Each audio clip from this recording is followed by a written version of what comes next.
It's Opinions Night, everybody! Welcome to Opinions Night! Opinions, opinions, we bask in all your reverence tonight. That's the Opinions Night theme song. You know the one. Hey.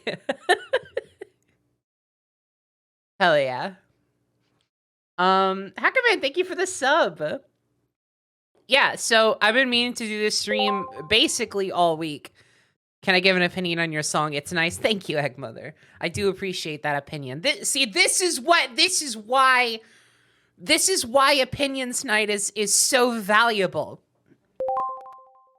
It's about appreciating what is good in this world and being vocal about that. So often, Ratio L didn't ask. Okay.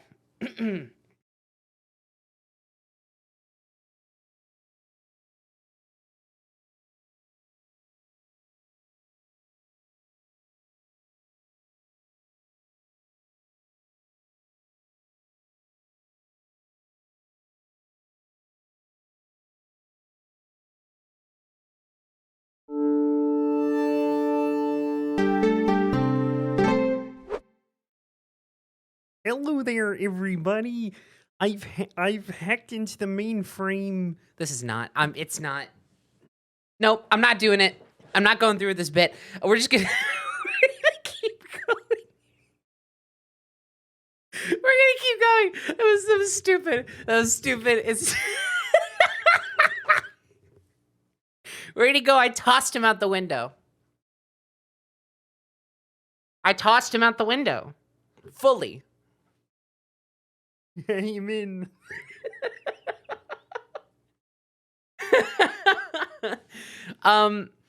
So I've been meaning to do this stream for like a week now. I've wanted to do a sort of game of the year list style thing. I wasn't sure for a while whether I wanted to make it like a dedicated video or if I wanted to do Snapcast again. Or if I wanted to do a stream. I've decided on a tier list stream, mainly just because it's easy. It's easy and it reaches the same thing. And honestly, at the end of the day, this is sort of the best avenue I have for like long form discussion right now. And given a lot of these games, I have strong opinions about a few of these games.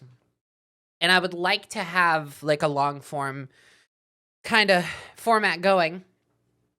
So yeah, that's what we're doing. We're doing a stream, and so this is the Snapcube official 20 tier list of games I played in 2021, but not every game I started in 2021, just the games that I either finished or played enough to have an opinion on.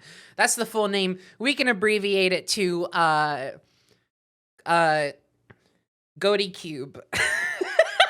Hashtag Goaty Cube. Yeah, you know what we'll do that. We'll do that. Hey, if you wanna yell at me, use hashtag Goaty Cube on Twitter to scream at me, or you can just talk in chat. Hashtag GoatyCube trending. Fuck yeah, let's do it. Let's honestly fully do it.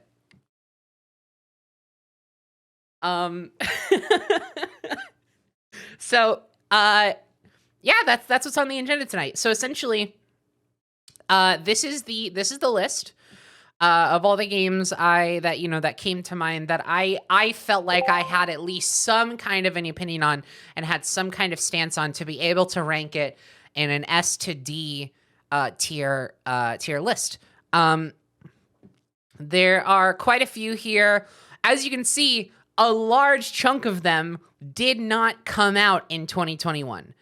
So the reason why I'm doing it this way is because honestly, I I did play a lot of games this year, but the games which I have like the most opinions on that I played this year were mostly not games that came out this year. Now, that's not to say there aren't a lot of games that came out this year on this list. And even if they didn't come out this year, there's a few of them that are like recent enough to where like it might as well have been this year. But like I finished them this year. I tried to put together like a top 10 of games like exclusively that came out this year. And honestly, even including like ports and re-releases, I could not get a full 10. Because you know, there were other games that like I played more than 10 new games this year, but I didn't play at least 10 that I felt like I could have like a reasonable opinion on. Like I didn't play enough of those games, and also like there were a few of them that I just I didn't really enjoy all that much. And so honestly, that's why the tier list thing helps, because I can still talk about games that I didn't really enjoy all that much. They're just going in D tier, you know? Which is why I like the tier list format, because I can still have like a discussion about certain games that are having to minimize it to like a top 10. Like I don't have to only talk about games that I liked. If I do it like this, like I can have a discussion about games of all kinds. Yes, Kingdom Hearts. Yeah, no, like some of these go way back. We got a game from fucking 2002 on here. In Ratchet and Clank. So this is less a ranking of 2021 releases and more a ranking of my personal 2021 experiences that I had with games. So this it should be fun. It should be fun. I'm excited. But of course, first order of business, as it usually goes with tier list streams, we gotta pick some music.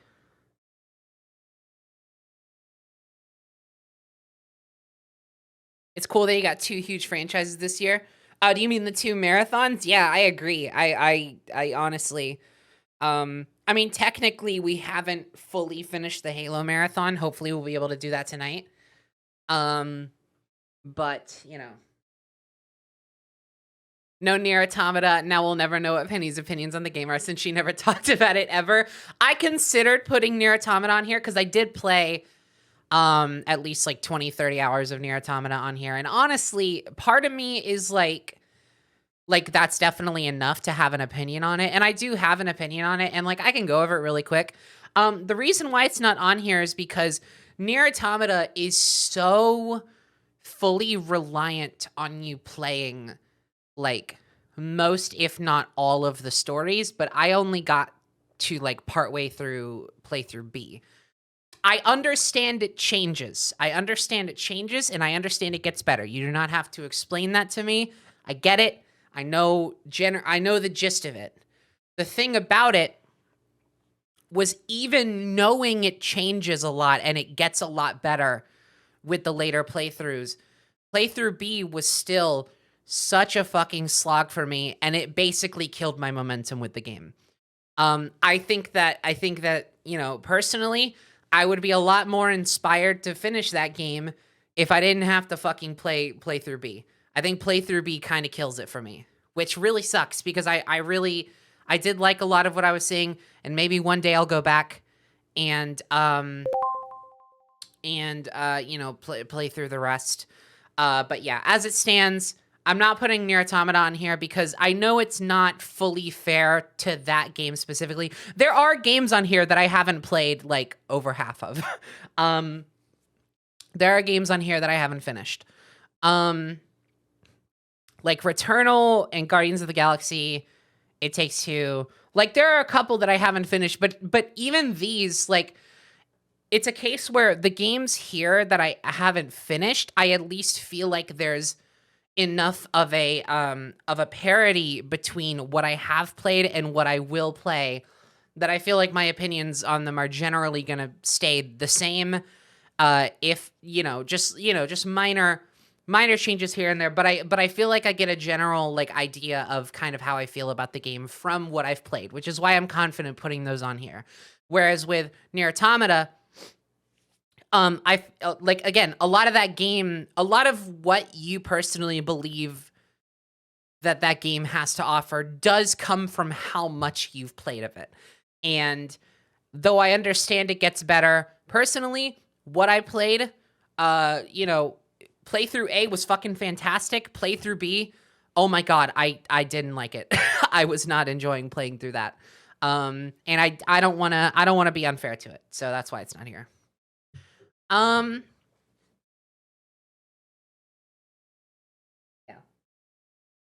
I agree with that. I stopped partway through B and didn't finish till a couple years after. Yeah, that might be the same thing with me. That might be the same thing with me. Yeah. If you don't like a game after 20 hours, then you probably don't like the game. That's the problem, though. I did like the game. I like the game. I just didn't like the fucking barrier of having to play through the same campaign twice, even if it is slightly different.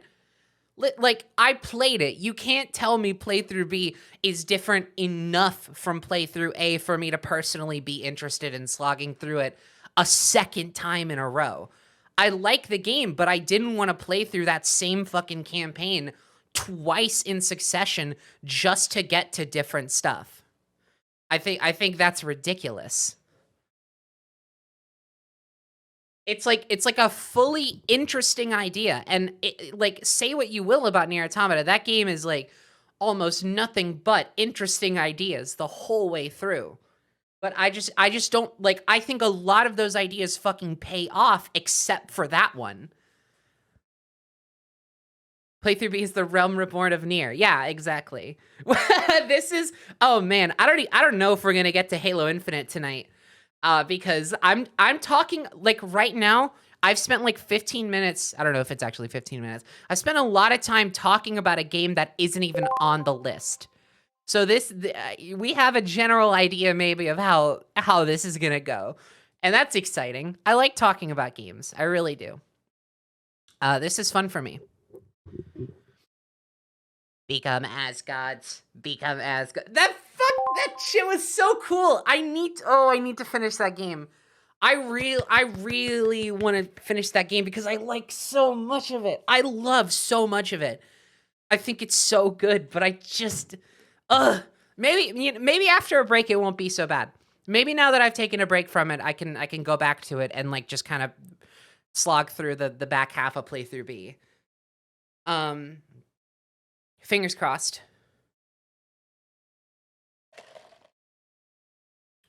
Real question is, which Halo game has the best war crimes? No spoilers, but Halo 5 is a war crime. I guess that kind of is spoilers. I need to pick music. I need to pick music. What's good like vibe music? The Sims. Is any of the Sims like the original Sims wouldn't have like DMCA music, right? Probably not.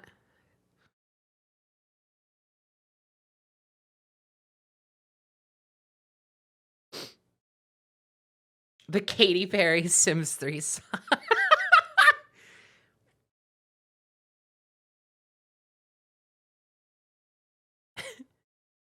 Bagalusha prop fee. Baquisha mock be. Balusha boof north.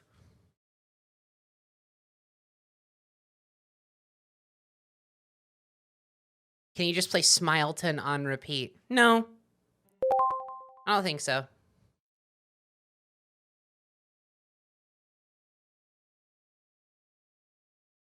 Okay. Ah! Sorry. Here we go. This is like a fucking, like a sitcom. Can y'all hear that? How's that?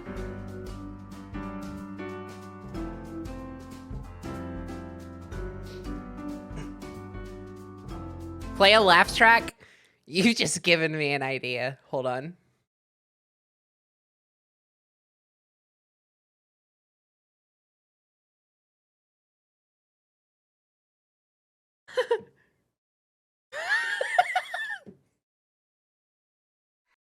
What if what if I played through an hour 1 hour of silence, occasionally broken up by sitcom laugh tracks on loop throughout the stream?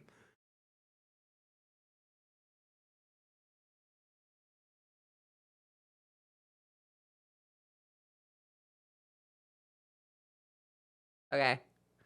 We'll try it.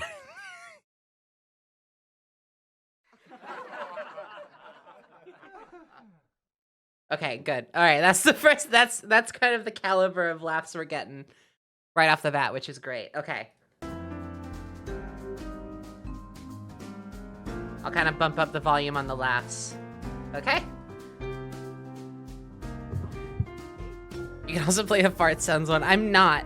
No, and I'm not. No, and I'm not. Live jokerification.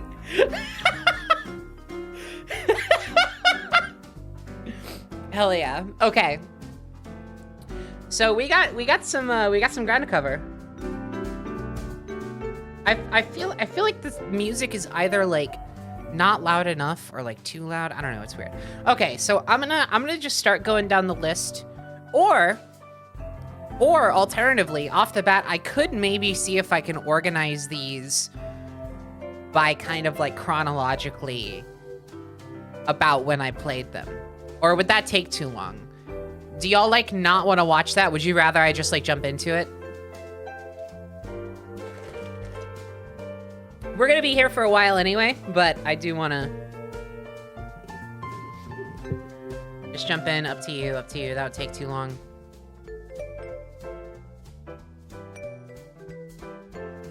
Just jump in. Let's just jump into it. Let's just jump into it. Yeah, let's just jump into it. Okay. I'll probably jump around a little bit. I don't want to do all of these exactly in this order. So I'll probably jump around a little bit. So let's just go, what's happening, forums? Are we gonna delve into spoilers when talking about ratings? Good question. I will do that on a case-by-case basis. If I feel like, so what I'll probably do is I'll start talking about games on a non-spoiler front. If I think it is pertinent to talk spoilers, I will warn you ahead of time. So there will most likely be some here and there, but they will be preempted with a warning, just so you know. And it'll be per game. So you don't have to avoid the stream entirely. But if there's a game coming up that you're interested in, I will tell you if I'm going to talk about spoilers, and then you can mute for a little bit. Sound good? Are we working our way up or starting with a good first? We're just going down the line. We're just gonna go down the line. I'm gonna jump around a little bit. Okay, so first off, Super Mario 3D World plus Bowser's Fury. So I haven't played this in a little bit. What I do know is that this, I think, to me was the best thing that Nintendo did this year. No, Sora and Smash was the best thing that Nintendo did this year. This is a close second. Specifically Bowser's Fury. Just a heads up, if I ever say this year, we all understand I'm talking about 2021, right? Like, we all understand we're in that part of, like, the New Year cycle where, like, nobody actually fucking gives a shit that it's a new year. It still feels like 2021. Can we all agree on that? we know what I'm talking about. It's fiscal year. Thank you. No, I demand unreasonable things.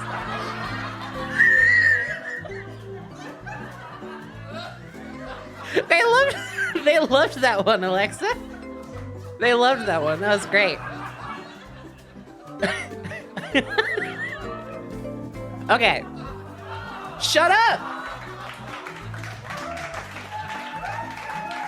Shut the fuck up!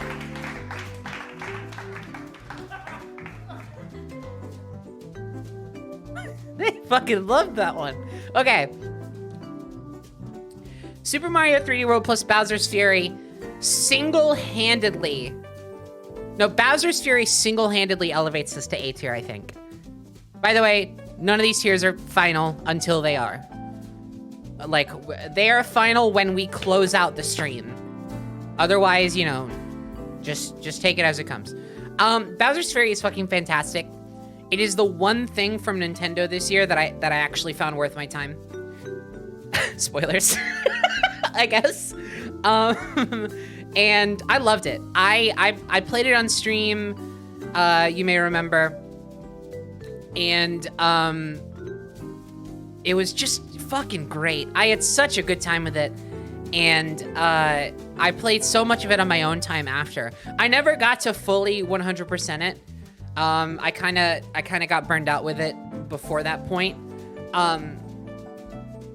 But I really fucking loved this game. I thought it was great, and I would love. We'll talk about Metroid Dread. Don't worry. We'll get to it. We'll get to it. But I would love if more of the Mario games moving forward were like this, just on an expanded level. Like, if Odyssey 2, if that ever comes, is more like the structure of Bowser's Fury, I'd fucking love that. I think that this was such a cool little experiment. It's weirdly, like, also kind of a great, like, format for maybe even, like, a Sonic game. I don't know if that's a weird pull, but when I think of, like, open world, like, my ideal for open world Sonic design, the way that Bowser's Fury mixes an open world map with, like, individual platforming challenges littered around that map built into the environment, that shit is tasty. That shit is tasty. It's so good. Ironically, the one thing I didn't fully like about this game was the whole Fury mechanic. Like, I got really sick really quickly of the whole, like, it starts raining and then platforming challenges just become, like, inaccessible because Bowsy is angry. Then the cat shines felt a bit more meaningful than the moons in Odyssey. Yeah, I didn't personally have as much of an issue with the amount of Odyssey moons there were. Penny hates men getting angry. You're not wrong. No, but I never fully aligned with the criticism that there were too many moons in Odyssey. I thought it was fine. I liked how many moons there were, honestly. It was a nice little, like, I don't know. It was just a pretty nice, like, consistent little dopamine boost to hit those moons, even if they were a little easy sometimes. Like, a lot of them were, quite a few of them were harder. So I don't even think it was a case of all of them being too easy. It's just there were a lot of easy ones. I do get the criticism, but I never found that to be a problem. But I do think that Bowser's Fury does still strike a great balance with it. So, yeah, I don't know. I really liked this game. I might put it in B, though. The more I think about it, mainly just because of its scope. It was awesome, but it wasn't, like, I don't know.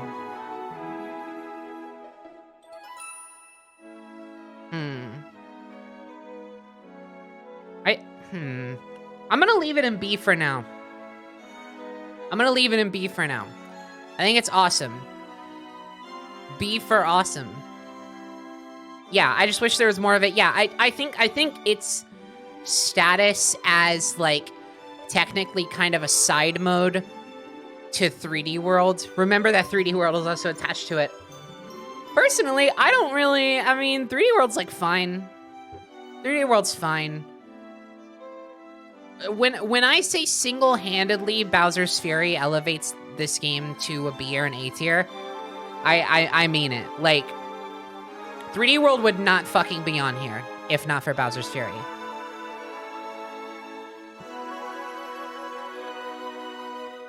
It's just a question of, does Bowser's Fury elevate 3D World more than 3D World de-elevates Bowser's Fury.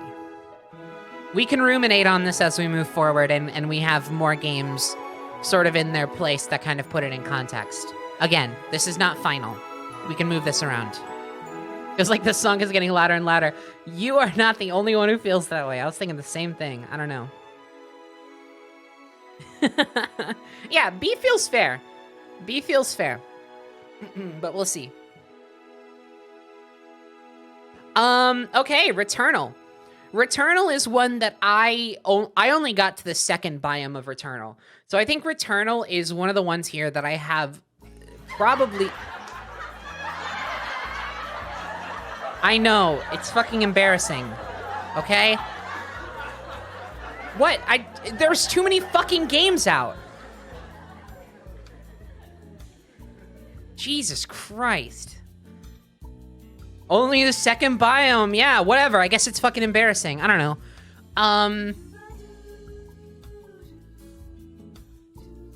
God, that just really killed my mood.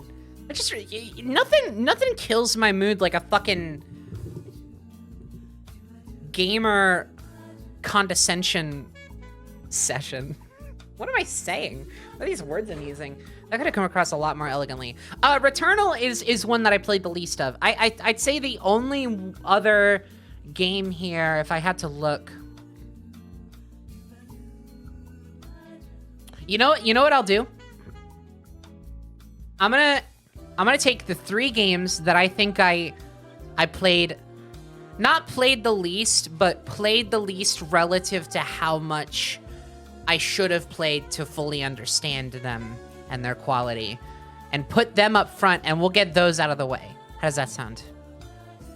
So Returnal, Guardians of the Galaxy, and Sonic Colors Ultimate. I did play enough to have an opinion and have an idea of where they sit here. But maybe if I had played the rest, they could change. So these are the ones where I'm like, these are the ones I'm least sure about, I'll say. So Returnal, I really liked it though. Returnal, I think the big thing that Returnal made me realize is that, like, oh my god, I would fucking love to see, I want to see more games that mesh the kind of like AAA presentation that Returnal has and the like kind of like indie style arcade gameplay that it has as well. It meshes those two things so elegantly in a way that you maybe would not think goes together super well, but it does. Because Returnal is like a AAA game through and through in terms of its presentation. It's very beautiful. The sound design is fucking brilliant.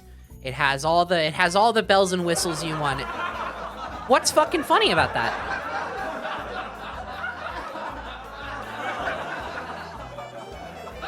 I mean, yeah, sure, it's no fucking Last of Us, but it is like...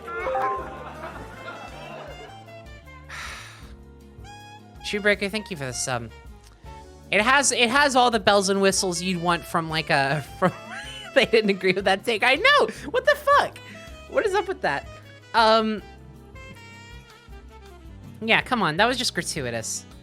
Anyway, I really like the gameplay of Returnal. I do want to play more of it. It's definitely one of the games out of these 3. One of the 2 out of 3 games in this section where I keep thinking, like every like month or so since it came out, I'm just like, I gotta play more of that. That was fun. You know, like it was awesome. It was awesome. It's really difficult. It's really difficult, and I think sometimes that got a little frustrating for me, just because, like, I don't know. I wanted to see the story. I don't know anything about what the fuck is up with the story in this game because of how little I played of it compared to how much there is. But I did like the tone it was going for, and I like how the sort of roguelike, like, time loop aspect of it is actually like contextualized in the story. I always love that. So, oh, also, another thing it does really well, its use of the DualSense is awesome. Its use of the DualSense is really cool. I like how well it uses the triggers, the adaptive triggers, to sort of like alternate between like main and secondary fire. Rift Apart does this as well, and we'll talk more about that later. But I think Returnal does it more, like it's more of like a core part of its gameplay. It also is good that you can customize it and turn that off. But, you know, for those who, like, are able-bodied and able to, you know, interface with the controller in that way, it's a really cool feature. So that's fucking awesome. The option's great. I like that they did it. And I'm gonna put Returnal in... It's another B or A. I feel like a lot of these are gonna, like, I feel like the B and A tier are gonna, like, be stacked to the brim. B and A are gonna be stacked to the brim. Please don't put Returnal over Bowser's Fury. That's not for you to decide. Maybe I think Returnal's a better, like, more complete game than Bowser's Fury. You know what? Fuck you. Returnal's an A tier. Guardians of the Galaxy.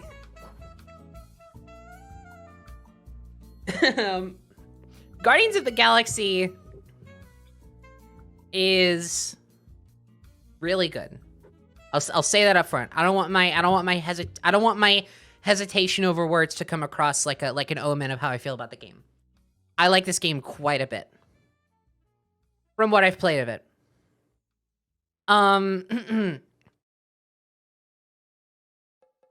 It definitely, can I be like a contrarian and say something? I think the initial response to this game was fucking ridiculous. I do not understand why, based on what we saw, people had any inkling this was gonna be like another Avengers level disaster. Avengers level threat, I should say. I don't get it. I thought this game looked pretty fucking sweet from the get-go. I don't know if that's just me. I don't know if I'm the only person who felt that way. Or if I'm in the minority there. I probably am. But like, every time someone...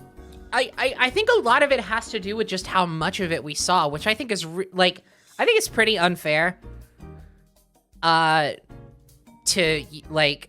I think people felt burned so bad by the Avengers. Yeah, but like at the same time, the only thing this game had in common with the Avengers, outside of it being a Marvel property, was that it was published by Square Enix. The dev team was different. From the get-go, they said it was a fucking like single-player story-based game. So you like from the get-go, the entire design philosophy was different. I never understood why people were jumping to this conclusion that it was gonna be a fucking like I wasn't from the get-go thinking like, oh, this is definitely gonna be great. Obviously there was still a chance it could have been like a fucking mediocre game, but I really found the initial reception like kind of ridiculous.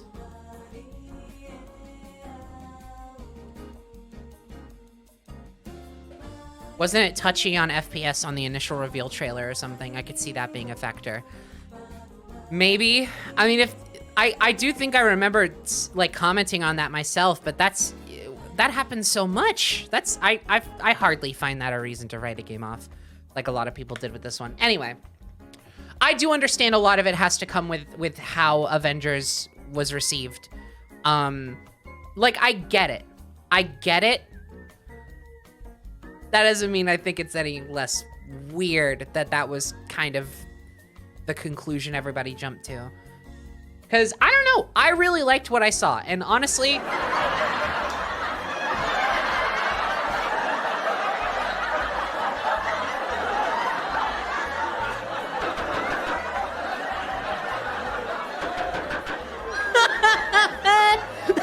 Penny fucking chill? You liked Guardians of the Galaxy from the beginning? What, did Avengers not burn you so?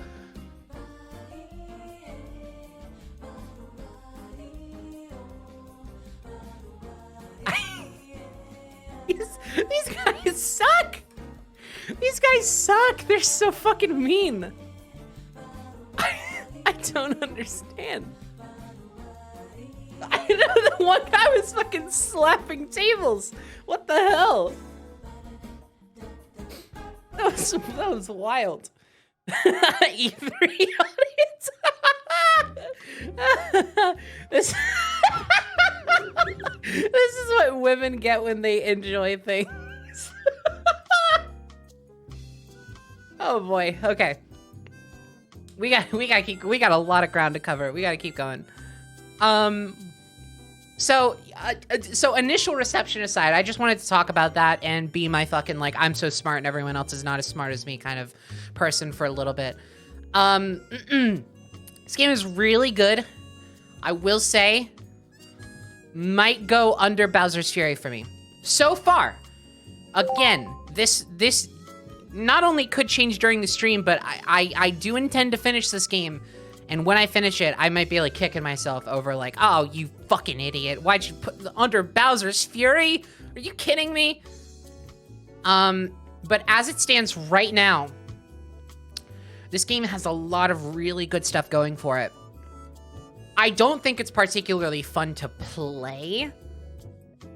And I think what really has to carry it for you is the story. And so far, it's been doing a lot of legwork story-wise. I'm really interested in where the story's going. Man, I could do without something about the way Star-Lord. I think the entire cast here is fantastic. I love all the characters. They're all really, really good versions of the characters. Oh my god. For some reason, Star-Lord in this game fucking grates on me. I feel like every other line from him is, come on, guys. Or like, guys. Or no, specifically another one that he keeps fucking saying. I shit you not. Relax. Like, stop. Stop. I don't know if it's just his voice direction or his writing or a mix of both. He is nearly insufferable to me in this game. Because I feel like everything he says is of that tone. And the game is really quippy. It's very, there's a lot of back and forth quippy chemistry. And it works with a lot of the characters.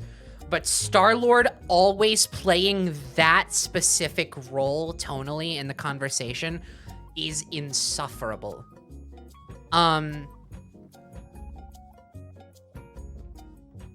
He's less annoying than Chris Pratt for me. No, not for me. I fully do not. I think, like, Star-Lord in the MCU, say what you will about Chris Pratt, like, leagues above this in terms of tolerability. This feels like all of, like, any of the worst qualities of MCU Star-Lord boiled down and exacerbated. That is kind of his character, though. Like, even in the comics, he's not a likable guy, which isn't an excuse that your main playable character shouldn't piss you off. It's not that he's unlikable. It's that I think the execution of his dialogue and his voice performance is not endearing enough to support him being in the game so much. He hasn't endeared me at all. I find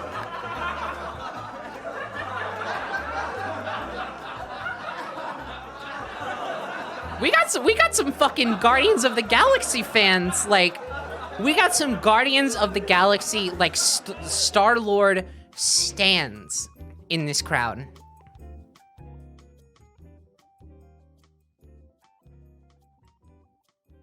Anyway, yeah, so that was kind of like dragging down the experience for me a little bit. Just a little bit, which is why, even though I'm really liking the story and the rest of the characters are fantastic, him being exactly like that through, I want to say, like, the 15 or so hours I've played the whole time has been nearly insufferable. And it does bring down the experience. So I hope, again, I do intend to finish it. I really hope it can change my mind on that. And yeah.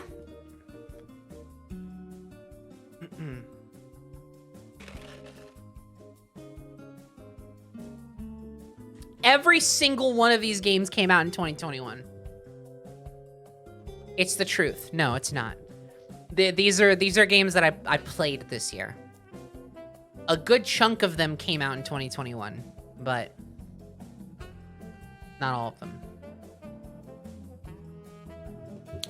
And then the last one of the, I don't think I really played it enough to get a full idea of like how it is, but I did play it enough to have like a cursory opinion on it and feel confident in ranking it club, is Sonic Colors Ultimate.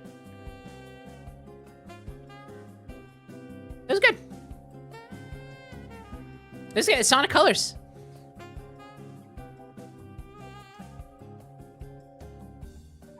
It's good.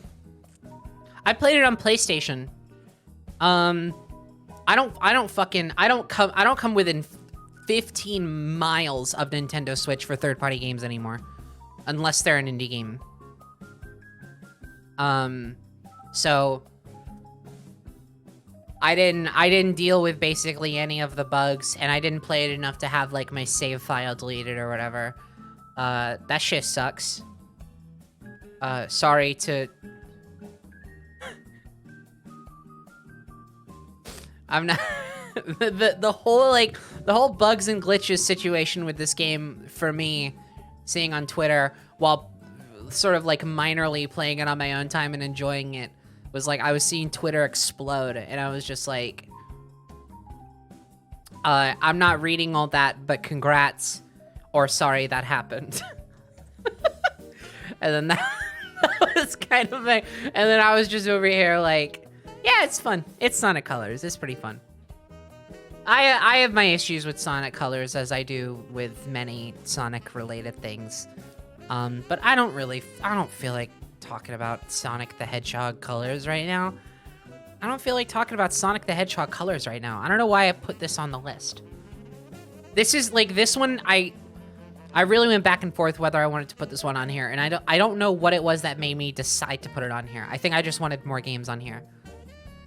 I'm a fucking hack fraud.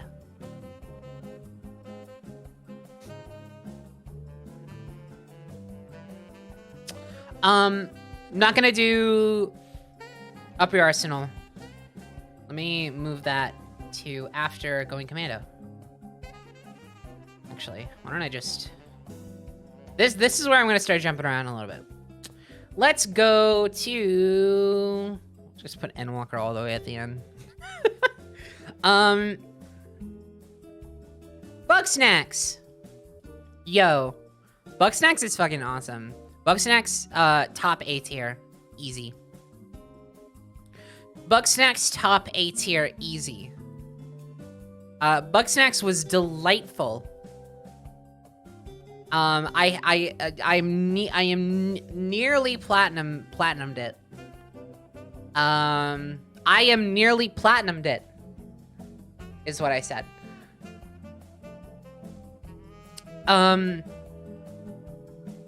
It was fucking great. Streaming the DLC? Most likely. I'd like to. When is that coming out?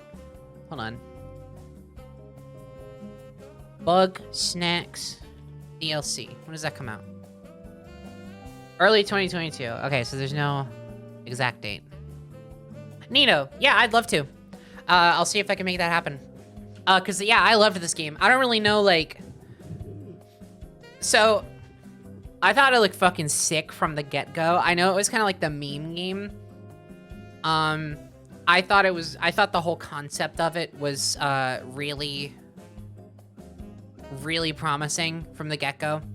I love the whole like collecting and like sort of talking to people and building up a town, and it was like a cool kind of like monster collecting puzzle game. I'm just ignoring them, chat. I'm just ignoring them. Hey, did you play the Outer Wilds DLC? I haven't played the Outer Wilds. That is one, mark my words, that is one I'm going to get to in 2022. I swear it. Yeah. Yeah, Outer Wilds. Yeah, okay. We kind of turned them around a little bit. That was awesome. Yeah, they were really happy to hear that. I swear it, Outer Wilds, I'm going to get to it this year. I am fucking excited. It looks so good. It sounds so good. And I'm sad I haven't played it yet. Genuinely very sad. I'm surprised Ryan hasn't mauled you yet. I think he's probably like hexed me or something. I'd have to ask him. Here.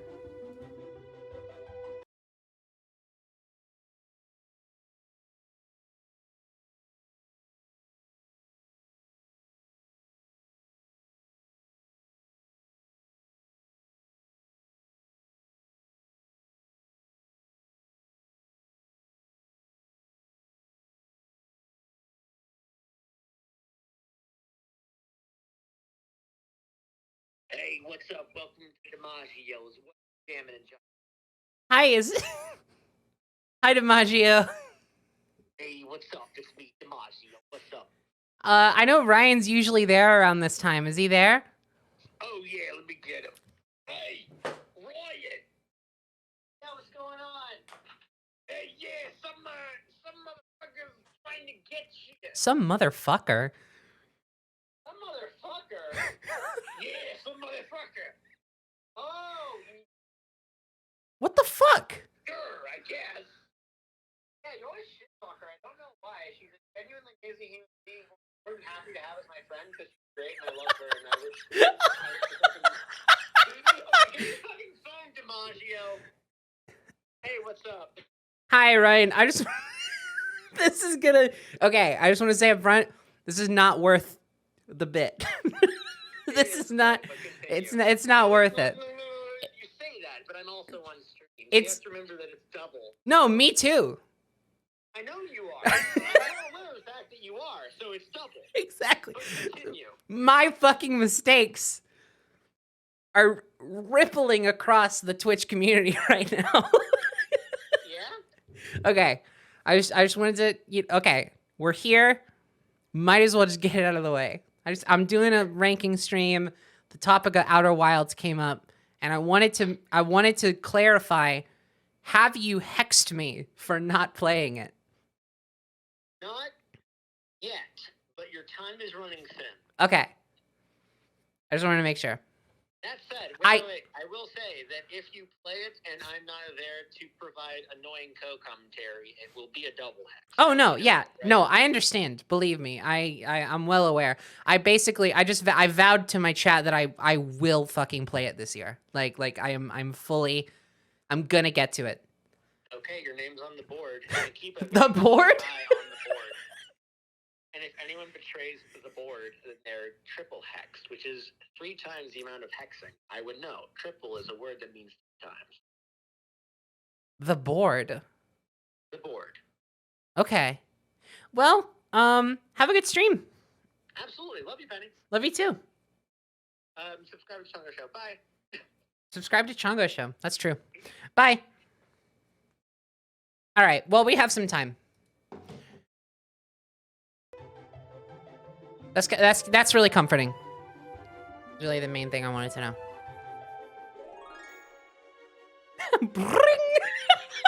that was the fear of a hex being lifted from my psyche.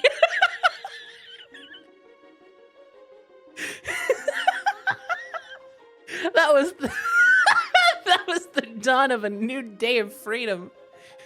settling in my heart. That was, that was what that sound was.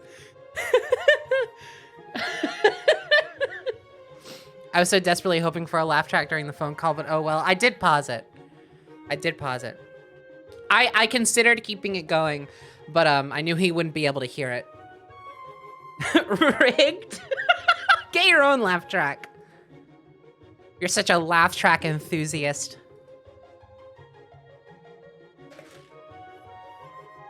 Okay. Where should we go next? Wow, there's so many possibilities.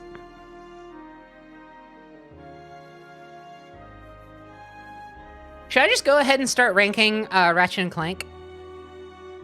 You know what? Here, I'll rank the original Ratchet and Clank trilogy right here. That's what we'll do next. We'll kind of go in threes maybe, like this.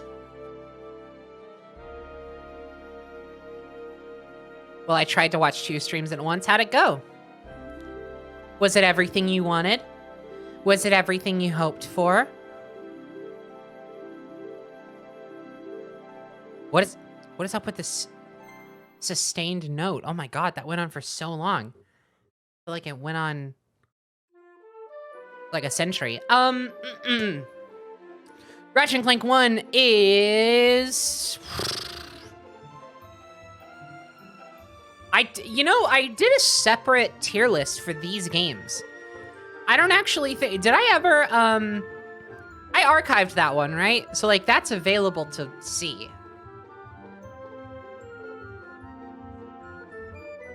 I'm not gonna go look at it. I don't want my past self to influence the me I could be today. And all the growth I've been through over the past year. Ratchet and Clank 1 is S tier. This game is so fucking good and iconic and amazing. So good. It's so good. I think about it so much. The level design is crisp. The combat left some stuff to be desired, but the level design fully makes up for it. It is crisp. It's funny. It holds up. It holds the fuck up. You cannot convince me that this game does not stand the test of time. It's so good. Going Commando is... Ugh.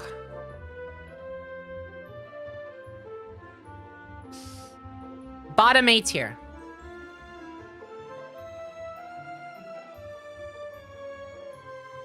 Going Commando does so much, and a lot of it lands. The core gameplay is a vast improvement over the first game. However, because it does so much, though a lot of it lands, a lot of it does not. And from a story perspective, this game is kind of garbage. I do not like the story of this game. I think it's kind of trash. Narratively, it is super weak, and I do like the variety of the gameplay. But again, not all of it holds up. Dun dun. Up your arsenal. The more I ruminate on this game, oh man, the more I just don't know. I really like this game quite a bit. I know I put this one above, I think, Ratchet and Clank 1 in my previous tier list, if I remember correctly. Because I do think very highly of 3, of Up Your Arsenal. Doesn't ruminate mean, like, piss?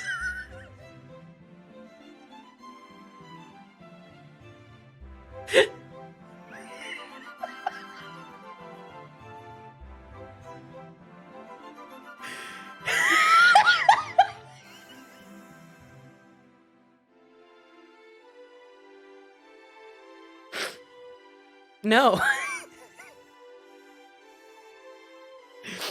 No, it doesn't.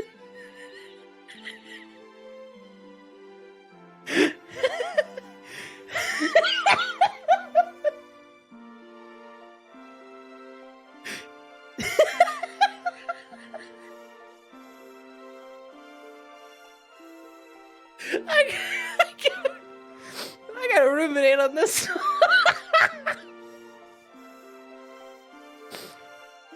Yo, where the fuck is the little girl's room? I gotta ruminate like a motherfucker. Yeah, we got him!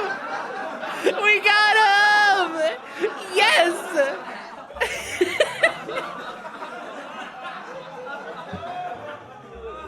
Let's fucking go. Oh, God. Shit. Okay.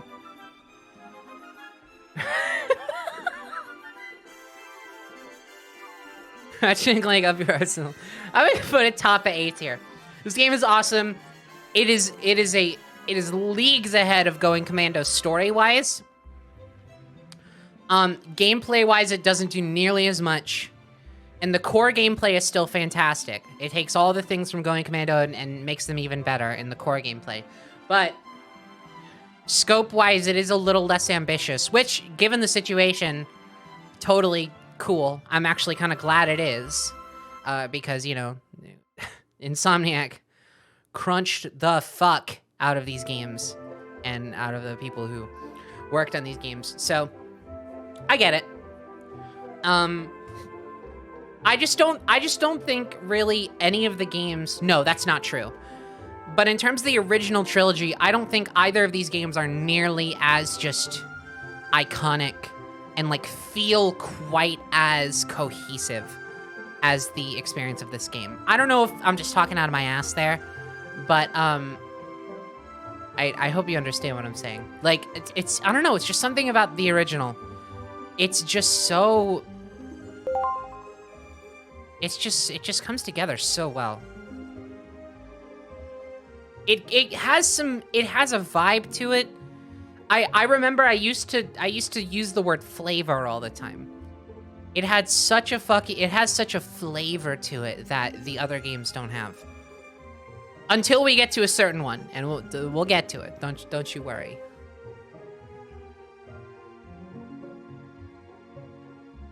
It's well seasoned. Well seasoned, well marinated, like a steak.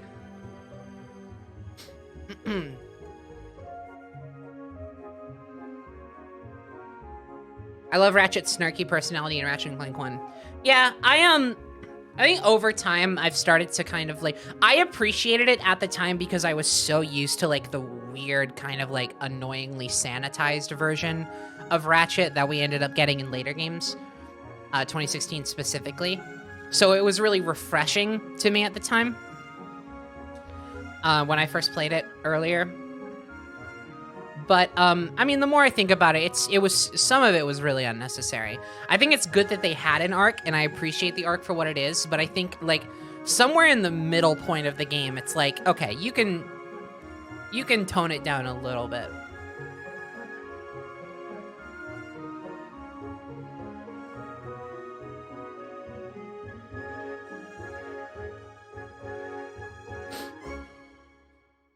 Okay. Gonna jump around a little more. Let's do Hitman, because this game came out super early in the year. And I did play it. I think it's fantastic. I think it goes above Returnal for me, below Bugsnax. Very, very, very solid game. So much fun. I also love the ways that some of the... Naruto Highlight, thank you for the 2 gifted subs. I love some of the ways that some of the levels in 3 specifically really play with the format. Like, obviously, the go-to thought for that one is the murder mystery level, where you can elect to play a level entirely by... like, solving a mystery and you can beat the level that way, and it is so fun.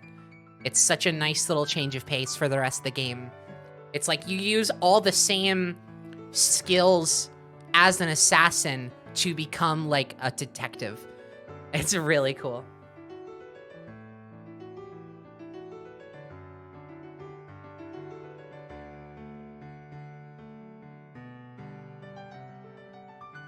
By the letter logic, Metroid Dread can only possibly be a D or an A. The letter logic? What makes you say that? Do you just mean like how I've been ranking these?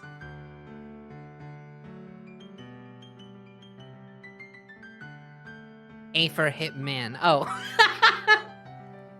God damn it. Never mind. Oh, I get it. It was bullshit. DNA are the only ones in the name. Yeah, no, you got a point. You got a point. Okay, but what if?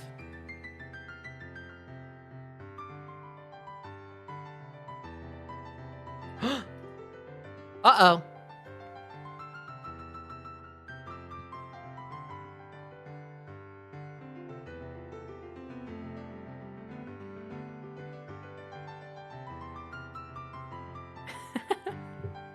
E. Yeah, there we go. God, my throat. Demolished right now. Let's see. What next?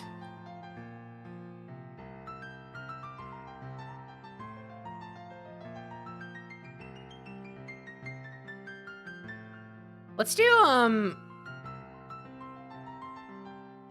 know what else is demolished? The E rank. Yeah, there you go. Hey! You got one, Naruto. Sorry, Naruto Hotline. You are a representative of Naruto.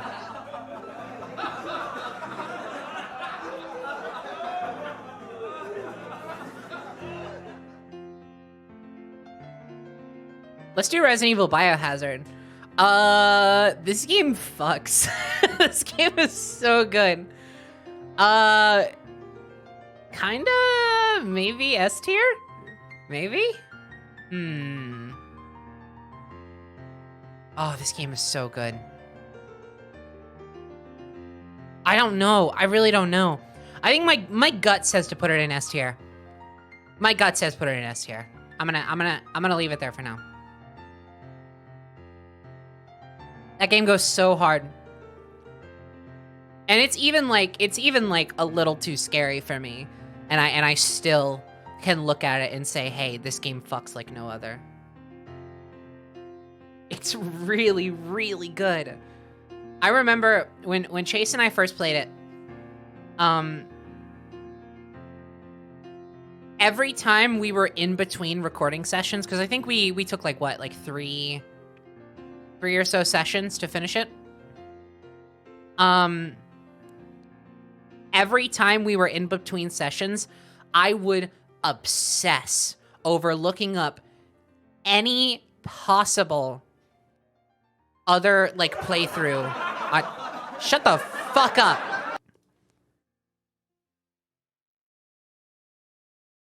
I would obsess over looking up any other possible playthrough I could of this game just to see other people's reactions to it. She killed. Wait.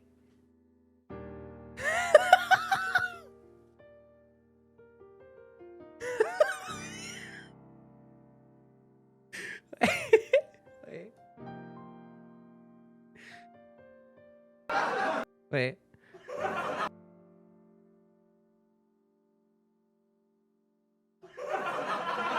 Shut up! Shut up!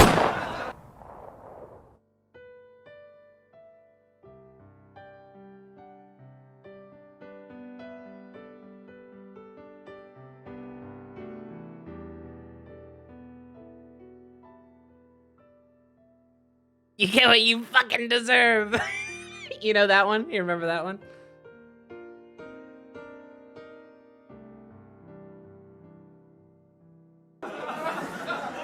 They're back. They're back. I'm gonna wait for. Okay, they're done. Yeah, I was obsessed with watching reactions to this game, like fully obsessed. And then like when we actually finished it, and I was able to, and like I would watch up to where I had played. Basically, I would go across like all different Let's Plays I could find, and just watch up to the point where I left off, so I wasn't spoiled, but like I could still see people's reactions to the parts I reacted to. Just because it's like one of those games. It is fully some of the most fun you can have with this game to like show it to somebody else and like watch them react to all the shit that happens in it. Because like some of the scares are like legendary. Some of the fucking scares in this game are like iconic. They are so good. And like I think about them all the time. I'm just like, oh, that was such a good moment. It scared the shit out of me, but it was so good. Yeah, Jack Baker. Jack Baker is like an all-time Resident Evil character for me.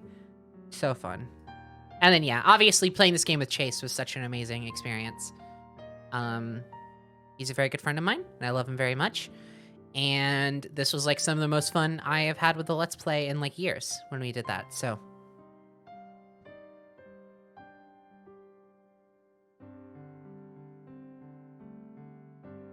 I'm gonna go ahead and throw Forza Horizon 5 on here. Because I like my thoughts on Forza Horizon 5 are very simple. Very simple thoughts on this one. Very pretty, fun, open world car game. Go fast, maybe very fun, pretty? What?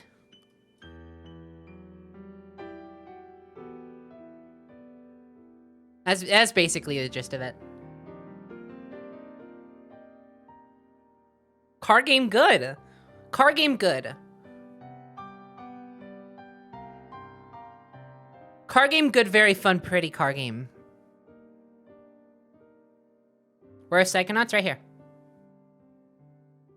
Spotted it like a Where's Waldo poster. Ah! The No! fact that you fired one bullet and they all went quiet makes me wonder if they're all too scared to scream, or if the crowd was just one Resident Evil monster with many laughing mouths. We may never know. I think that's for them to decide.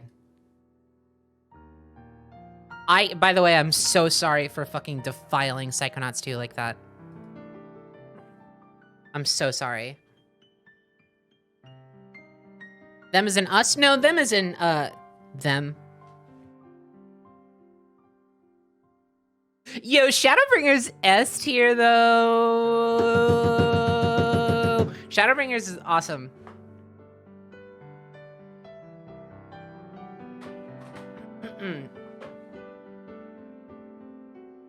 Shadowbringers slaps so fucking hard. I am simultaneously very happy that I took my time to get to this point, and also at the same time kicking myself for not playing it earlier. And you know that it's a very special kind of game when you're in that position.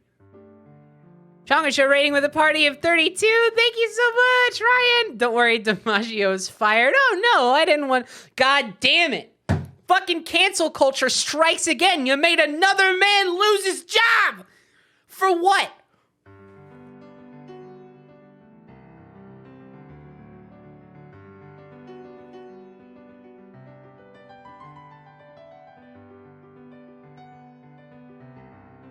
He gets a man fired. I didn't ask for this. You know what? I'm gonna make a political cartoon about this. I'm gonna make a fucking political cartoon about this. Just wait. It's gonna be so ugly.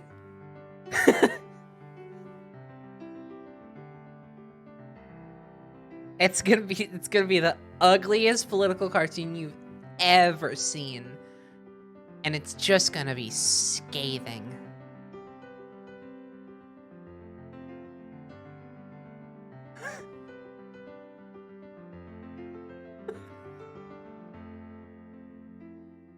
Make sure you label everything. I just had a really cursed idea. We'll get to it.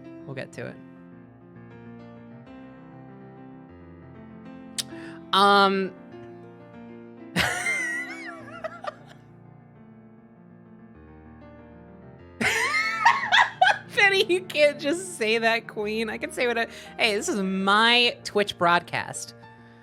I can say whatever the fuck I want. Okay. Shadowbringers is awesome. I'm not gonna spoil it because this is the kind of game where, like, especially now that Ryan's here, and one day I will fucking force Ryan to play like all 600 hours of this game. Not to scare you. No, but this Shadowbringers was an amazing experience when I got to it. It took me 2 years to get to this point, not because that's actually how long it takes, but it's just because I took my sweet time with it and took entire periods of 5 months off of playing this game. But when I got to Shadowbringers, I was like, oh my god, why did I not get to it sooner? Why the fuck did I not play this sooner? Now that Endwalker's come out, I don't know if I can say this so confidently, but I think we'll get to it, but Endwalker and Shadowbringers together constitute my favorite story in all of games. And one of within top 5 favorite stories in all of media. Shadowbringers and Endwalker is they're two parts of a fucking incredible, yeah, it's peak fiction. It's just one of the most amazing fantasy stories I have ever experienced. Why is Shadowbringers considered a different game than Endwalker? I do have an answer for this, actually. So, technically they are part of the same game, yes. Final Fantasy XIV Online. But the reason why they are often considered different games is because of the way the story is formatted. Because yes, they are expansions to the same game, but in and of themselves. Let me know when you're back, please. Please let me know. Let me know when you're back, please, so that I know. Hey, we're back. What the fuck just happened? Okay. Okay. So, the stream just crashed. It wasn't just the stream, though. What just happened to me was possibly I just went through an actual fucking real life creepypasta. I kid you not, that was the scariest shit that's happened to me in a while. Not kidding. So what happened was I was sitting there. I was just talking, and the laugh track starts playing. Y'all heard? Was it that loud in the actual stream? Because what happened on my end is that I'm talking, the laugh track starts going, and the beginning of the laugh track alone, something about the way it sounded at the beginning of it was genuinely, it made me jump. It was oh, what the fuck? That because it sounded like it was in my house, first of all. The quality of the sound right off the bat sounded like it was fucking in my house for a second. And that was that was scary. So as I am about to say, chat, that just scared the shit out of me, I realize my computer's frozen. My computer is frozen. The Sims music is still going. I can still hear the music. And on top of that, I can still hear the laugh track. And it is getting louder. I kid you not. It was getting louder. Fucking deep fried bass boost levels of loud. And my computer was just fucking frozen. I couldn't do anything. Everything was frozen entirely. And it was just this haunting deep fried laugh sound playing in my fucking headphones. It was awful. I was on? It was insane. I don't know if I want to play the laugh tracks anymore. Oh, hey, but at least my spot was saved. Think Ryan lied to you? I was thinking the same thing. Like, what the fuck was that? Okay, but I do think it just had something to do with, like, I think my video drivers, like, crashed or something. Cause, then after a few minutes of just kind of sitting here in awe, one of my monitors, like, kind of went black, and I was like, oh, okay, it's probably a video driver thing.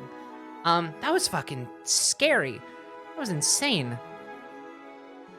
So we're gonna take a break from the laugh track. As funny as it is, I mean, we've seen the joke. It is what it is. I thought it was a funny bit, but that just scared the shit out of me, so I'm not gonna worry about it. But we're back. Got a lot of people left. Oh no. Oh, I hate when this happens. Okay. We're gonna keep going though. I was talking about Shadowbringers. What was I talking about? I was just talking about, it's just good. I just feel like Endwalker and Shadowbringers are like such a incredible... Oh, I was talking about why they're different games. That's right. Yeah, essentially the structure of the game is that each expansion has its own like game's worth of story, and it has its own like narrative arc. There's like a beginning, middle, and end to each expansion, and there's stuff in between the expansions that ties it together story-wise. But ultimately, each expansion kind of like treats itself like its own narrative experience. Especially the likes of Endwalker. So that's why they're treated as different games. It's because they feel like different games in terms of like the story you're getting and the arc, and Final Fantasy XIV to me in terms of its story feels less like one giant game and more like a series of games that are sort of like encased within the same package, if that makes sense. So that's why we rank them differently and consider them like we talk about them like they're different games.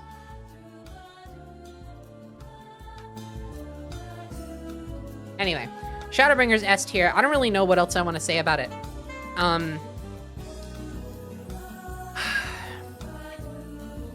The ending is awesome. I'm not going to talk about why, obviously, because spoilers. But I mean, if you wanna go see my reactions to the end of this game, it's on Snapcube 2. I recorded actually maybe about as much as I did of Endwalker for that 7-hour video.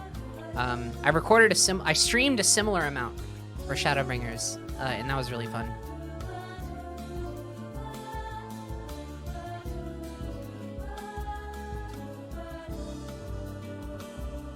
I liked when they brought the shadows. Yeah, me too.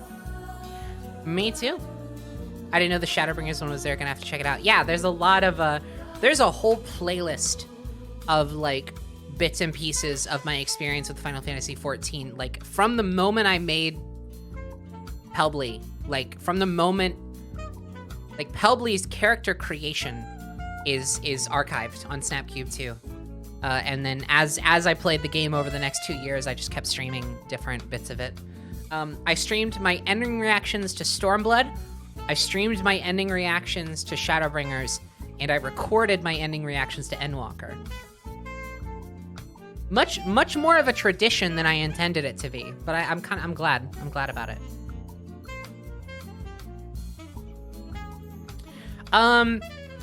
Okay, let's keep going. I got stuff to say. We got video games to cover, y'all.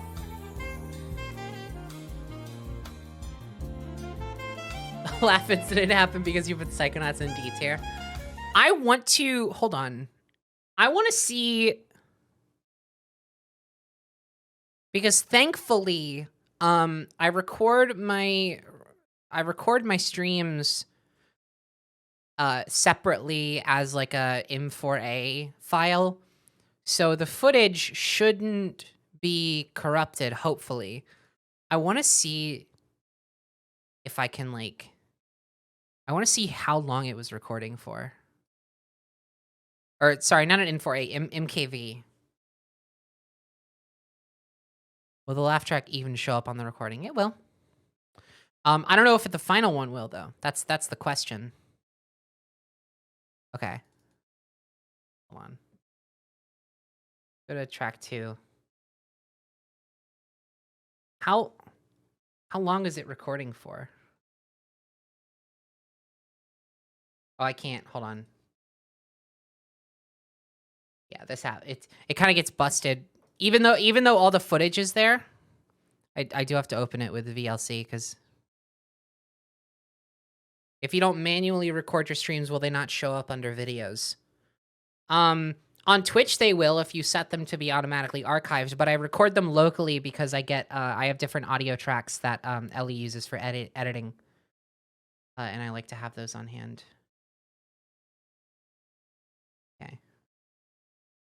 Jump ahead. You gonna let me do it? I want to see how long it was recording for. I'm so curious if you can, like, hear how fucking scary that was. It's gonna be the ugliest political... Took me... is, like... They're, like, two parts of a fucking... incredible... Yeah, it's peak fiction. It's like just one of the most amazing fantasy stories I have ever experienced. Why is Shadowbringers considered a different game than Endwalker? Okay, it's coming. I do have an answer for this, actually. So, technically they are part of the same game, yes. Final Fantasy XIV Online. But the reason why they are God, I'm such a fucking nerd. I'm a nerd-ass nerd. The way the story is hearing myself talk about this game, I'm just like, yes, they are expansions to the same game, but in and of themselves. Oh my god, it didn't even... Yeah, okay, wow, it just cuts off. It just straight up doesn't even... That's crazy.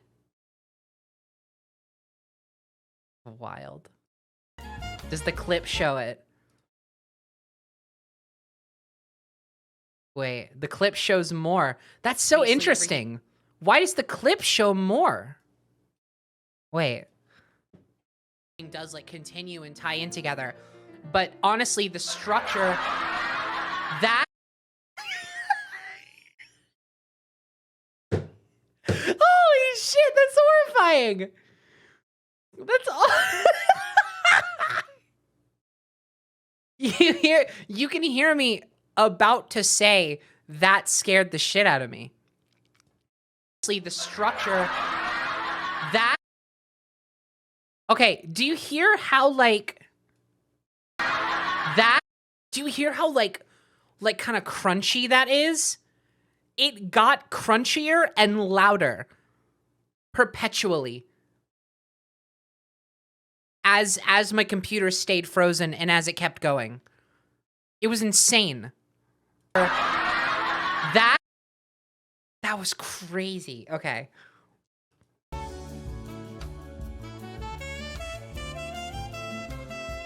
Unbelievable. I'm laughing so hard at this. I'm glad it was a good moment.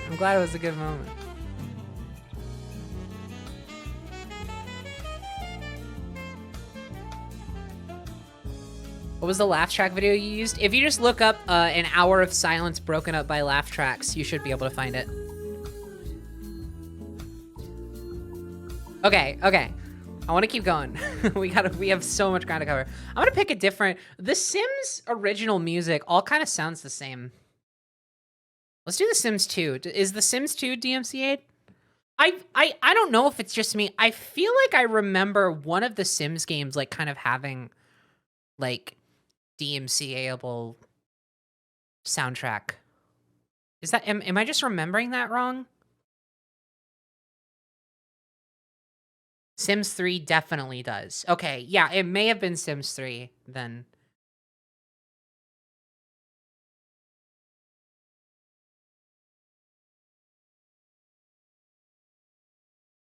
I feel like The Sims 2 is DMCA because EA loves using that music. How about this?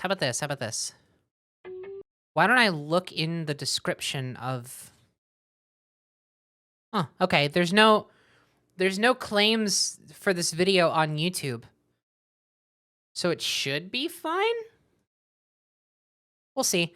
I mean, push comes to shove. Again, this is locally recorded. Ellie can just use different music in this bit. If it becomes an issue on YouTube. Assuming the stream gets highlighted, which it probably will. This has been fun. Yeah, yeah, here we go.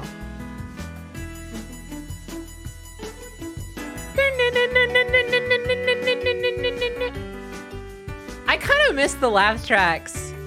Am I insane?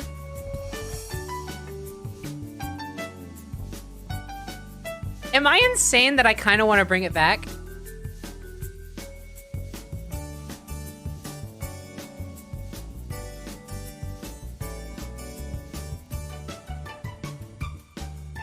Hold on, let's see what other variants there are. An hour of silence broken by... There's gnome noises. There's fart with extra reverb.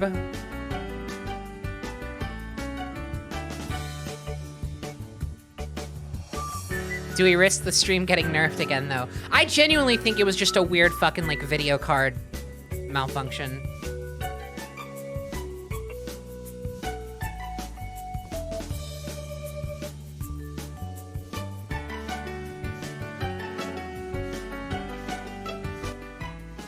I think we're gonna bring back the laughs.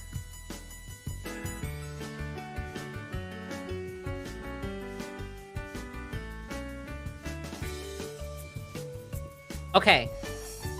I'm gonna risk bringing back the laugh track. If it happens again, I am never opening this video again, ever. What if you added another layer? Ugh, I don't know what I would do, though.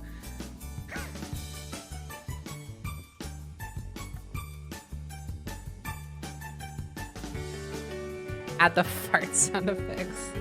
That's gross, though. I don't want to be a fart streamer. I don't want to be a fart joke streamer.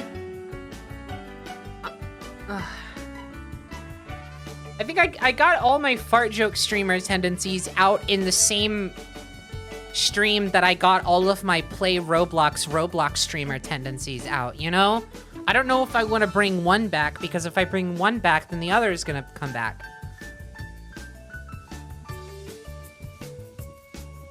Have you seen the silence cut by SpongeBob Boo-Womp? That's a fucking, that sounds like an all-timer.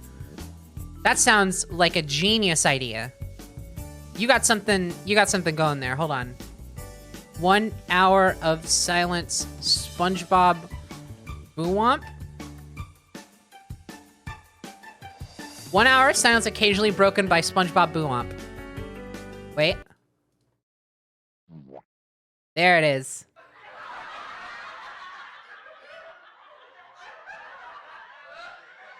They loved that. They loved that Boo-Womp.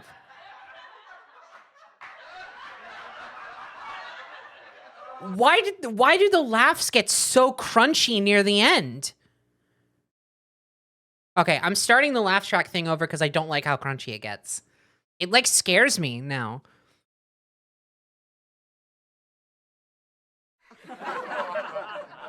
Okay. Oh, that's so much better. Why does it get crunchier? Okay. So SpongeBob Boo-Womp goes full volume. Okay. Awesome. Neat. Jesus Christ, what am I doing to the stream? Okay.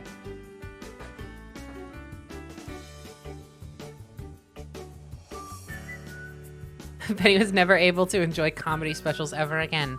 Maybe not like high crunch, deep fried comedy specials. Inside has jump scares just for... No, listen, the worst jump scare I got recently from a movie was, actually, this might be a surprise, Tick, Tick, Boom. I loved that movie. I think it's awesome. But there is a Lin-Manuel Miranda jump scare in it, and it got me. It freaked me the fuck out. I was like, what the fuck? Oh, god damn it, you know? Two.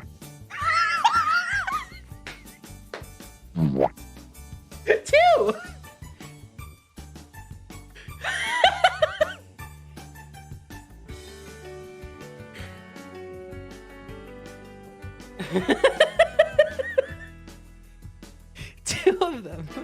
That one came with a brother or a sister.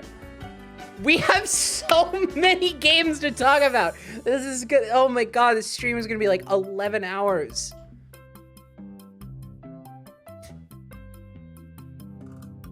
There's a million boos I haven't womped, but just you wait.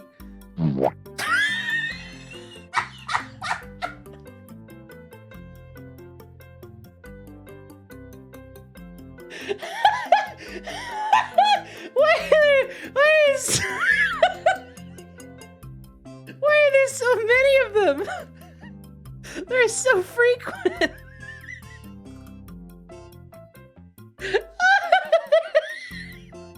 Why are they so frequent? I didn't plan that. No, there's too many. There's too many. Why? Why are there so many of them?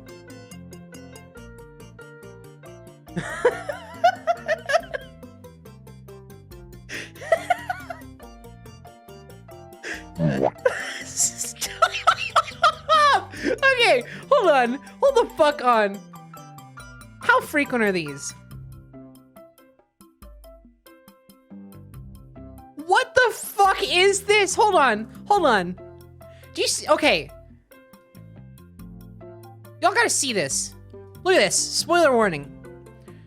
1, 2, 3. So, 7 boo-womps happen within the first 4 minutes. And then it takes another 4 minutes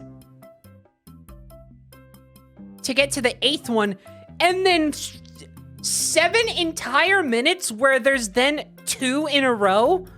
3 in a row.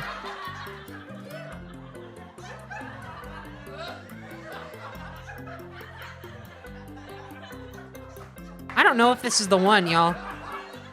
Also, that laugh track, I think I might have like a Pavlovian fucking jump scare response to the laugh track sound now.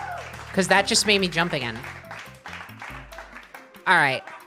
I don't know if we're doing boo-womp. 10 hours of silence occasionally broken by what the dog doing.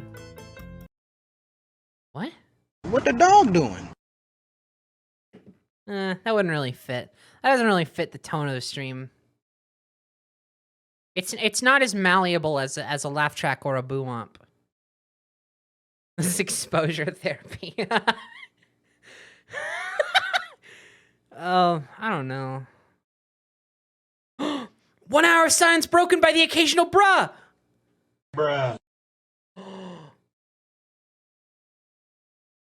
Yo.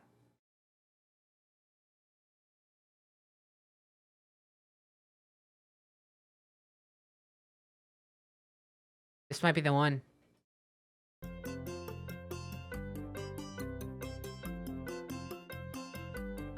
This one has substance to it.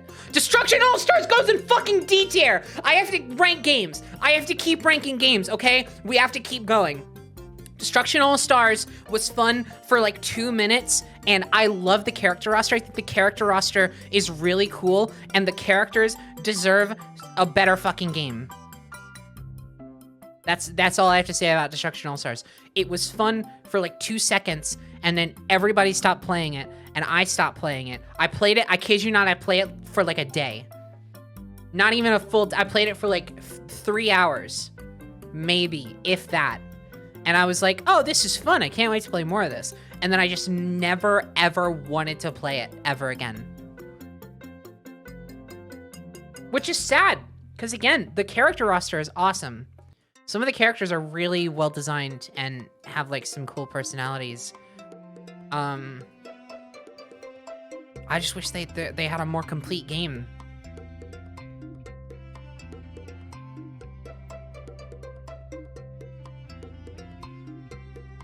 Is Balan on this list? No, I only played the demo for Balan.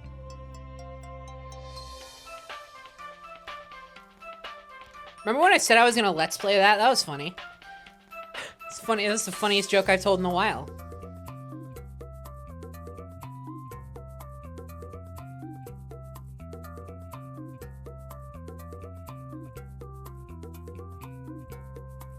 I think the laugh track video is truly cursed because the minute Penny put it back on after the crash, my Wi-Fi died. Okay, not to be derivative streamer, not to be derivative joke stealing streamer. Is the laugh track video our version of the horror? Because that's kind of the impression I'm getting here.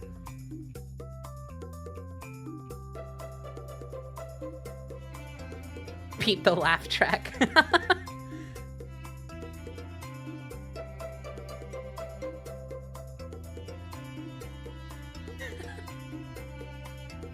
It kind of is, though. Because every time it happens, it's, like, really fucking funny.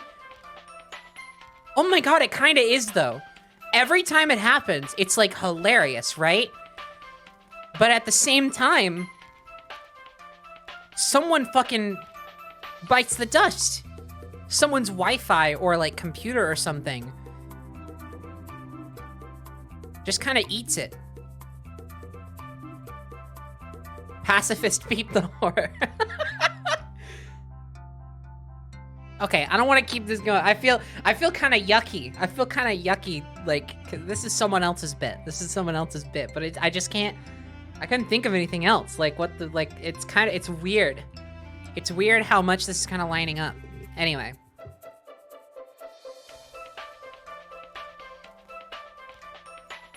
Yo, Sims music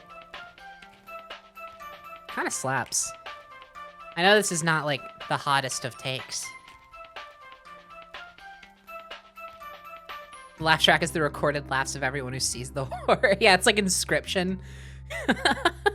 It's like Inscription. The laugh track is actually like a constantly building roster of, like, everyone who laughs at the laugh track has their laugh recorded to the laugh track.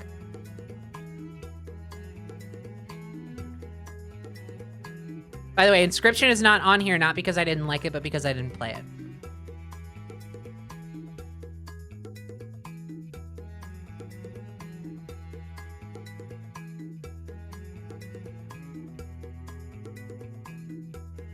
Okay, ooh, let's do Prey. Let's do Prey. Because I feel very strongly about how amazing Prey is. Prey is gonna go under the rest of these, still S tier, but under the rest of these, because I think Prey has an incredible, absolutely incredible, unmatched Bruh.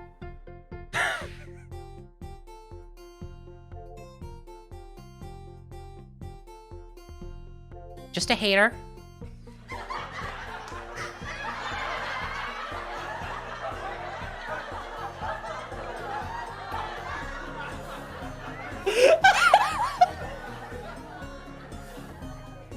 They're just haters. They're just haters. They're just haters.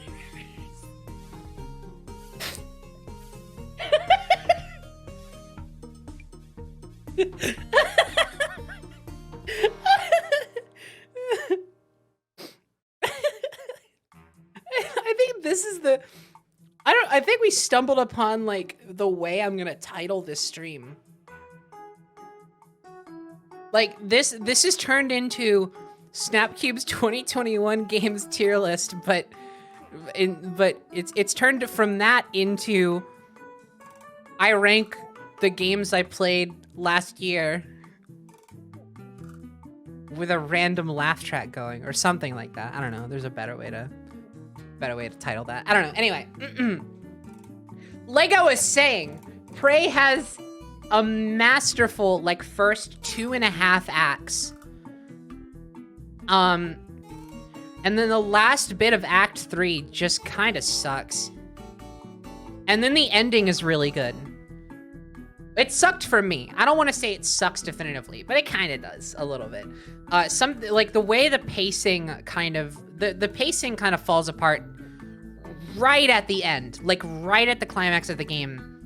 It kind of falls apart, but the rest of the game is so incredibly good.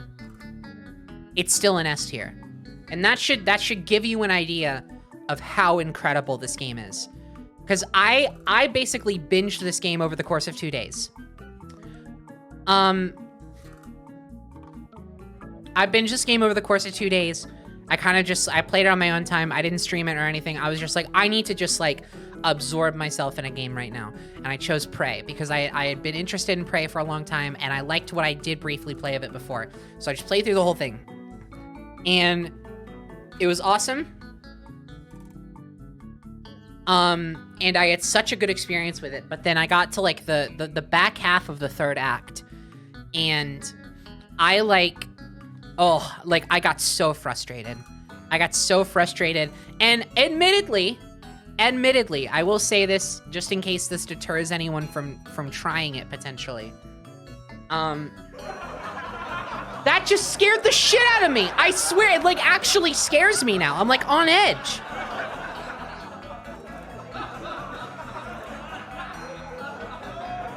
Oh my god.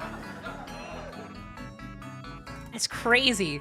That really, it freaks me out now. That's sad. That's a sad thing that's happened to me. I was gonna say, admittedly, part of the reason why I had such a frustrating time with the very end, like, third act of this game was because I missed, like, one crucial thing that I should have done way earlier in the game. No, I missed, like, two crucial things. There were two decisions I made way early in the game that were kind of dumb decisions that I made. And it kind of fucked me over in the last bit. Majorly. And that really affected my experience, which is why eventually I want to do I want to replay this game knowing about those two things so that I can not make the fucking head-ass decisions I made or didn't make, and then maybe fix my experience with the last bit of this game, because a lot of the last bit of this game for me in my first playthrough was just running around frantically going, hey, what the fuck do I do? How the fuck am I? Because there's like, no spoilers, but there was a section that involves like a timer. I'm not gonna give you context as to why, but there's a section that involves a timer, and it's a pretty high stakes timer. And I was trying to beat the clock, and I literally could not because of a decision I made hours earlier. And I was like, oh my god, this sucks. This completely sucks, because I didn't know what to do. I sincerely thought I was just missing something so crucial right there in the moment. But the problem was that I had completely overlooked something so much earlier that was making that happen.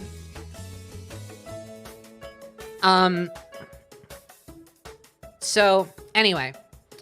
But, all that being said, this game is still an S tier. It's below the rest right now.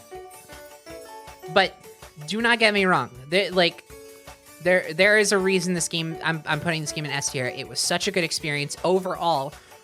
The reason why this is below the rest of these games is because I think the rest of this game come together as a whole much better.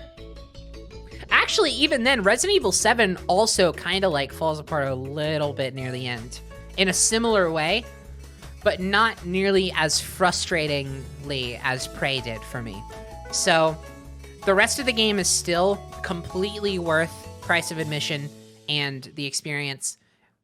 It's on Game Pass. If you have Game Pass at all, go play this game. It is so good. If you don't like it, then you can yell at me, but I think you might. If you like games, where it genuinely, truly feels like your decisions actually matter. Not in like a weird sort of like dialogue options kind of like, oh, if I say the wrong thing to this person, then they'll die in a later cutscene kind of thing. Like, no, if you want a game where it feels like the things you do moment to moment genuinely matter, both from a gameplay and a story perspective, the actions you make in the game affect the story at times. It's really cool. It is one of the best examples of like a branching path kind of story I have seen from a game. It does it so well, and I wish more games that had branching stories would do it like Prey does, because Prey, oh, it's so good about it. It's so good. Because it's not like moral choice in video games. It's like real. It's like you feel like the tangible effects of what you do in one way or another. Bruh. It's true.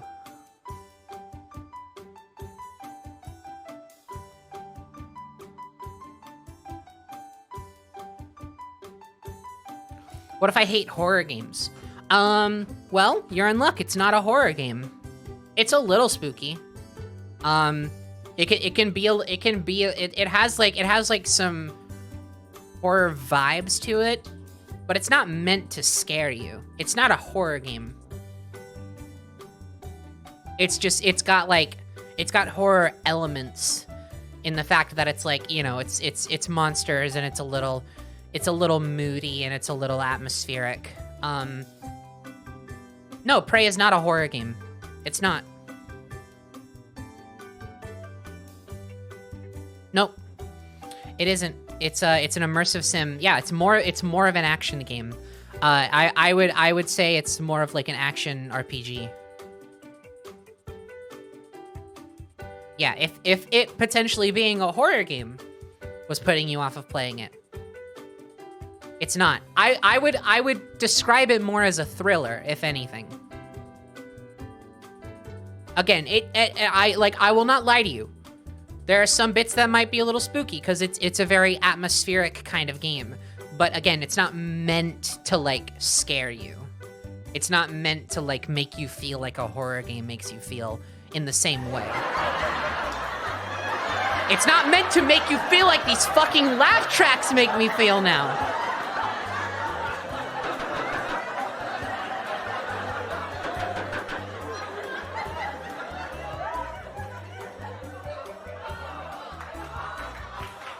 I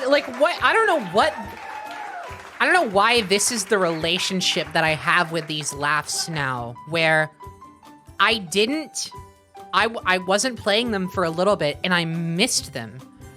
Now that they're here, they're scaring the shit out of me. Every time they're like making me jump, but I know if I turn them off, I'm gonna be like, oh, but I kind of want them back though. That's kind of fucked up. Like, what's wrong with me? That's kind of fucked up.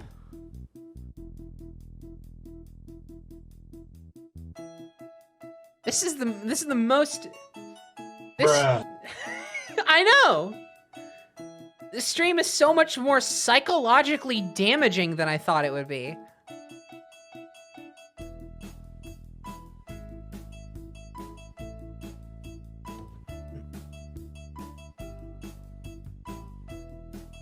A therapist is gonna have a time about the stream. I do have a therapy appointment tomorrow.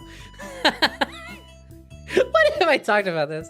No, I got other shit going on, but who knows? Maybe for fun, I'll just be like, hey, I did the stream last night, and I want to open up about this with you. These guys are, like, I got this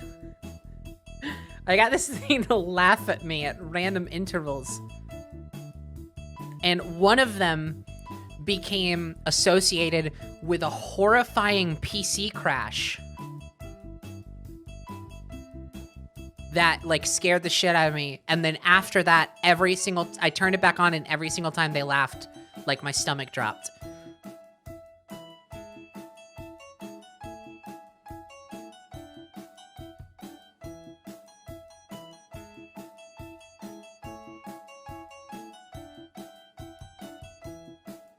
Apparently Prey is free on PS Now. I gotta check it out. Yes, do it. PS, it's on PS Now. It's on Game Pass. It's 60 frames per second on the new Xbox if you have one of those. So that's awesome. Okay, let's keep going. I think it's time to rank Avengers. Okay. So,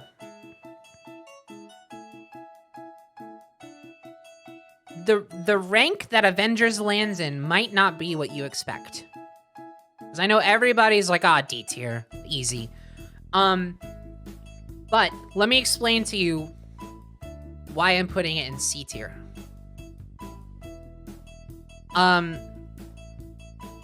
Not because I think the multiplayer section of the game is C tier worthy, but because I did not play that part of the game for more than like an hour at most. My experience with this game was primarily the single player campaign that the game opens with, which is a solid like maybe 8 to 10 hours of game. It's like a solid decent length single player story. It's not a particularly good story, but I really like Kamala Khan. I think she's awesome. And I think that she is absolutely fully the heart of this game. And it really, really sucks that the story is as like kind of smaller scope as it is because of how much they had to focus on the live service aspect. Because I like, you know, this is not a hot take, but like this is basically everything everyone says about this game. But if this game was just a big like meaty single player Avengers game where you could play as all the Avengers and the story like it actually shut the fuck up. The story like it is was still focused on Kamala Khan and she was like still the heart of it, but it was a much more like expansive and like well-realized story. Shut the fuck up. I mean it. I mean it. This game had serious potential.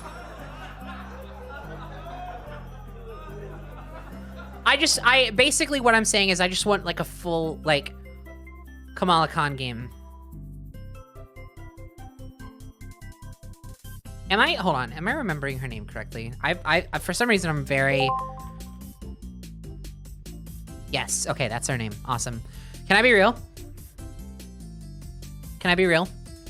The reason why I was so nervous about that was because initially I almost said Kamala Harris. And I was like, that's not her name. That's somebody else. And then I was like, wait, but then what is her name? Kamala Khan? And I was like, yeah, okay, it's Khan, right? And then I was like, oh, fuck, is that... I didn't know. I did know. I should have trusted myself. But yeah, essentially, she's the heart of this game. She deserves a better game than this. And I mean, the rest of them do too. I really like the rest of the characters. I think they work really well in the story, in the campaign. The campaign is C tier worthy. The rest of the game is easily D tier worthy. I found basically nothing appealing about the game past the campaign. But the campaign was good enough to bump it up to a C tier. If you can like get the game for like $5 or for free, play the campaign. It's fun. It's pretty good. It's like, it's not gonna be like, if you just want like a kind of somewhat mindless beat 'em up game with like a mildly interesting story that has like a good central character, Avengers is a decent time. The campaign of Avengers is a very decent time. Also, I do think the campaign is worth trying specifically so you can get even a taste of how fun Captain America is to play in this game. Kamala Khan is the heart of the story of this game. Captain America is the heart of the gameplay of this game. I don't know what it is. Like, going into this game, I would not have expected. If you told me who I expected would be my favorite character to play going into this game, I would not have told you Captain America. But his gameplay in this game is so fucking good, specifically because of the shield. The way you can, like, actually fucking throw the shield and, like, bounce it off of shit. And he has, like, a double jump. He's, like, the only character in the game. Doesn't he have a double jump? I think he has a double jump. He's, like, the only character in the game who has, like, a fucking double jump. And you can throw his shield like a frisbee. It's so cool. He is so fun to play. And I want, you know what I want? I want a full-fledged fucking Avengers spin-off game. Kamala Khan, Bruh. Captain America, team up. It's a good fucking idea!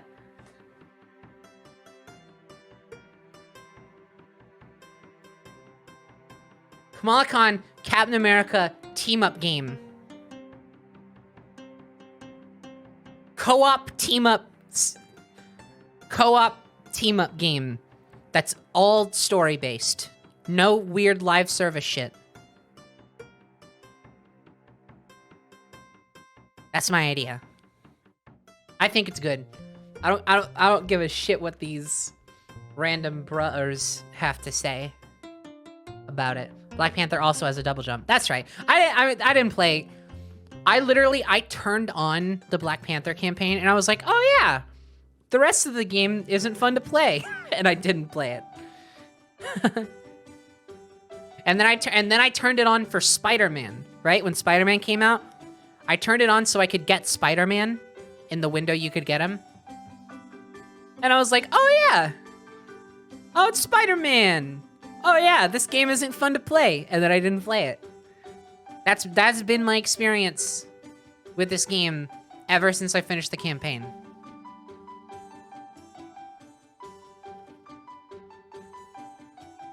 Not even Spider-Man. Not even Spider-Man could do it. So, yeah, this game's in a rough state. Again, I know everyone says it should have been just a fully campaign story-focused game. What a missed opportunity this game was. But I do think the campaign is still decent in its current state. Okay. Also, I played a lot of Slime Rancher.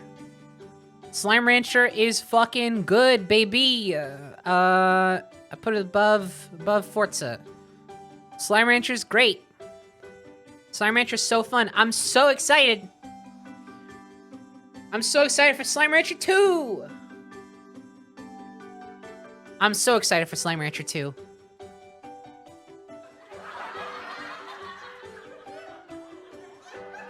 Let's see what's funny about that.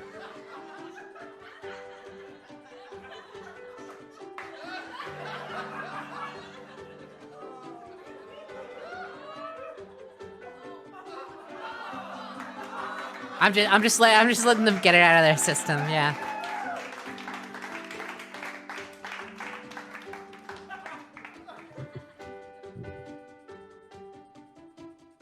They are hooting and hollering, yeah. Yeah, they're making Slime Rancher 2. They announced it in the most recent Xbox thing.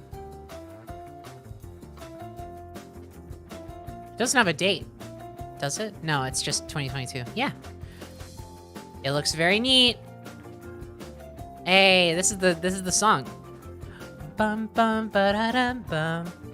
Bum bum bum bum bum bum bum. Hell yeah. That's a bop. Yeah, that's this year. That is, it is current year. Okay. Oh, you know what okay. I played these two games kind of in the same era of last year. So I'm gonna rank them really quick. Cause I finished Infamous First Light which was the finale of my Infamous series playthrough. And then I remember I started Control basically right after. And that was around the same time I started Ratchet & Clank as well. So let's get these out of the way. Infamous First Light. I love Infamous. If you don't know, Infamous, I think, is one of the most underrated franchises. I think it deserves another shot to be in the big leagues. I really miss it. Infamous is very important to me. Second Son is kind of rough around the edges. The gameplay of Second Son is fantastic, but the story is kind of hot garbage. First Light, I think, fixes a lot of that. First Light is such a good little contained experience. The story of First Light, being as sort of small scale as it is, was a lot better than Second Son. And I really like Fetch. Also, obviously, being focused on one power set again did this game well, because they were able to do more with a single power rather than it being rather than some of the powers kind of being left by the wayside, like Concrete in Second Son, which, yeah, you get it post game, so you don't really have much need for it, but it is basically like an unfinished power set. So Infamous First Light gets I'm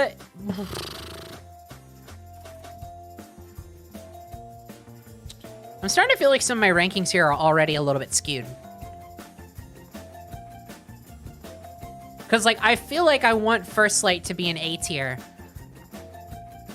But do I really put it above, like, Forza and Bowser's Fury and... I do. For now.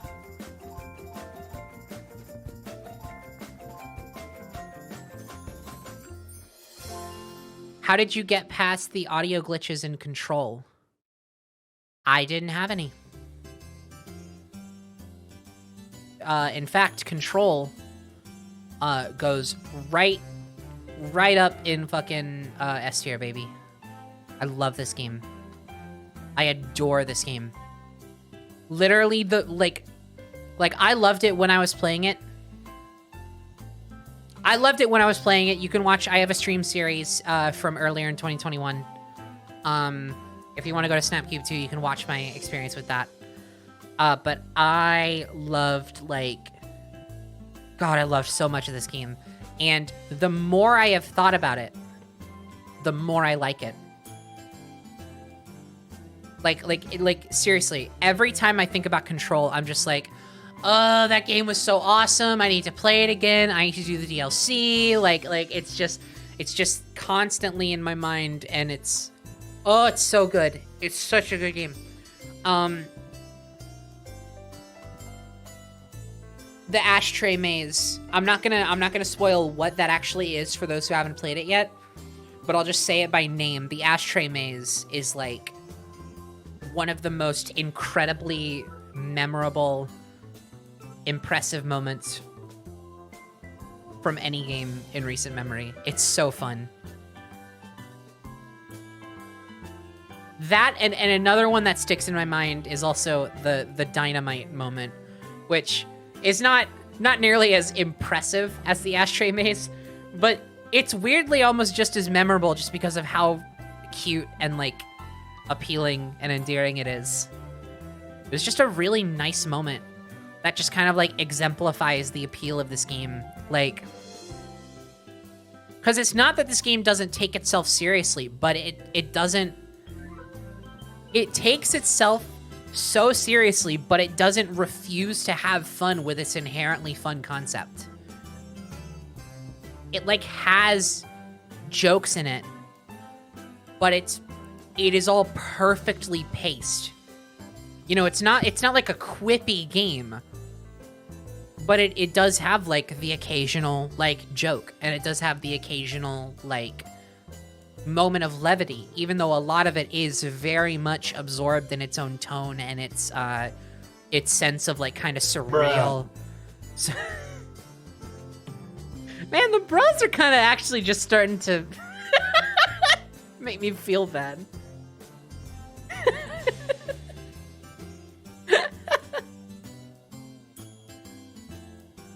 You know, it's probably a good thing.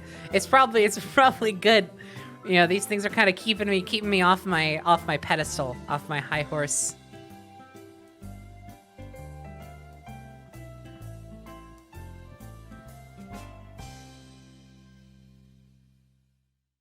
When I guess someone farted in the audience or something, because like I certainly didn't say anything.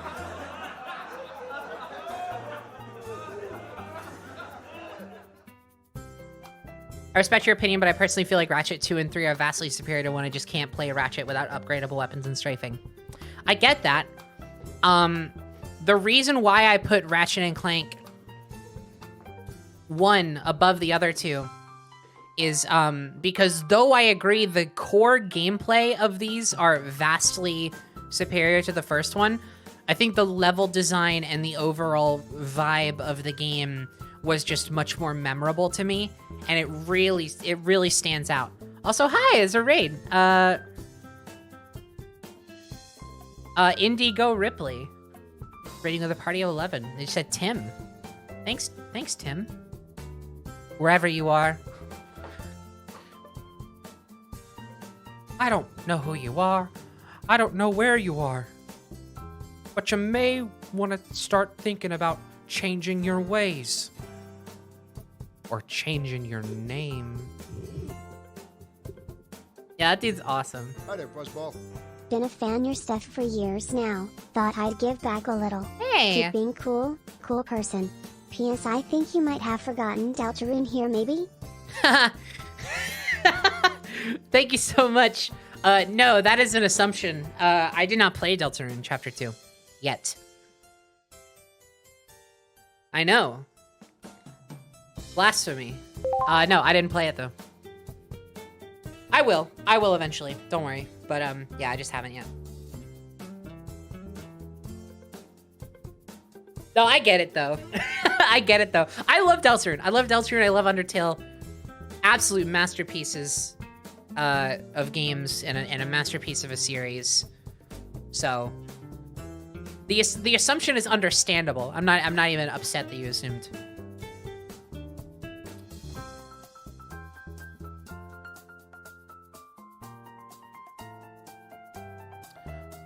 Okay, yeah, I got control up here. This is where it belongs. Infamous First Light. I feel good about that being an A tier. It was good. Infamous First Light is really good. Bruh. Look. No, I understand the tone of the original games. Yes, they are a little bit more creative. I get it, you know, like Infamous 1 and 2, they're very iconic. Infamous 2 is a very iconic game. And, you know, Second Son and First Light definitely are less so. The identity kind of... Yeah, the audience for this stream fucking hates me! He's gonna start crying by the end of the stream. I'm really close. I feel like I'm not being respected. Not that I deserve, like, a copious amount of respect. Yeah, copious is right. Cope, bitch.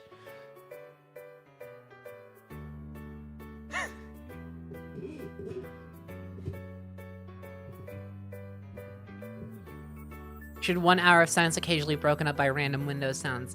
The thing for me is that I wanted to do something that interacts with my commentary. I don't want it to just be a random, like, oh, look at me, you know? It's like, yeah, I'm looking.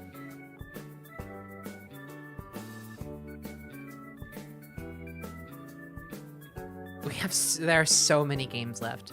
I feel like I've been sitting here for like 4 hours.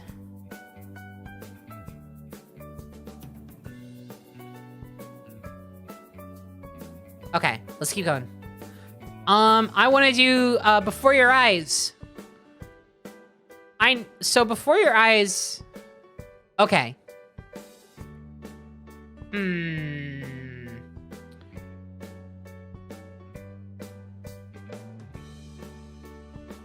You know, okay, I'm gonna before I rank this, I'm gonna say this game is fantastic.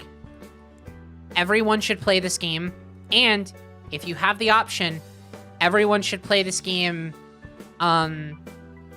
with the blinking mechanics enabled. If you don't know what I'm talking about, I don't feel like explaining it, so go look it up. But you should play this game. It's fucking incredible. I sobbed. I sobbed. Like, before Endwalker beat it out eventually, but before Endwalker, this was the hardest I have cried playing a game ever. It wrecked me, and it's beautiful. I think thematically, it is gorgeous. I don't know if I'm gonna put it in S tier, though. Specifically just because it's, like, really short. And I wanna explain myself here, like, I don't think a game being short is bad. I'm not one of those people where it's like, oh, if a game isn't like 60 to 100 hours long, it's not worth my money. Like, I'm not one of those kind of people. But I do think that this is a game, like, I think this is, not only is it short, it's a very fleeting experience, which honestly kind of works with the theme super well, but it is a kind of fleeting experience, and though I do think about it a lot, and though I do regard it very highly, I don't know if I'm gonna ever play it again. Bruh. Look, I'm not saying it's not worth playing again, it's just that when it is Stop!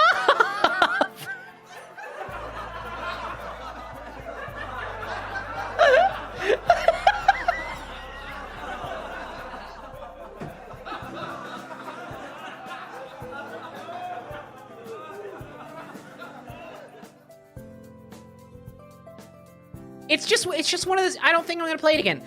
The experience was fantastic. It made me sob. I think it's beautiful. I think the message is beautiful. The story is great. But it's just I don't think it's one that I'm going to, like, I don't consider it like a staple of, like, my experiences in the past year. I am very glad I experienced it, but when I think about all these other games, they are either games that I am currently coming back to, like, over and over again, or they are games that, like, I'm like, oh, one day, like, I wanna either finish this, or one day I wanna play this again, or, like, it's just, these games are gonna be games that I regard as, like, masterpieces in either gameplay or story, or both in one way or another. And Before Your Eyes, though I think it is very gorgeous, and I am so happy it exists, and I genuinely, again, I recommend everybody play this game. I think it is beautiful.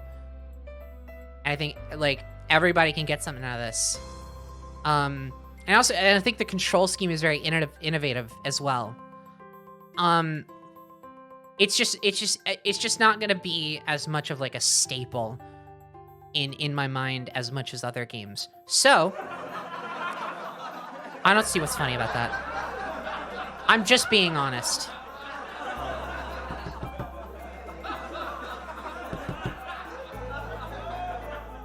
The fact that that sounds like someone's knocking on a door is, like, dangerous.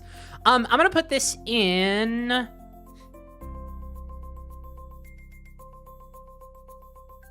gonna put it... You know what? I was gonna put it maybe bottom of A tier, but I think I'll put it... Because the more I talked about it, the more I realized I am speaking of it very highly. So, I'm speaking of it very highly. So, obviously, I think very highly of it. I'm gonna put it above Hitman, below Bugsnax.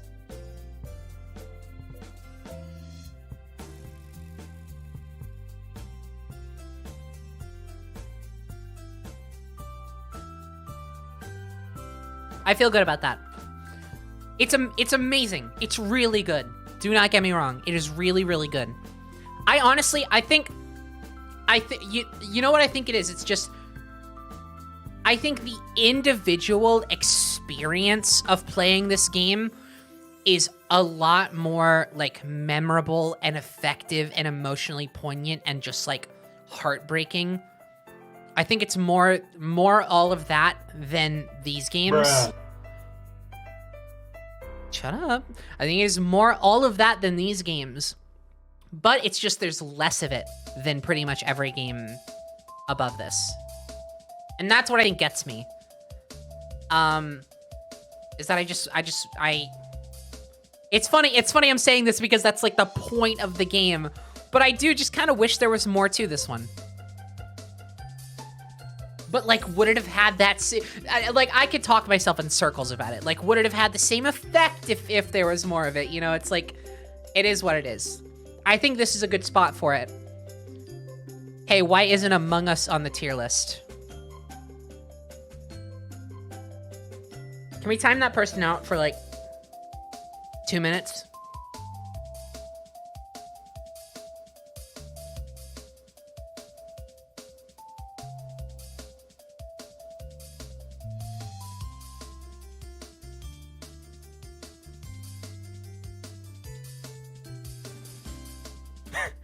No, please, it's a good game. I'm sorry, you made your bed.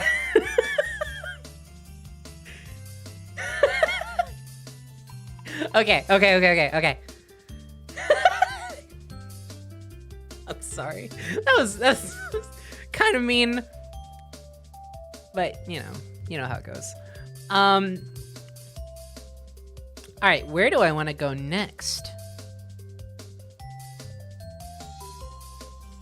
I'm gonna do the 3 Ratchet and Clank Future games. Now, I think, oh my god, these, I'm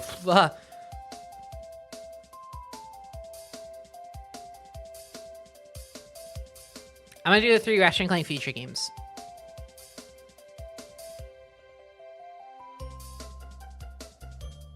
Oh, and then you know what?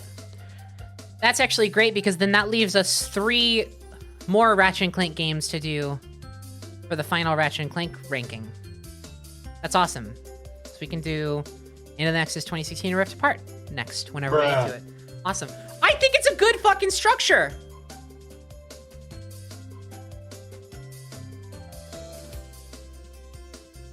Okay, anyway.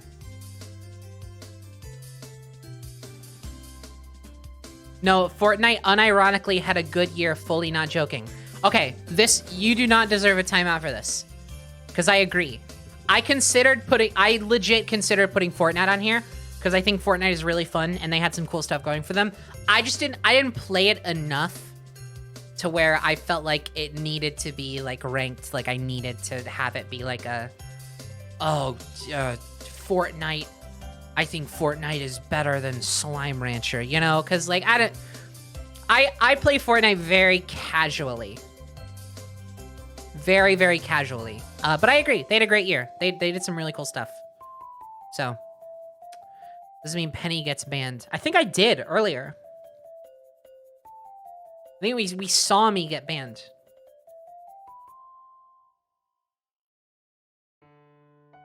Speaking of, I'm gonna restart the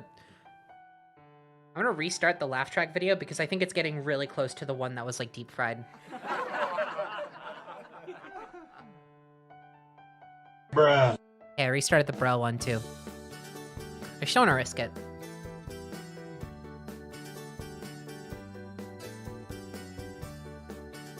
Okay, so let's do Ratchet and Clank Future. So, those of you who watched my Ratchet and Clank Future playthrough series might be expecting that I put Tools of Destruction in like D tier, because I was pretty negative on that game.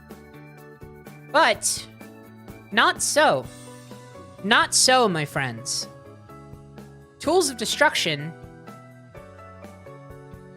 I don't know if I want to put Tools of Destruction top of C tier or bottom B tier.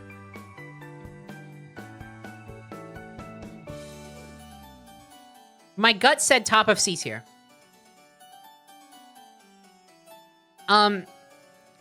Tools of Destruction is a good, serviceable game. However, those of you may remember, my opinions on Tools of Destruction were very negatively tinted. Purely relative to the rest of the Ratchet and Clank series, because I think pretty much every other game in the series is like at least a tier above Tools of Destruction in terms of quality. Tools of Destruction just does not have a lot going for it. They had a lot of growing pains with the story in particular, and it just got really monotonous. But the core gameplay is still fun. It is still it is still a very fun game. I'm glad Forza Horizon 5 met your B tier standards. I worked there. Forza, this game is awesome. This game is awesome. I think I only put it in like top B tier just because like I haven't had as much of a chance to like really absorb myself in it as much. But I feel very positively about this game. It's fucking gorgeous. Like obviously I think the big thing people talk about is just how amazing it looks, and like that is really important to the identity of this game. Just because the experience of like exploring like vistas as beautiful as this game has is very memorable. This is a game like I can see myself like I see myself throwing this on like while like watching a fucking like 5-hour video essay on YouTube very frequently. Thank you for, B tier is fine. I was just joshing. Yeah, no worries. No worries. I didn't want my ranking to be without context, because I do appreciate all the work that went into this game. It's awesome. Anyway, yeah, back to Tools. Tools of Destruction. The core gameplay is as good as it always is, but I think the rest of it is just really monotonous. It doesn't have a lot going for it. Again, growing pains with the story, and they remove a lot of like side content as well. I know. It's laughable. Yeah, it's a laughable thing.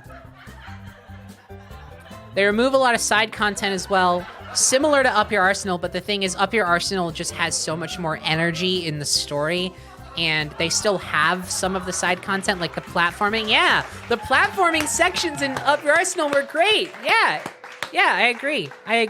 Cool. We're on the same page there. So yeah, C tier, Tools of Destruction. Quest for Booty is weirdly more of a... Quest for Booty is more of a platformer than any of the other games since Ratchet & Clank 1. And I think that works in its favor really well. It's obviously like a budget title. It's really short. If somebody wanted to put this one in like D tier, I would not blame them. But personally, I just remember really enjoying this game. It was really short, really sweet. The platforming was awesome. The cool like new stuff you could do with the Omniwrench platform wise. I think the shortness actually strangely works in this game's favor, because it was never meant to be much more than that. And like the story works at that level perfectly fine. It was just awesome. So I think this one goes. I'm not giving him the time of day. I think Quest for Booty goes, I think, under Sonic Colors Ultimate. Why is Sonic Colors Ultimate here?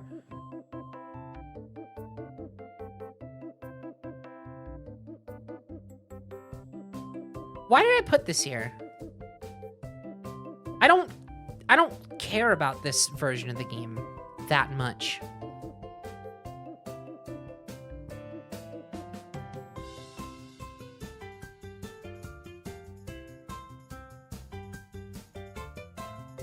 You tell me. Yeah, no, I guess you're right.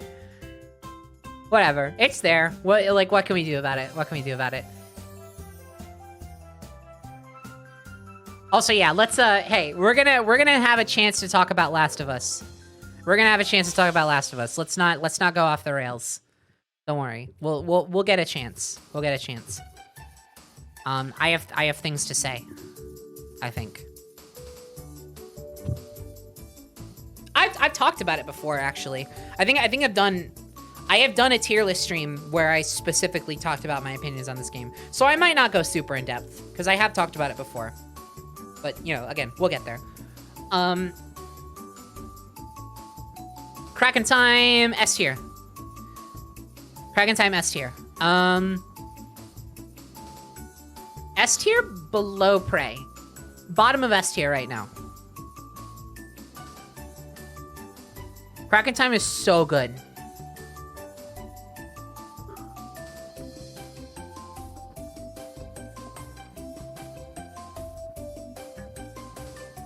Tier list stream of the Last of Us games. Oh man, God, I'd love to do it, but that'd be like 12 hours long. Yeah, Kraken time, yeah, impeccable is a great word. It's very good. I don't even really know like what to say about it. I feel like it's just very self-explanatory how good this game is. I did a playthrough of it. Again, I mean, I did a playthrough. Obviously, I did a playthrough of every game, every Ratchet and Clank game that's here. Oh, actually, except for 2016. I did not do a playthrough of this one. The rest of them I did, though, on Snapcube too. Yeah, if you play this game, you know. It's awesome. I feel like there's a part of me that, like, wants to take these games' stories into account as much as I do, but then there's also a part of me that's like, yeah, but, like, the story of Ratchet and Clank has never really been all that good. Like, it's appealing, and some of them have good stories, but I honestly, like, I just feel like for the most part, the story is, like, generally the weakest part about these games. And I think it's just when they take their simplicity in stride is when they're at their best. But also I do kind of wish they would try more sometimes. And I think, not to spoil, but I think Rift Apart does that, and it doesn't hit every note perfectly. I still think it's pretty simple, and not as, like, effective as it could. No, not as effective as it could be. But it's, I think from a story perspective, Rift Apart does the most. Kraken Time has an amazing story. I disagree. I think a Kraken Time has amazing moments. I think a Kraken Time has amazing story beats. But I don't think the story as a whole is all that great. Like, I mean, maybe I'm spoiled by Final Fantasy or whatever, but like I mean, there are so many games on this list that do story better than even a Kraken Time. But that being said, a Kraken Time does have some of the best story beats, and it does have some of the best set piece moments, and the characters are just as interesting as ever.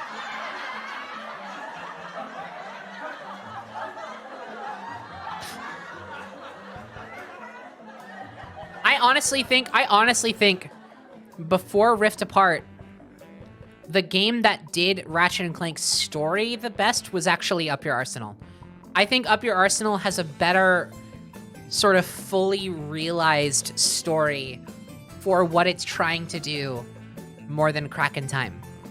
However, Kraken Time goes above it because I think a Kraken Time does so much more. A Kraken Time does, like, infinitely more gameplay-wise than Up Your Arsenal that works in its favor. Kraken Time has incredible gameplay. Like, the space exploration is so fun. I love the little planets. The little planet, like, the planet platforming challenges are fantastic. The weapons are great as always. Yeah, I think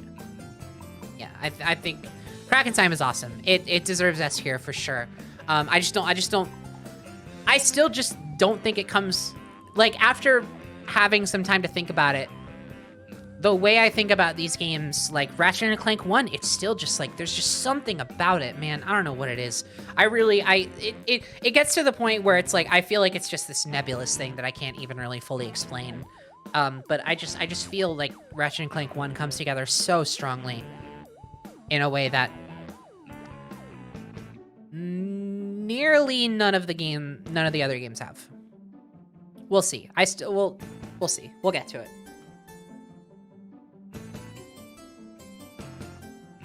The music, it does a lot of work, IMO. I honestly, it's not a bad call. I don't think it's just the music, because honestly, I wasn't even considering the music when I was talking about that, but it does help.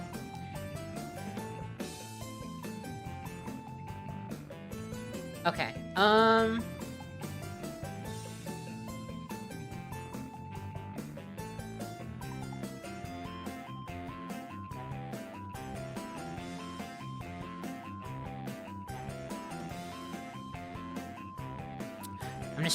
trying to think where I wanna go next, rank-wise. I'm gonna do It Takes Two.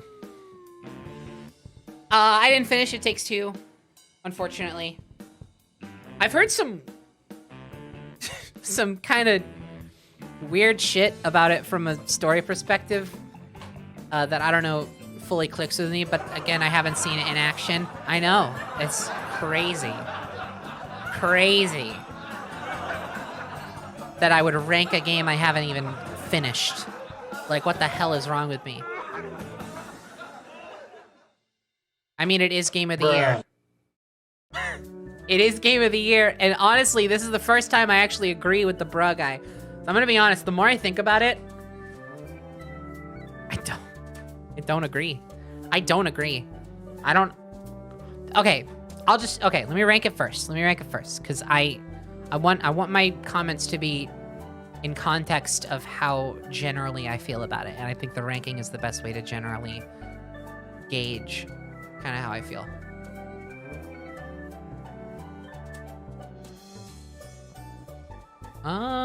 It's somewhere in A tier. Above Returnal, below Hitman. Yeah. Yeah. That's good for now. It's either of these, either which way, I feel like can kind of switch. This game has some of the best co-op... No, this game has the best co-op game design I have ever played. The actual design of this game from like a platforming and co-op design perspective is impeccable. It is unmatched. It is very, very good.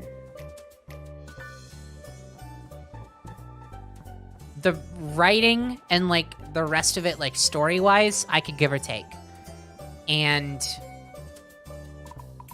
it just... granted, again, I did not finish it. This could, maybe I could be like, be kind of putting my foot in my mouth over this just because I didn't actually get to finish it. But we played like, what, half of it, maybe? And I just don't agree that it was the best that games had to offer last year. I very much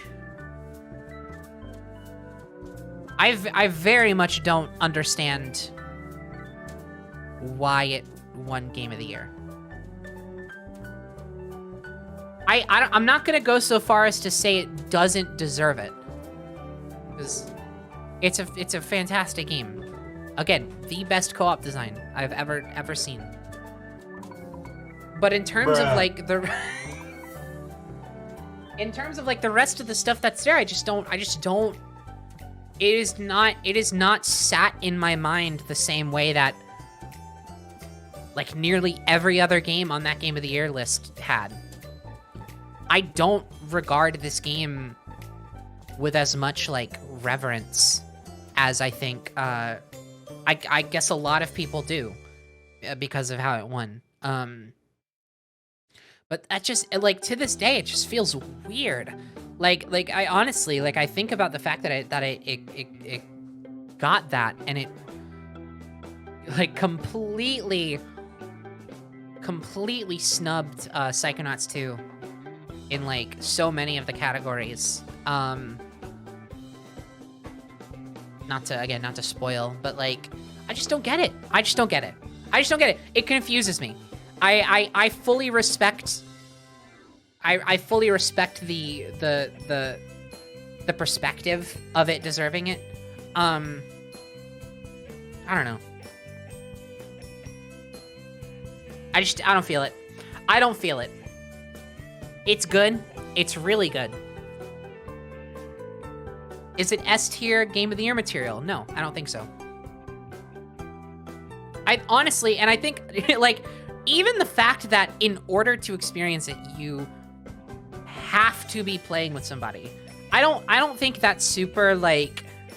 I don't think that's as much of a hit as maybe me bringing it up sounds like I would make it. What the fuck was that sentence I just said? I don't think that's as much of a that shouldn't be a detracting point as much, but it is a weird barrier, and it's a weird barrier for a Game of the Year game to have. I do not think Deathloop deserved it instead, no. Again, weird assumption. Deathloop isn't even on this list because I haven't played it enough to consider that.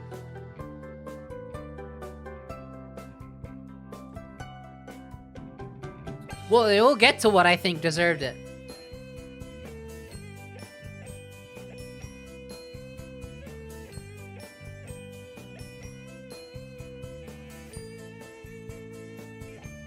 If you're on Steam, the demo lets you play it with someone fully if they have the full game. No, yeah, like you don't have to get 2 copies of the game, but still, the fact that you have to be playing it with somebody, you cannot experience this game if you do not have somebody who is willing to play it with you.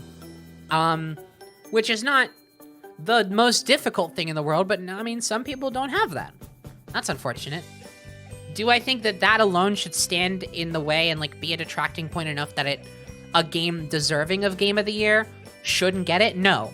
But on top of that, I also just don't know if I fully believe that this game was Game of the Year material. And I hate that it getting Game of the Year has caused me to talk more about how I don't think it deserves Game of the Year based on what I've played.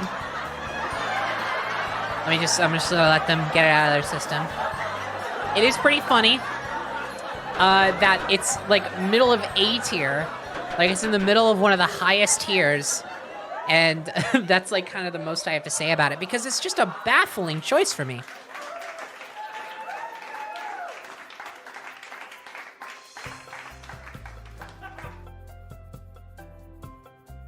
Bruh. Yeah, no, that was weird. That was a weird one. That was a weird laugh track placement. I don't get that one either, bruh guy.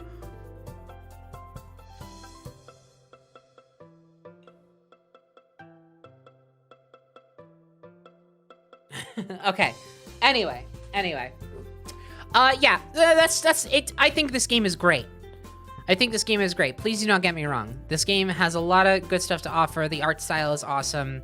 The co-op is the best co-op design I've ever played. It's really fucking good. That's really it. That's all it has going for it. I wasn't feeling it from a story perspective, and also, this game has an absolutely abhorrent character in the book. I do not like that book guy. I don't know if he gets better. I don't know what his deal is. I cannot stand that dude.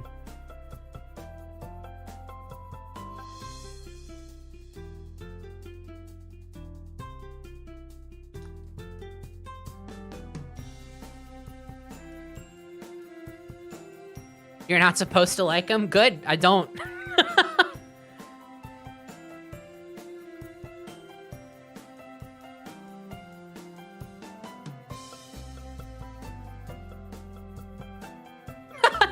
Well, if you like characters you can't stand, let me introduce you to 12 minutes. You mean the one with Willem Dafoe? God, that game, the fact that that game exists is just a real dark mark on the games industry. Okay, let's keep going. Kingdom Hearts. Oh, I loved Kingdom Hearts. Y'all, Kingdom Hearts was so good. I finally finished Kingdom Hearts this year. Last year, technically. It took a little bit to finish, but when I finished it, oh, I'm so glad I played this game. Kingdom Hearts is awesome. I'm so excited to play the rest of them. Kingdom Hearts fucking rules. It is so unabashedly courageous in being exactly what it is. It knows what it is.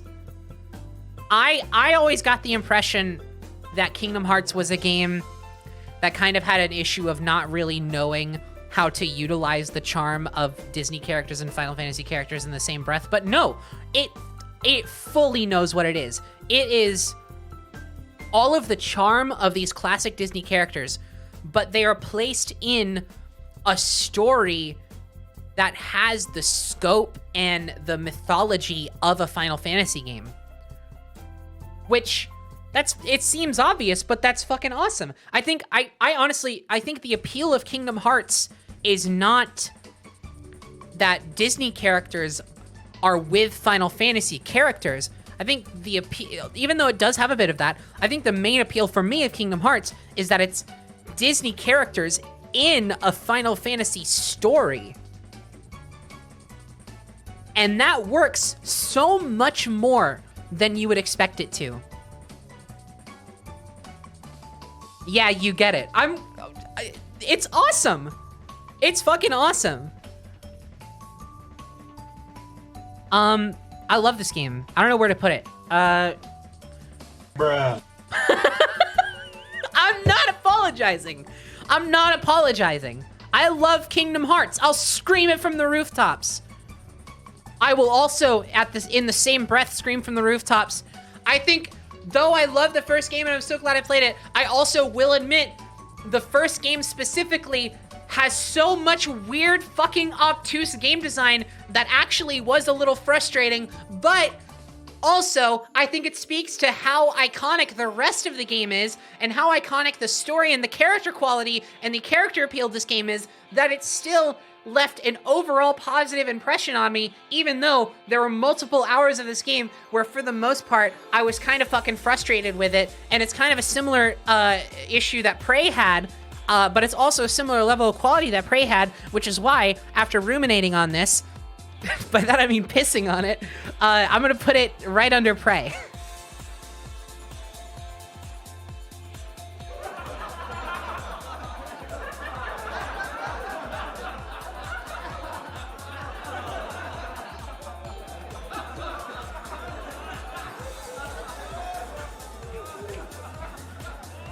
It's a long scream. Yeah, I have a lot to say.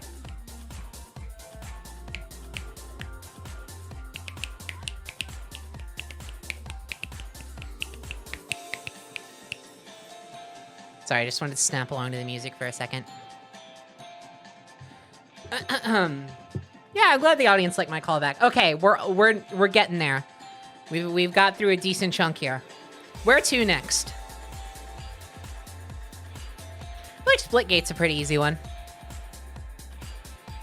You know what? I'm gonna do Splitgate, then I'm gonna get this out of the way and do The Last of Us. Splitgate. It's Halo and Portal. I played a lot of Splitgate last year. However, the moment Halo Infinite dropped, I have stopped playing Splitgate. Although I do want to jump back in and see how it holds up after some time away.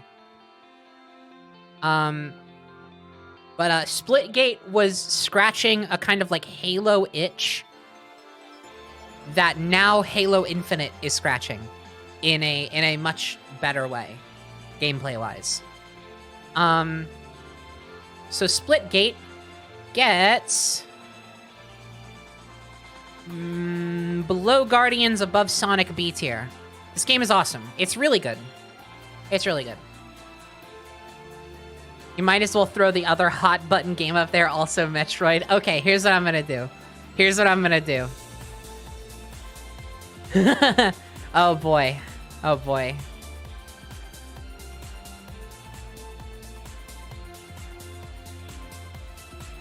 I'm gonna absolutely demolish my chat room. You know what? I'm gonna turn chat on for this. I'm gonna demolish my chat room in one fell swoop. Okay, you ready? Hold on.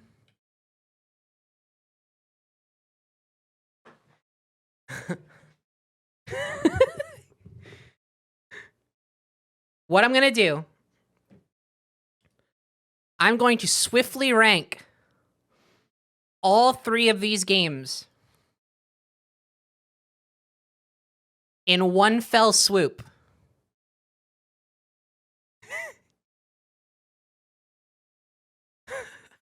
You ready?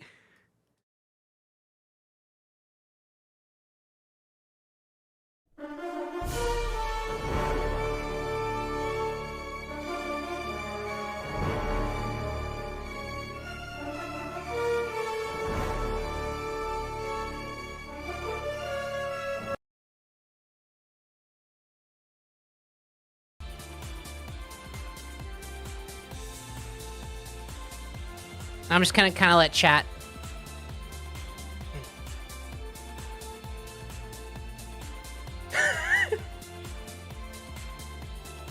just tell. We don't have to argue, but just tell me what you think. I want to see what you think. I want to see your thoughts. Oh, fuck me. Hold on. What am I doing? No, okay. We're good. Now it's good. Wait. Now it's good.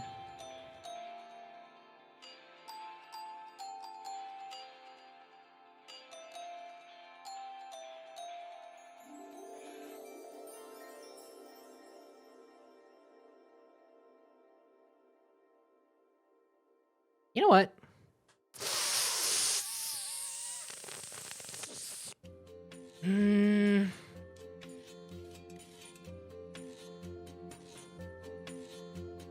There's a way to make this feel better.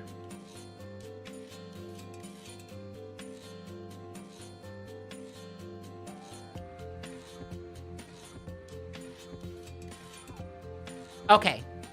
That's good. Starting off 2022 with an L. That's fair. Remember, hashtag GoToCube. You can tweet at me at any time. I respect your opinion, but you're wrong about Dread. That's, yeah. Okay, so I will explain. I'll start with Metroid, because I think that's the most, like, it's one that sticks out the most here. I think Metroid has a lot going for it, atmosphere-wise. And I think the base gameplay, just the running around and shooting, is pretty good. It's about as good as you can get with like a Metroidvania style game. I think it's pretty awesome. Running around and shooting is fun.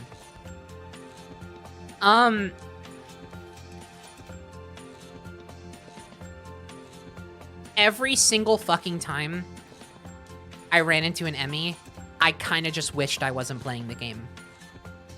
Like, I love stalker type enemies in games. I'm notoriously a big fan of Mr. X in Resident Evil. I love like Jack Baker, Resident Evil 7. Resident Evil 7 has stalker type enemies, and it is fucking up here and S tier. However, the way Dread does it, for some reason, I couldn't even tell you like all the nuances or whatever, but something about it was just more frustrating than fun for me. Yeah, I think the fact that it's not a full-on horror game actually does the stalker type enemy structure like a disservice.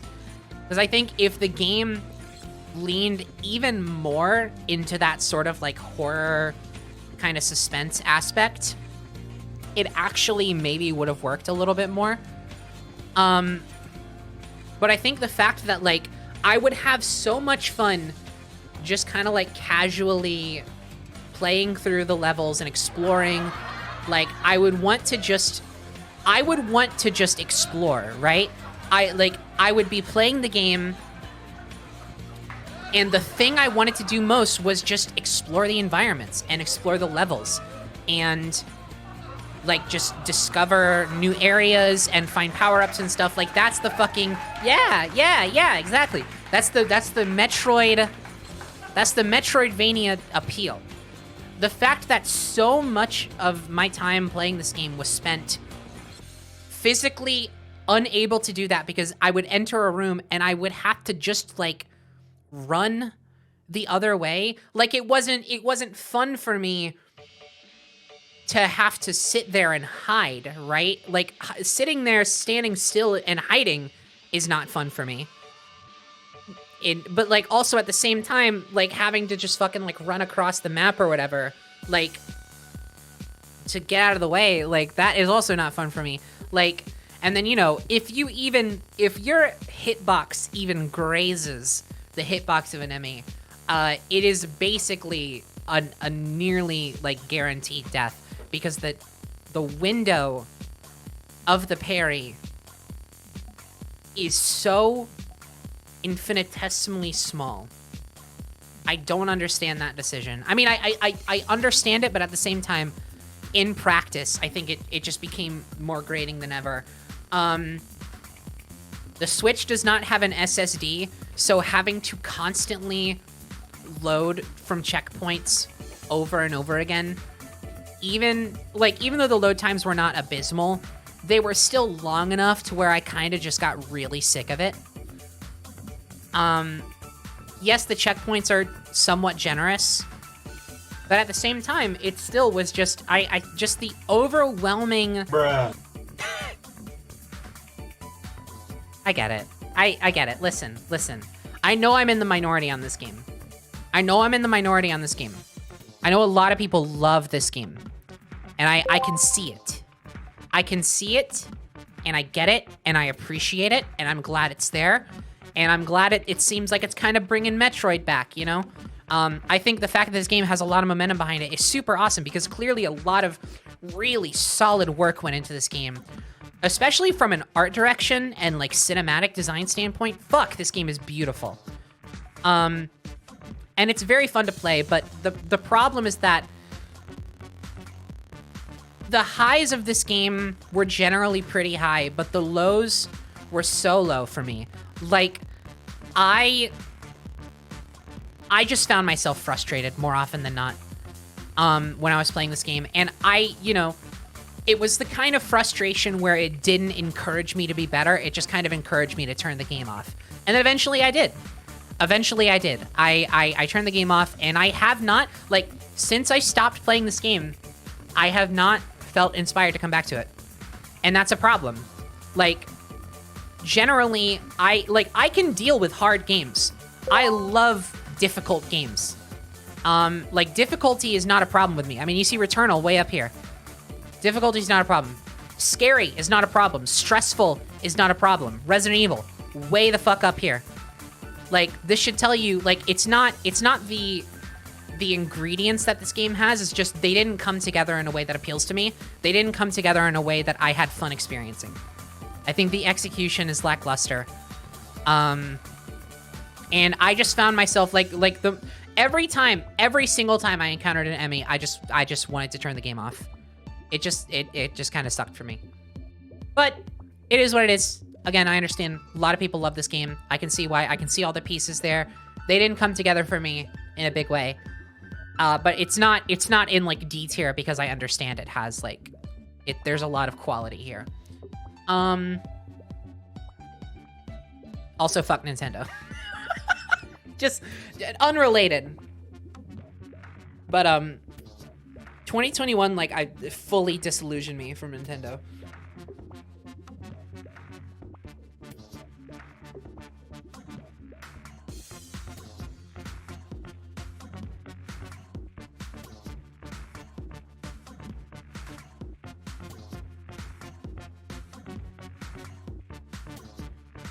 I think the thing I'm most upset about is that one of my favorite experiences of the year, Dread, is below one of my least favorite experiences of the year, Quest for Booty. That's just the way the cookie crumbles, Maddie, dude.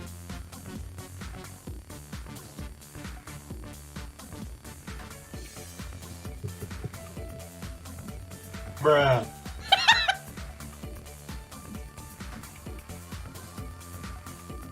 At least they haven't gotten into NFTs yet. Yeah, I mean, that, honestly, that's kind of one of the one of the moments where Nintendo's fucking, like, backwards ass isolation from the rest of the industry is actually doing them a favor. And it's rare, but it does happen occasionally, and yes, in this case, I do appreciate it. Who knows what the future holds, though? Yeah, yet, I think, is the operative word here.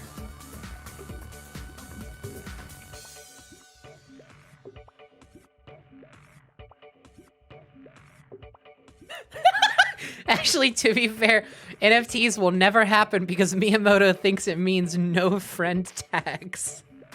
Come the fuck on. Hi, I'm a massive Metroid fan, especially the 2D games. And I think Dread is one of the best in the series. And I say this to help validate your opinion, because Emmys are absolute trash game design and single-handedly make the game so much worse. Hell yeah, we got one. Vindicated, at last. Thanks, Kira. I appreciate it. Okay. All right, let's keep going. What have we got? Oh, I'm surprised we haven't done Village yet. I played Village. I mean, Village came out pretty early. Let's do Village. Village is a beautiful game. I mean, visually, yes, it is beautiful, but I didn't initially mean that beautiful, like, visually. I just mean, like, all the elements. Oh, I did. Oh, yeah, I did forget to talk about... They're laughing at me because I forgot to talk about The Last of Us. I knew I was missing something. Okay.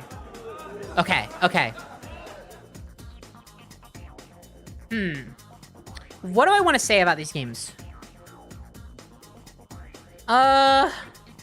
I really don't know. Because I feel strongly about this. I'm not as fresh off of them as I was when I decided that this was kind of how I felt about them. I have already talked about them. I don't really know. I don't even know where to start. I feel like these games are like a whole can of worms. I don't know where to start.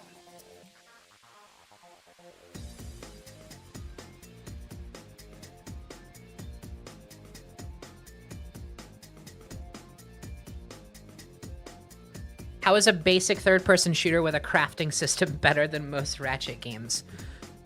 Because the experience... I mean, I talked about this earlier. The experience of the story of this game and this game just overwhelmed me with how much it, like, spoke to me and how much it affected me.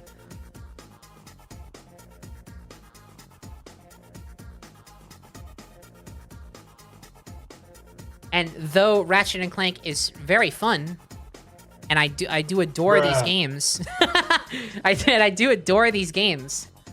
And obviously 2 of them are even ranked above it. From a story perspective, like, the rest of them just don't speak to me, and a lot of these other games do not have as much that appeals to me on such, like, a visceral level.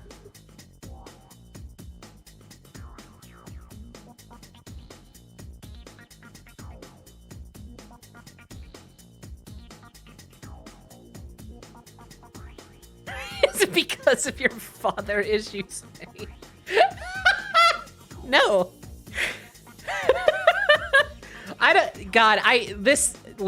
Look. I don't even know if I want to get into this. Because again, I have talked about this before. Where was the stream where I talked about this? Hold on. Let me see if I can go find this.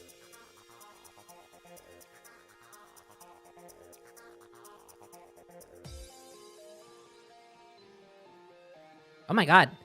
Why does it sound like Portal 2 music? Okay, where did I talk about this? Hey, okay. I talked about it on this stream. Ratchet and Clank PlayStation exclusives and Candy tier list stream. There you go. If you want to hear more in-depth thoughts about these games, I don't have the energy to try and recall all the fucking discourse and like my experience of these games right now. For some reason, I just like, again, it's one of those things where I don't know where to start. But when I think about these games, this is the truth of how I feel about them. And, you know, I know this to be true. And it is what it is.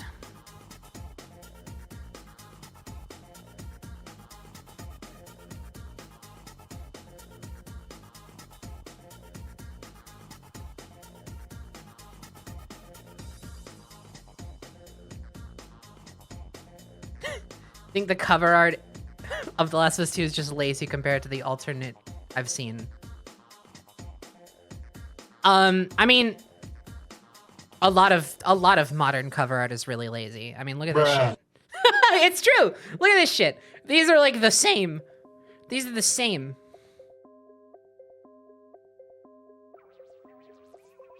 You're gonna get lazy cover art with a lot of modern games. Although I will say, that being said, this is an actually rather a thematically appropriate cover art for this game. Given the intimacy of emotion towards Ellie's situation and her behavior.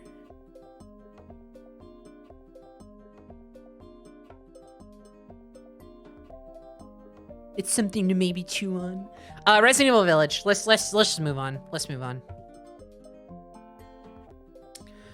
Bruh. I'm sorry. I don't know what to say. Thanks for putting The Last of Us 2 in S tier. Here's the agreed payment. Make sure this doesn't show up on your screen. Okay, thanks. Do you want to go bowling next Get the week? fuck out of here, Neil. No, I'm doing something next week.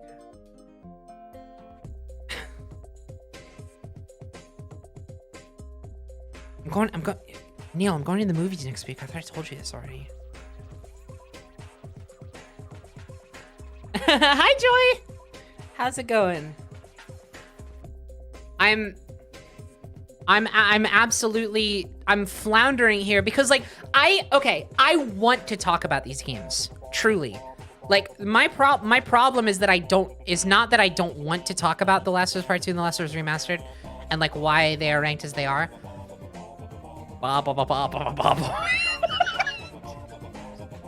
It's just this song is what happens in my brain when I think about it right now. I don't know where to start.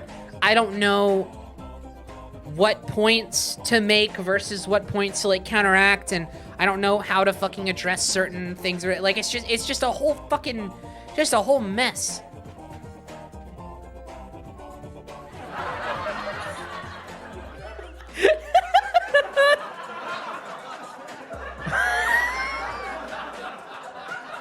It's fitting though, this fucking stream is a mess.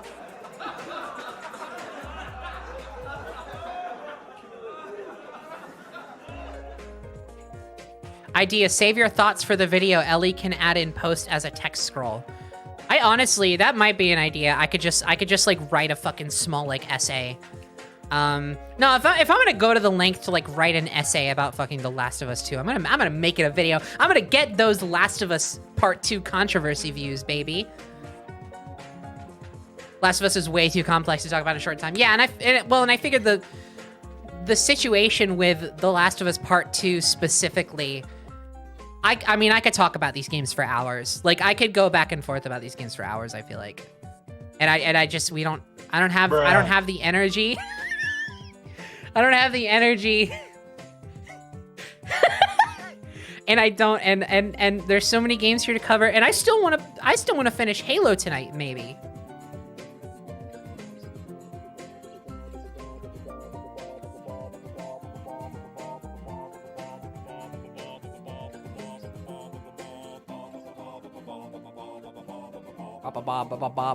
Penny, Halo isn't happening. You don't fucking own my intentions. You don't know.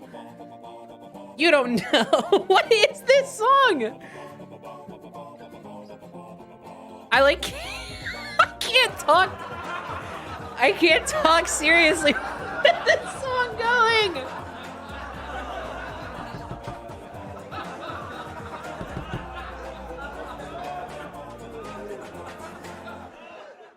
And I didn't have dinner tonight. Okay, finally, it's a new fucking song. Okay, let's go.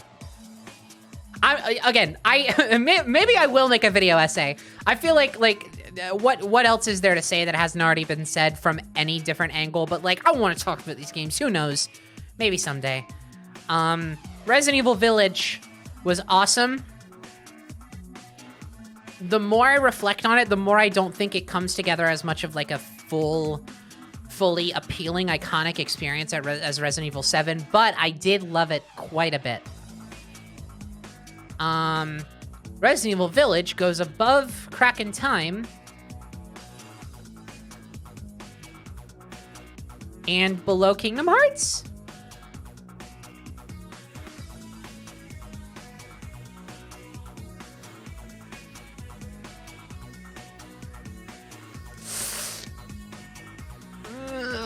Can I do something here? Can I do something here?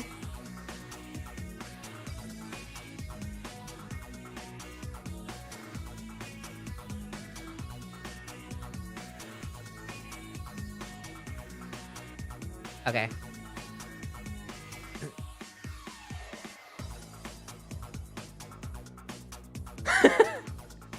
It's true. It's true. I don't know what to tell you.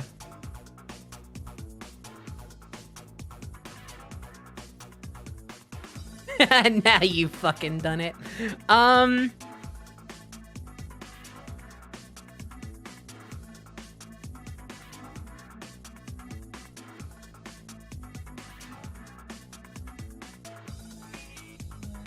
Where to next? I feel like we should finish off Ratchet and Clank. I feel like we should finish off Ratchet and Clank.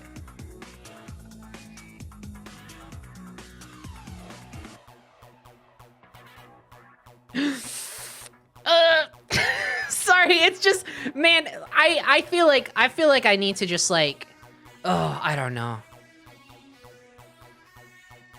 And like, I look at all these and I'm like, oh, but now this one goes over here and this is over. Wait, is that Kingdom Hearts 1 Final Mixes cover? Why is it on here? Is it for the PC release? Oh, babe, this is, yeah, these are games that I played in 2021. And there are new releases, but I didn't limit it to new 2021 releases just because, like, there weren't enough of those that I played to rank. And I want to, and you know, most of my game experiences the past year were with games that came out like years before, and like most of my notable experiences were games that came out much earlier, and I still wanted to talk about those.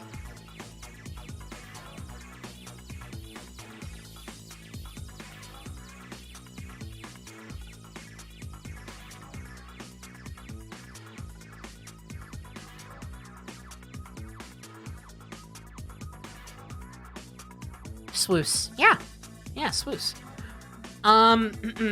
Okay. Let's do the rest of Ratchet and Clank. Into the Nexus is a similar to Quest for Booty kind of game where it's like really short.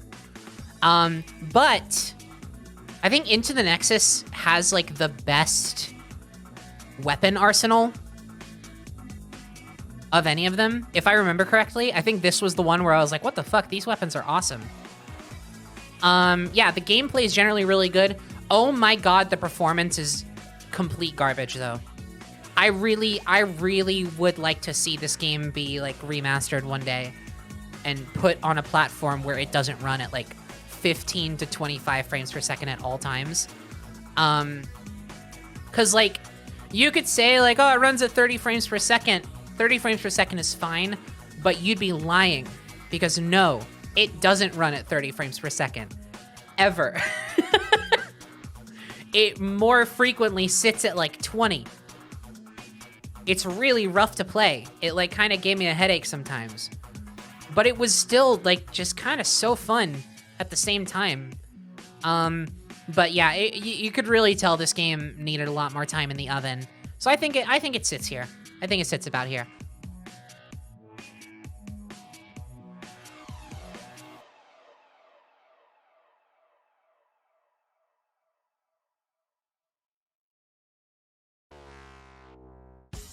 It's like that apparently because they tried to put it on the Vita and didn't get enough time to fix all the bugs. Oh, that fucking PlayStation Vita strikes again! Goddamn. I knew it would come back to haunt me. Vita behavior.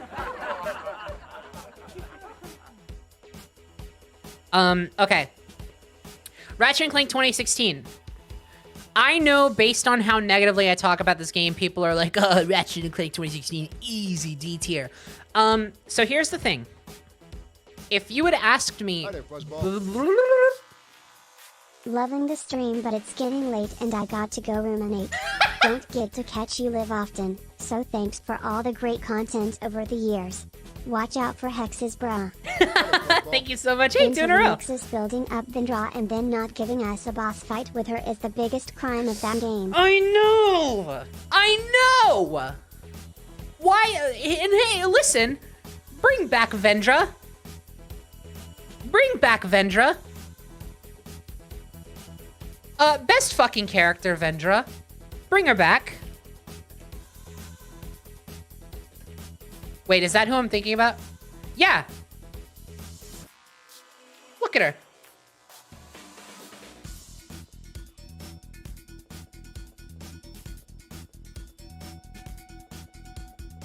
You can, like, tell me you don't want to see this in a future game.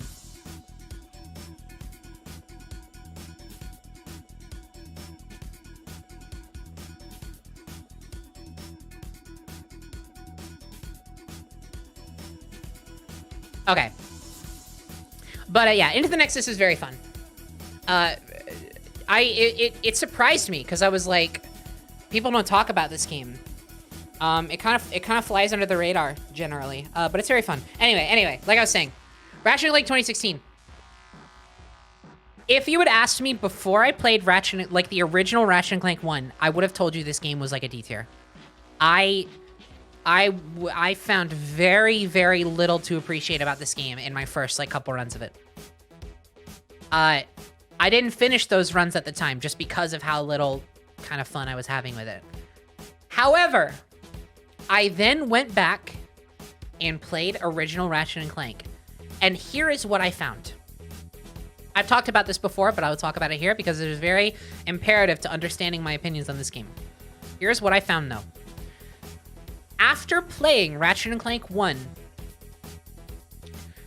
the design of Ratchet & Clank 1 and the way that Ratchet & Clank 1 teaches you how to use its weapons makes 2016 better to play.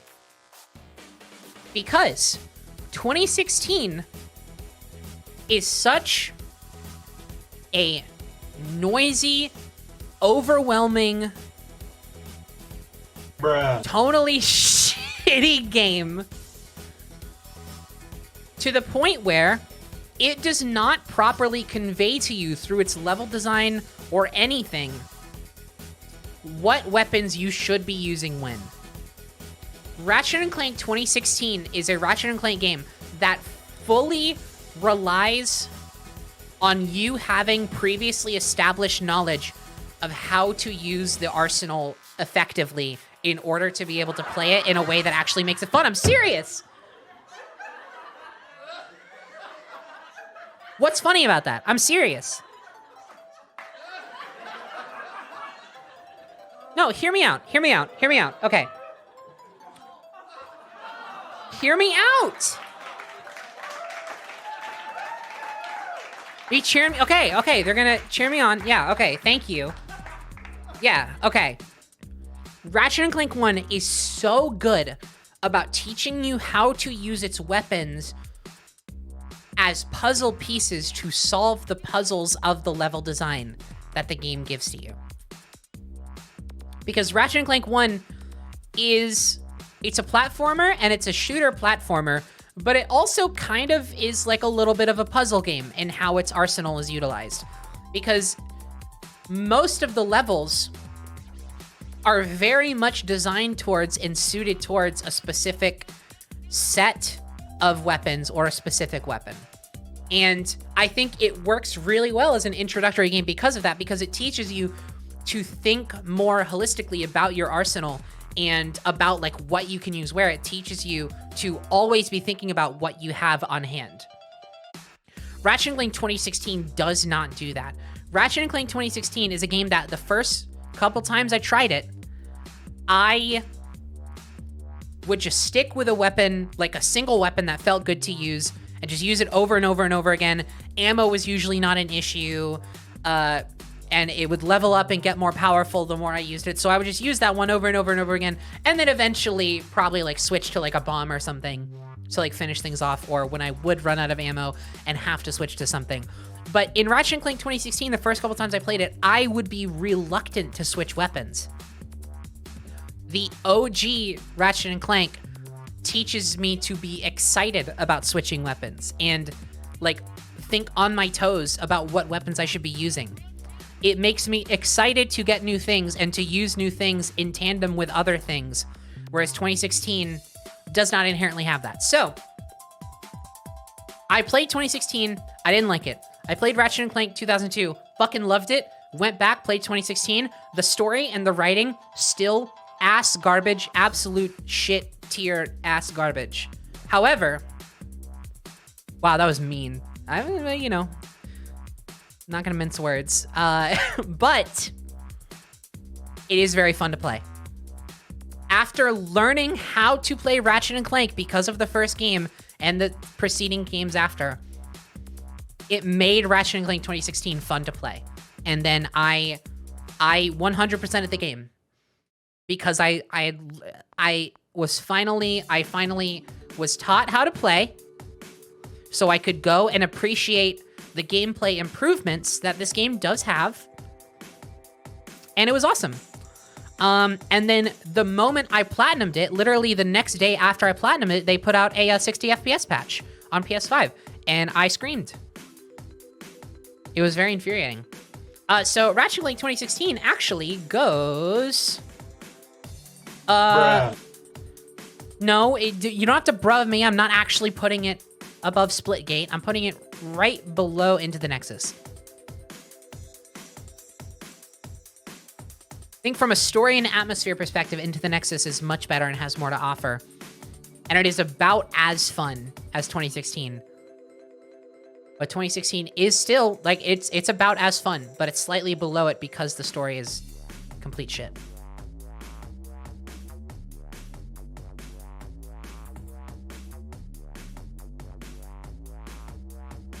Would you say that Ratchet 2016 requiring prior playthrough of the Ratchet series detracts from it, however? I'm not saying it requires it. I'm just saying because that happened to me, I enjoyed it more. And at the end of the day, this is all about my personal experience. And my experience was that after I played the first game and then fully gave this game like a full shot and platinumed it, I had a good time with it. I enjoyed it, so it goes in B.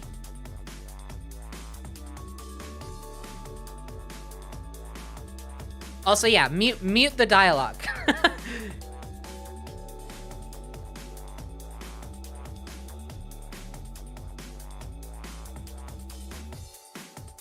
And then, finally, for Ratchet & Clank Rift Apart. I already know it's going in S tier.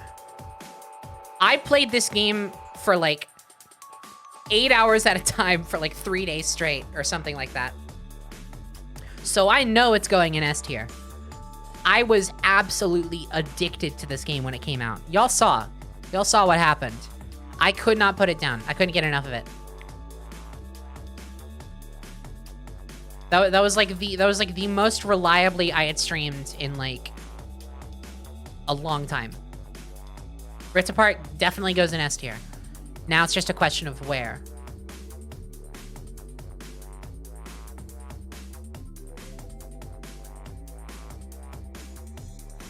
You know what?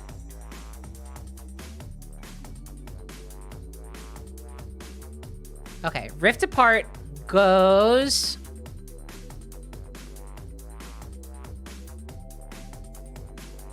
I think above Resident Evil, below Control.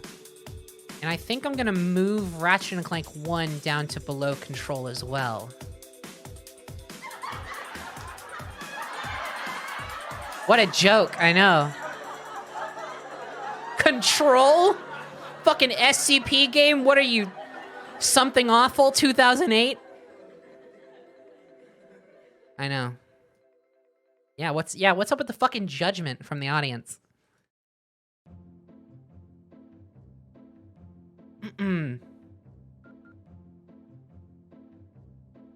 Shit, did 6 Halo games come out this year?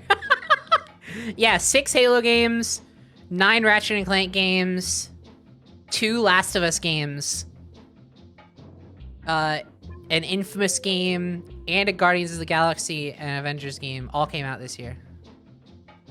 No, these are just games I played. Yeah, 2021 was huge. Insane. Yeah, 2 entire Final Fantasy expansions came out this year. Fuck.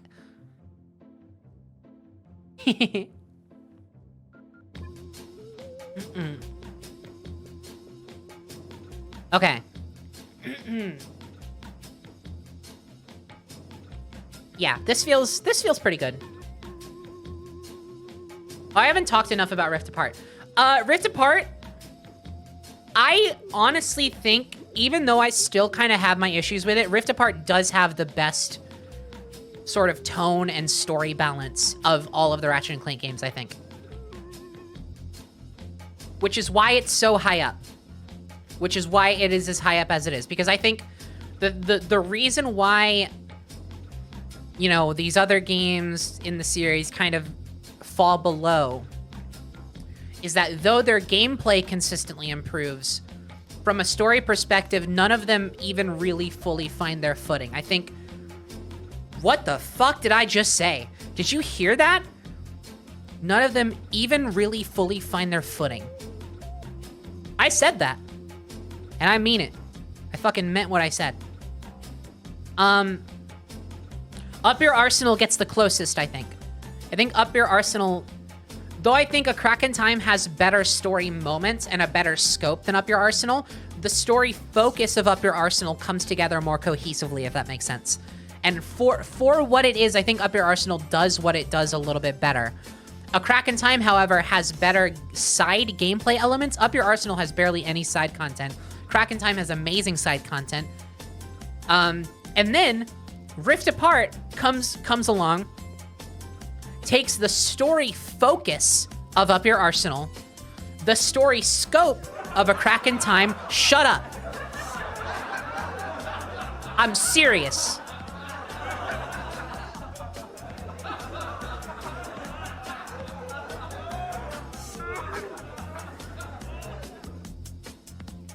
It takes the story focus of Up Your Arsenal, the story scope of A Crack in Time, and all of the gameplay improvements, and then some, and just boils it into one fantastic game. With amazing new characters, beautiful character dynamics,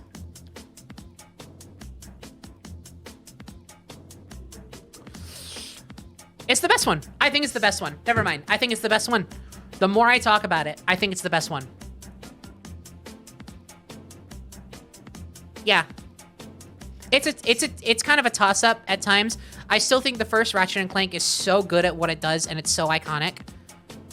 But I do think Rift Apart just... I mean, we're talking about the first game and the most recent game over, like, decades. They sit hand in hand. One has finally surpassed the other. And this makes me really excited, because this means they're going in a great direction with these games.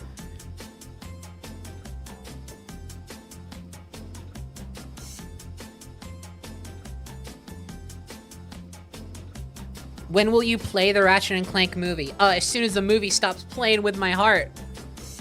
Yuck, yuck. Yeah, the fact that there's a sequel hook at the end of this game makes me so excited.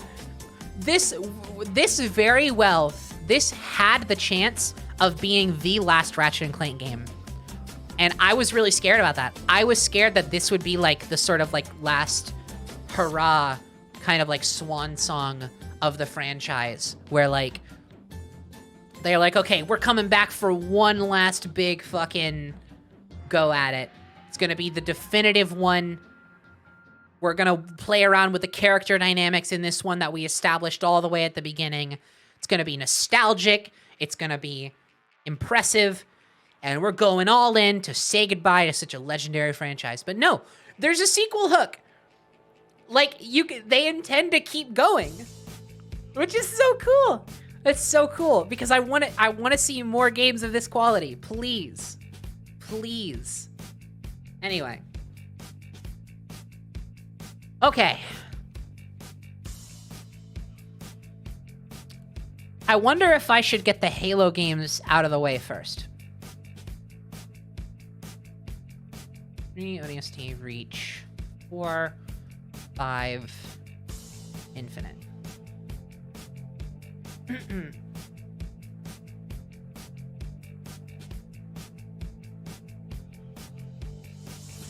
Hi there, Fuzzball.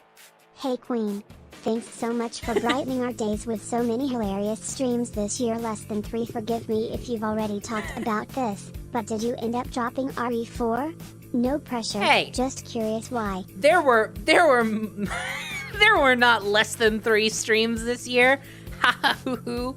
There were so much more than 3 streams this year. Hi hee ho ho. Do you get it? Anyway, no, I have not dropped RE4. It's just, it's been on break, but I'll come back to it. I'm gonna come back to it either, end of this month or February, most likely. Or sooner. We'll see. No promises, but I will come back to it. I fully intend to finish that game. Okay. Let's get through, let's see, there's 1, 2, 3, 4, 5, 6, 7, 8. There's 8. Let's do 4 of these games. And then we can break it up. And then do the other 4 after breaking it up.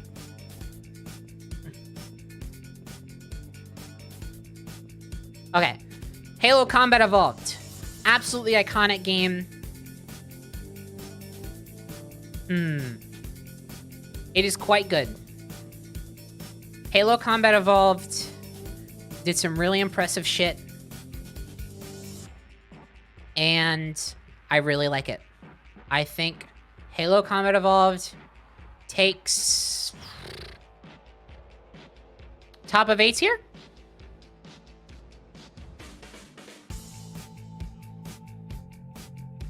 Am I losing my mind? I don't remember seeing VODs for ODST. But alas, if you had watched the VODs that were there, you would know I mentioned I played ODST. I just didn't stream it. I didn't stream all of these games. ODST was the one Halo game I didn't stream. Just because I straight up did not have the time.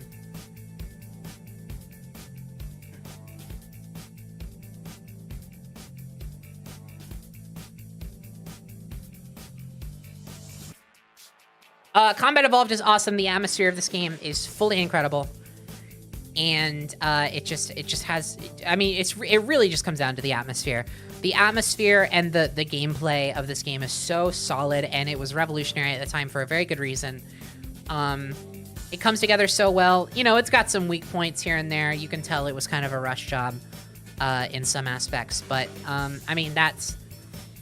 that's the case with a lot of old games, I feel like. After playing Ratchet & Clank and Halo, I feel like some of those stories are very similar. Crunch is nothing to laugh about, audience.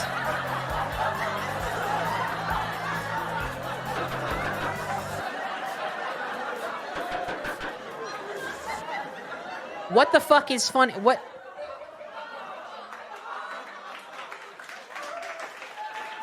Now you're applauding. Now you're applauding Crunch. You know what?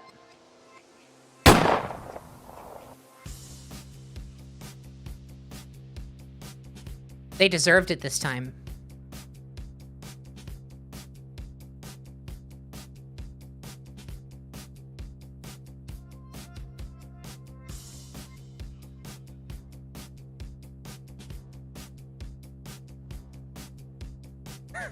You legit scared me, sorry.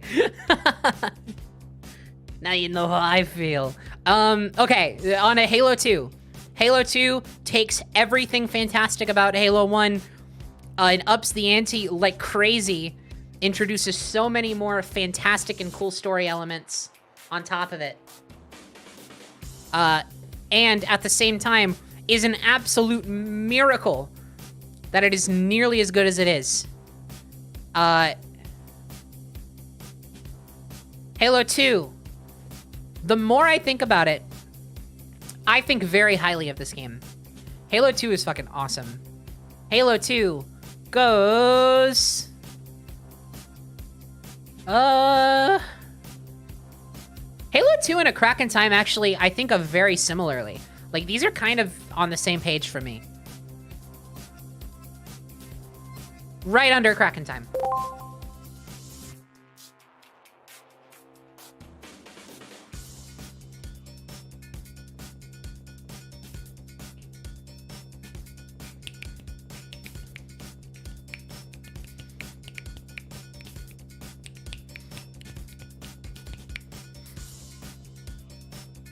Funny you say that, Penny, seeing as Halo 2 code-wise is held together by paper clips and prayer.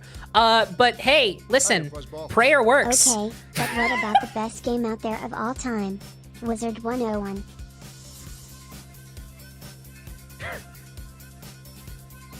Prayer works apparently, because this game fucks.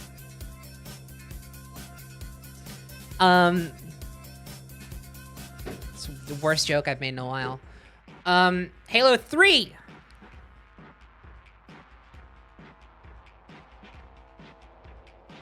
Oh, but yeah, sorry, Miraculon. What about the best game out there of all time? Wizard 101. I don't play it, but I pay for it, so it must have something going.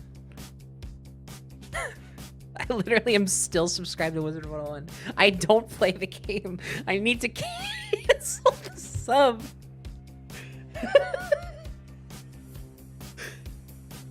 I've been paying for Wizard 101 for like a year. I'm not kidding.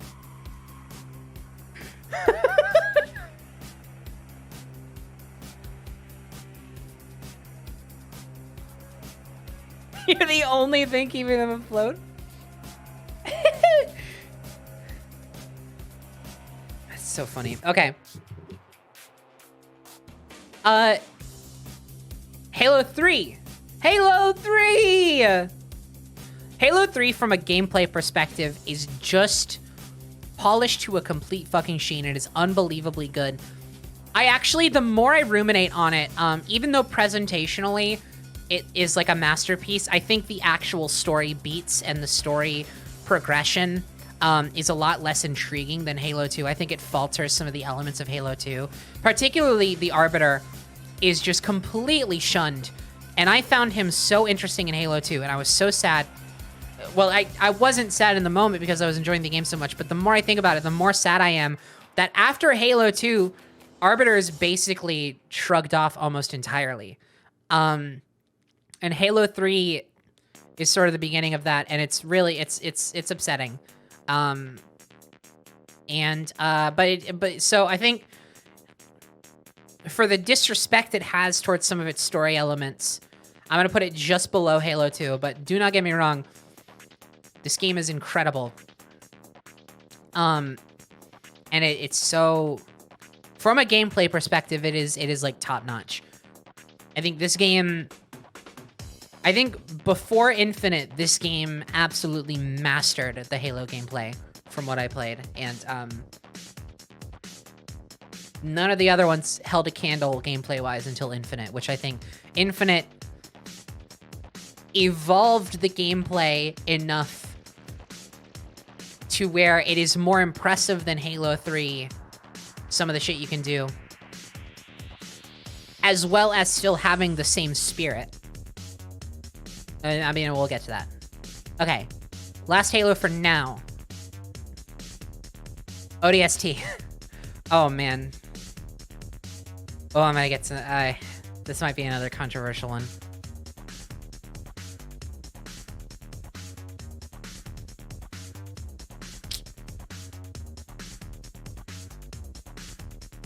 Top of C tier. It's like fine.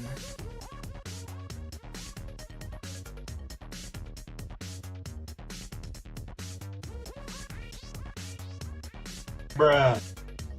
Yeah, fair.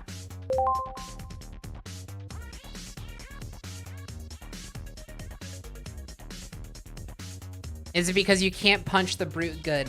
I honestly,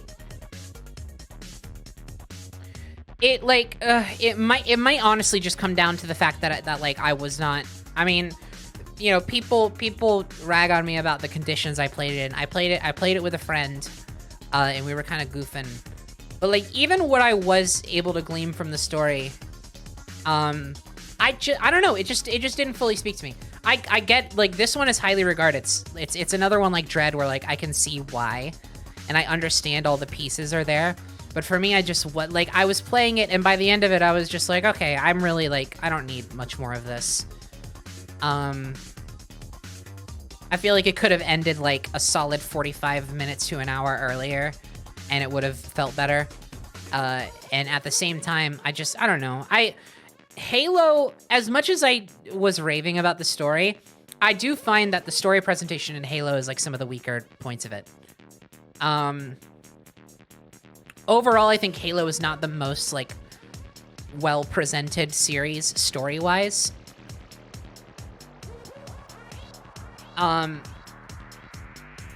So I can't hold it against this game too much. But I mean, it also had a similar issue to Halo 4, which, again, we'll get to, where, like, I was just kind of, like, I was sick of the environment by the end of it. Like, the city was really cool at first, and I did like the semi kind of, like, open map design. Kind of like a precursor to Infinite in a way, like a really cool precursor to the Infinite design.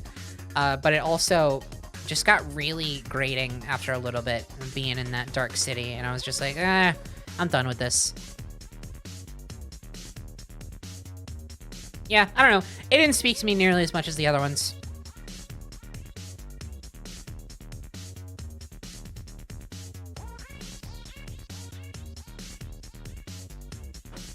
Okay. Okay. So we're not gonna do the other Halo games right away. So what do I want to do first?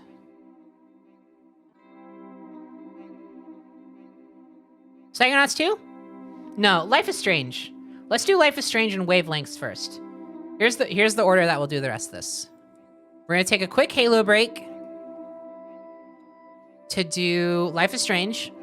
Then we'll rank the rest of the Halos. Then we'll rank Psychonauts 2 and Endwalker. Sound good? Sounds good to me. Okay. Life is Strange 2 Colors is fantastic. This game is truly, truly awesome. If you have not played this game, if you want just like a solid like story that you can sink your teeth into, that is like it's emotional. The characters are so great. It has amazing characters. It has incredibly effective story beats. Thematically, it is so special. And the actual character arc is so effective, and it's a really important arc as well. It actually it has a very similar character arc to Steven Universe Future, if you've had that. And I'm not going to say much more about what is similar about it, because that is kind of spoilery in and of itself. But at the same time, like, I just, you know, that is the first thing that comes to mind. It has a similar emotional core in terms of like the struggles that its main character faces in certain things. How is it compared to Life is Strange 1 and 2? This is easily the best Life is Strange game in my book. I think this game is leagues above the other games. I enjoyed Life is Strange 1 back when I played it back in the day. And of course, obviously, you know, the more I like, the older I get and the more I think about it and the more I kind of like recontextualize it with like my more critical eye now, the more I'm just like, ugh, that game has some gross stuff in it. I appreciate it for the experience it gave me when I first played it. It's fucking Life is Strange, dude. What, did you want me to call it fucking Scorsese? What's your goddamn problem? Anyway. I'm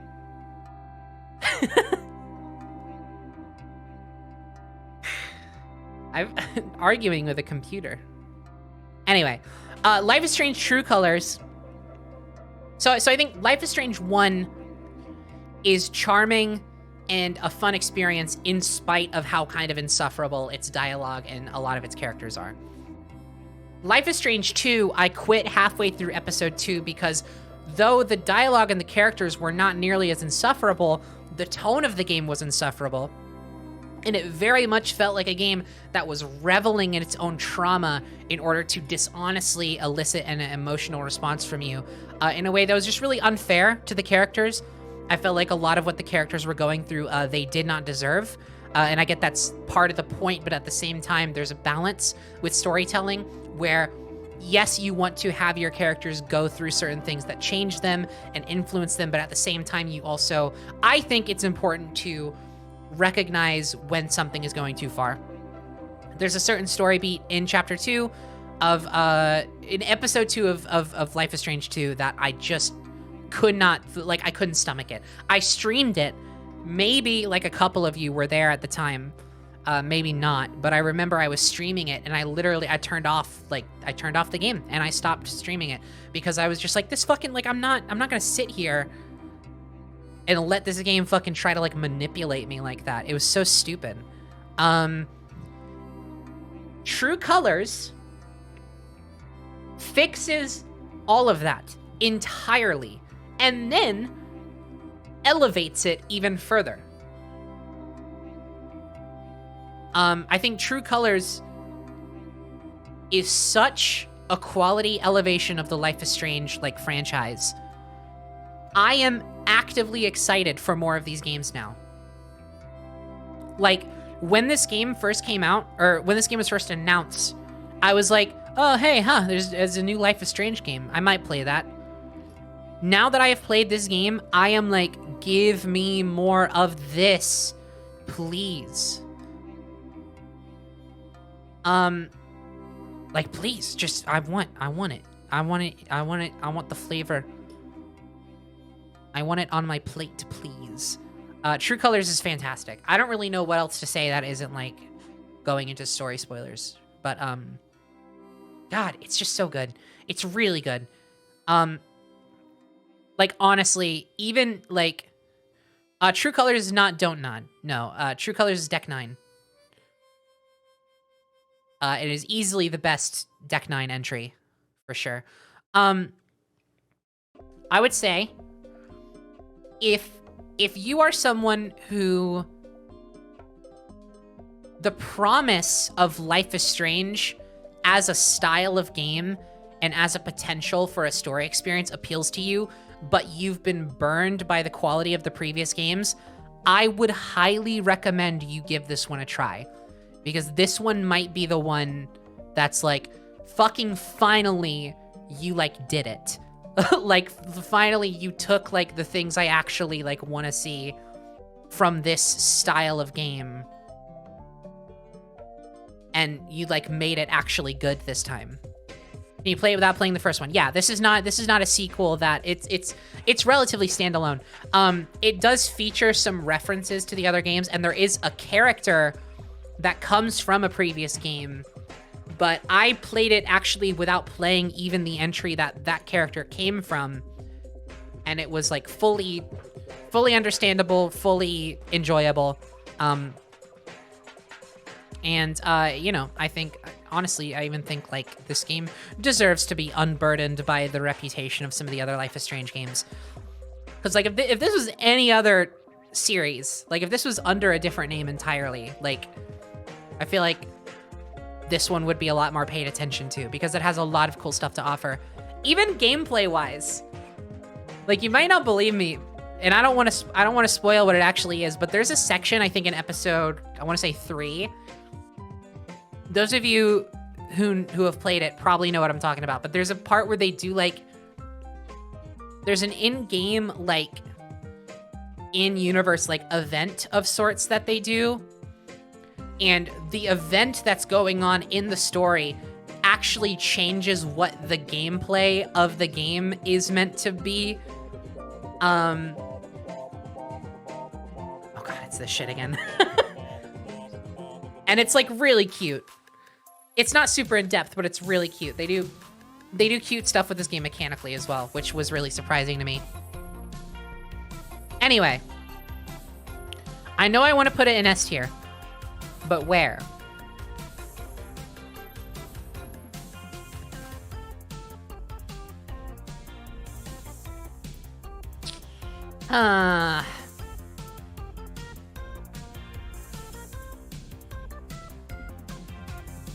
It's around here. It's around here.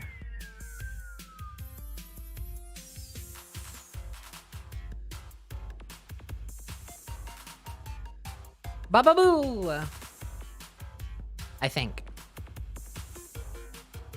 Yeah, that feels good.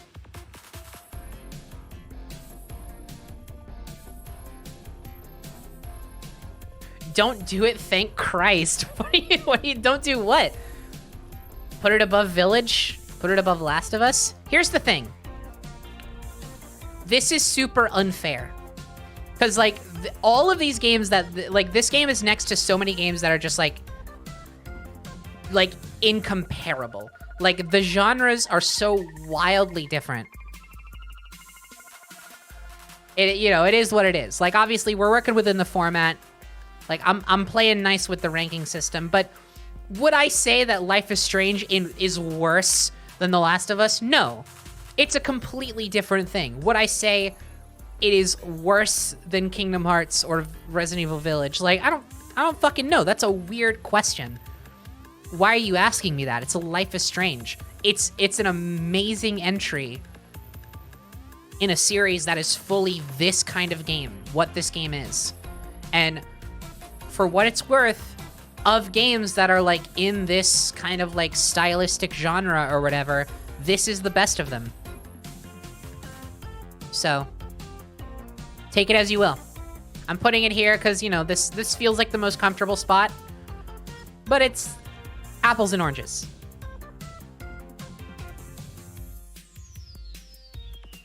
Okay, and then this right here is actually technically the same game. This is a this is a DLC for this game. They did an additive extra like story chapter that focuses. It's like a prequel DLC chapter, and it's really neat. It's called Wavelengths. And it's about one of the side characters in the game. You play as her, and it's like a one episode kind of deal. Solid like 2 or 3 hours of game out of this one, and it's not nearly as good as the main game, but it is good. It's still very fun. It's a nice little thing. I'm very glad it's there. I'm very glad I played it. I'm gonna probably put it in B tier. I think this is a good B tier game.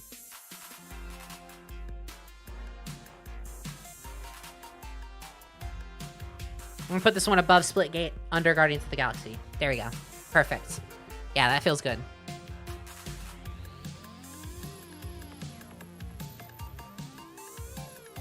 Ban anybody saying oranges are better than apples. Thank you very much.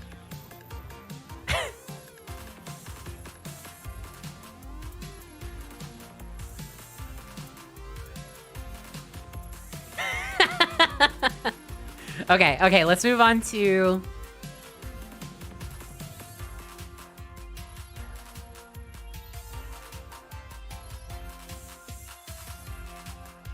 Let's move on to the rest of Halo.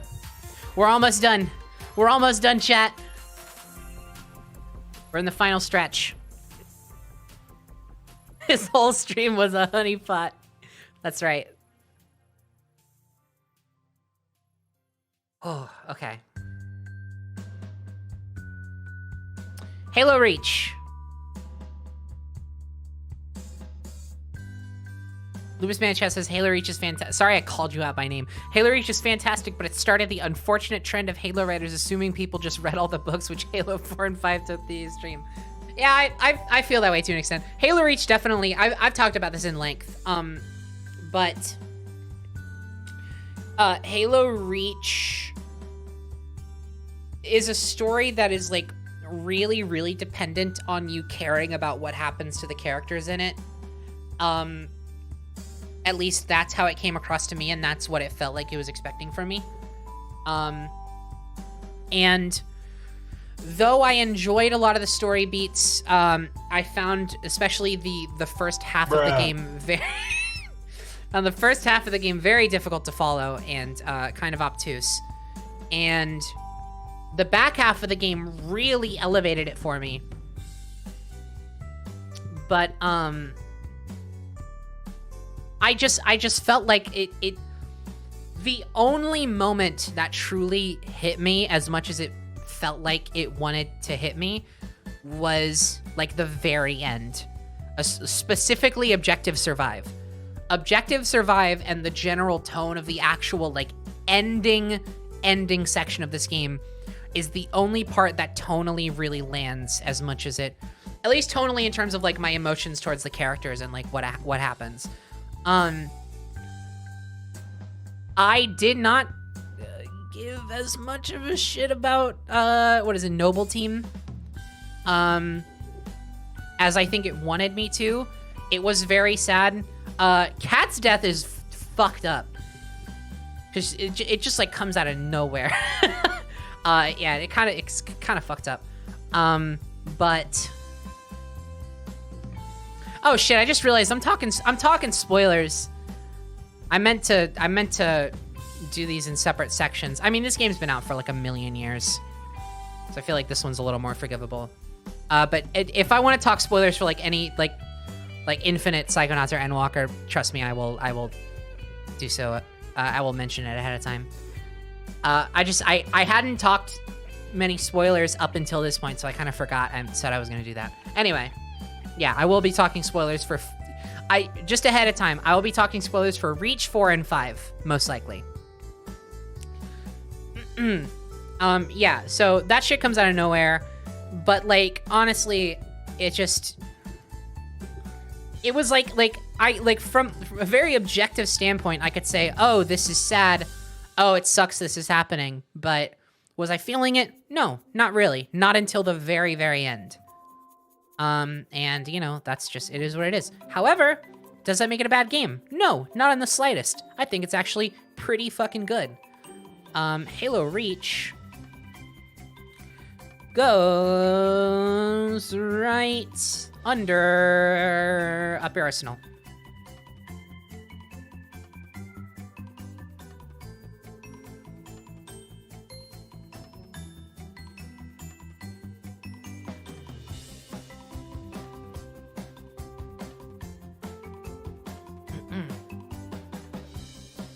Yeah, that feels good. That feels pretty good.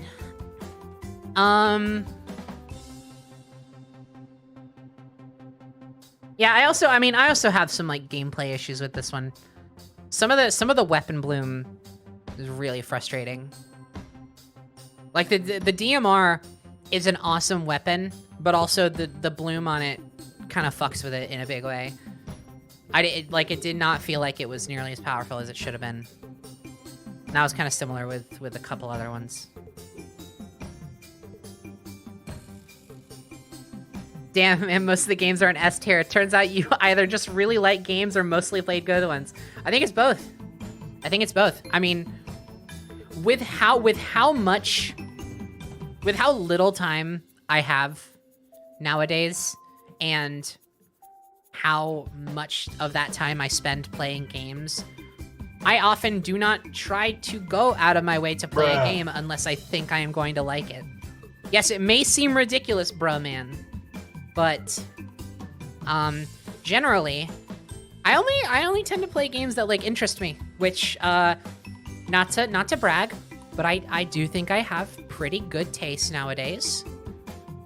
And I think this shows, because, it turns out, like, I am good at discerning what games might appeal to me, because, yeah, a lot of games I played this year, most of them, I kind of fucking loved. Which, hey, that feels awesome. That feels great.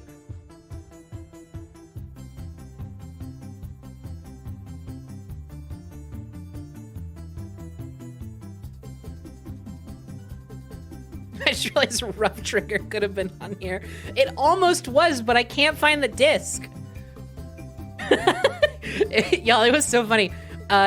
So, you know, Joy's been in the process of moving in. And she was down here at the end of December. And she was going through my games and stuff, and she started, like, organizing, like, stray discs. Just, you know, she just felt like doing it. And I was like, oh, hey, thanks.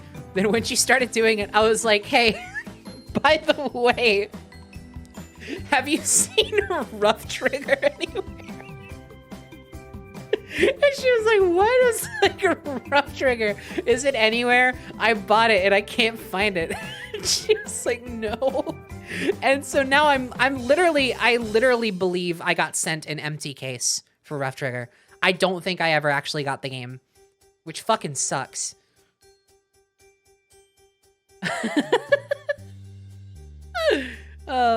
It was funny though. It was funny. But you know, we got close. I'm gonna play it. Didn't that game cost you like $30? I can see. Hold on. What did I get it on eBay? Chat, did I get it on eBay? Let me see. Purchase history. Let me scroll through all of my Disney Infinity purchases.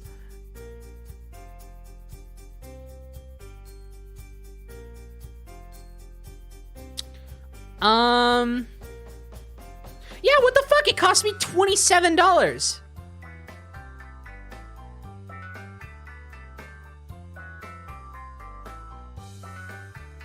What a ripoff. I think it's too late to do anything about it with an eBay system.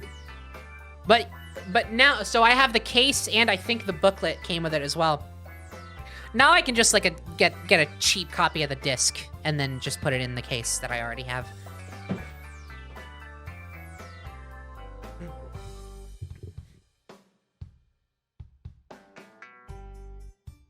$27. Imagine how many Snickers bars that is. What a ripoff. Yeah, imagine how many packs of gum over at the gas station I could get with all those quarters.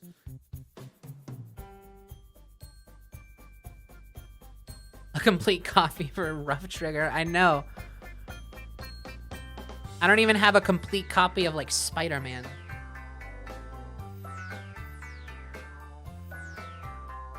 Okay. Halo 4 is fine. Halo 4 is super duper bottom of C tier. Bruh. You know what? You know what? You're right. You're actually, this time I agree with you, bro, man. Maybe not in the way you think I might, though.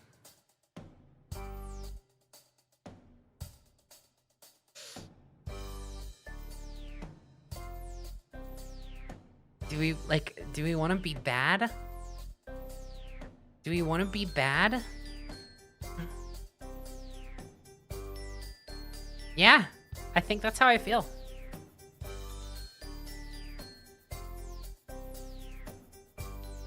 Halo 4 has good things going for it. So you trying to lose subs or...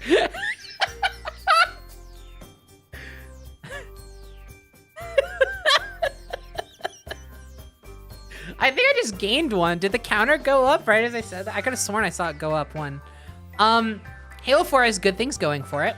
The emotional core of Master Chief and Cortana in this game, and like just like the slow rampancy of Cortana is so fucking intriguing. It does not fully deliver on that concept in the way you would hope it would, but also a lot of Halo games don't fully deliver on their story concepts. Most Halo games actually have kind of rough around the edge of storytelling. I've already said this, but I genuinely think it's true. I think with Halo, you have to rank story elements more than you actually rank storytelling. So I think the way they tell their stories is actually kind of trash. Maybe not trash, but like it's pretty rough. It's kind of rough. The way they actually communicate their stories could be better, but story elements are always very interesting. Well, not always, but when it's good, it's really good, right? Like, it's still good enough that Halo 2 isn't fucking S tier, right? So, don't get me wrong. From a story perspective, there's a lot of appeal. But, yeah. Halo 4's emotional core and the character plot and the character arc of Master Chief kind of like having to reconcile with his humanity in an environment that only wants him as a soldier, as well as dealing with the death of a loved one, and, you know, just like the slow slipping away of rampancy that Cortana is dealing with. Seeing Cortana in the state she is in this game is very hurtful, both for him and the audience, and I think that's very interesting. However, why the hell was the didact there? What the fuck is going on? Why do I care about any of that shit? I don't know. I don't. Why do you fight? Why is the didact taken care of in a like one button quick time event? You don't even get a boss fight. Not saying I necessarily want a boss fight, because, you know, we saw what happened when they did the boss fight, you know, in that era. But, like, what the hell? That shit was weird. All, like, the weird, like, actual, like, lore-related A-plot stuff is just kind of nothing. And then also, from a gameplay perspective, Halo 4 just has so much that it drops the ball on. Ammo balance was a weird thing with this game. And I still, to this day, do not understand why it is the way it is with ammo. Halo 4 is stingy with ammo in a way that actively, like, makes it not super fun sometimes. They, like, basically ruined the balance of the sandbox in that way. Environmentally, a lot of Halo 4 takes place indoors, in very samey looking environments, and it ends up making the game feel kind of monotonous. But I really like what they did with Cortana and Chief, and I wish that Halo 5 did not take that and crush it under its heel with a garbage, trash, F-tier fucking game. What are you doing? What are you doing, Halo 5? Halo 5, what the fuck are you doing? Halo 5, what the fuck are you doing?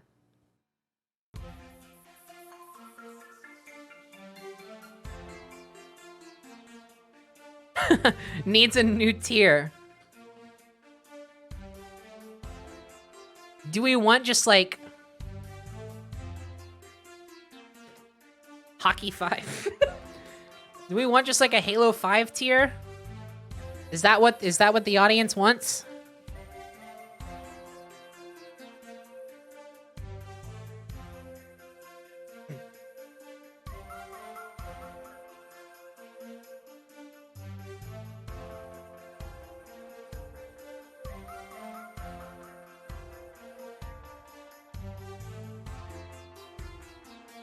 G tier for Guardians.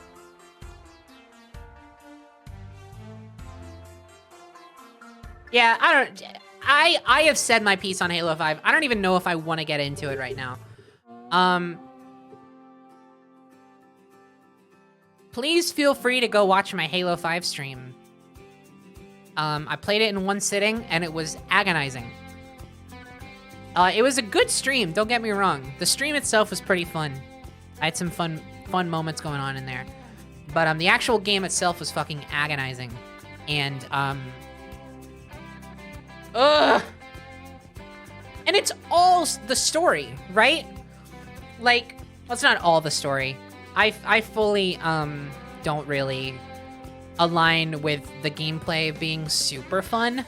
I think the gameplay is a little better than 4, but the problem is that the story content and the game's pacing and the actual what you are doing in the game is so bad, it fully negates any positive effect the gameplay has on the experience of playing this game. Ugh.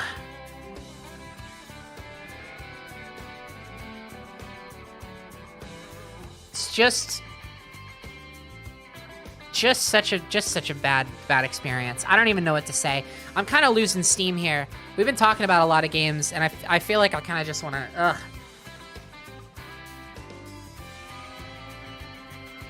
You know? Like, I don't think this is a very controversial one, either.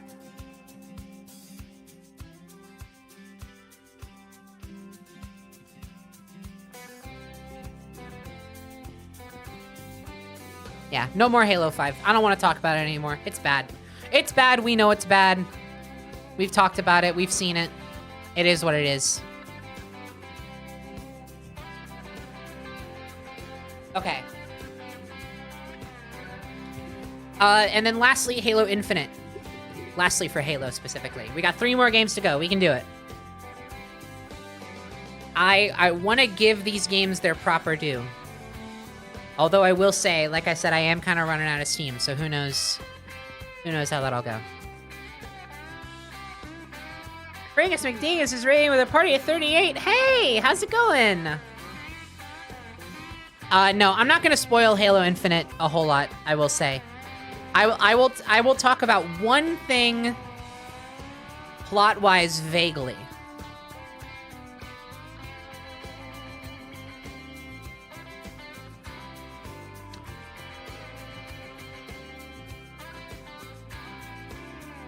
Save Halo Bruh. Infinite for after beating it, bruh.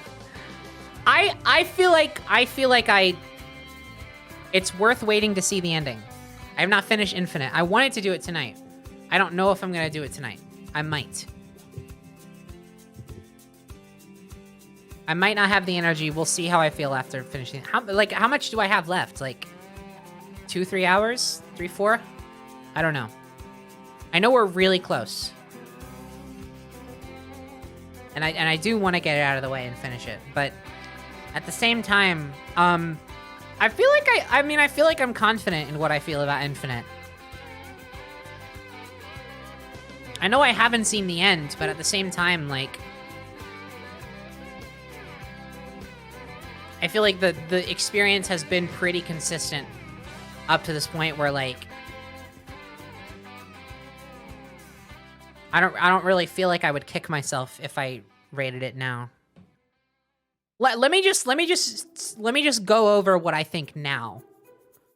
And then, you know, if it changes, what the fuck ever. This is fake. You know what? Here's what we have to remember. This shit is fake. This doesn't matter. Like, if I finish Infinite and I'm like, oh no, I should have put it in S tier. Like, who the fuck cares? Whatever. Oh no. Right? Like, it doesn't matter. I'll rank it now.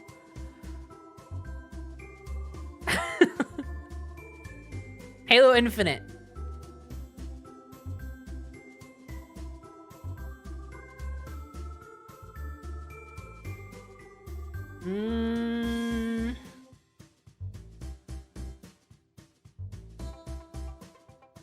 Right below Combat Evolved.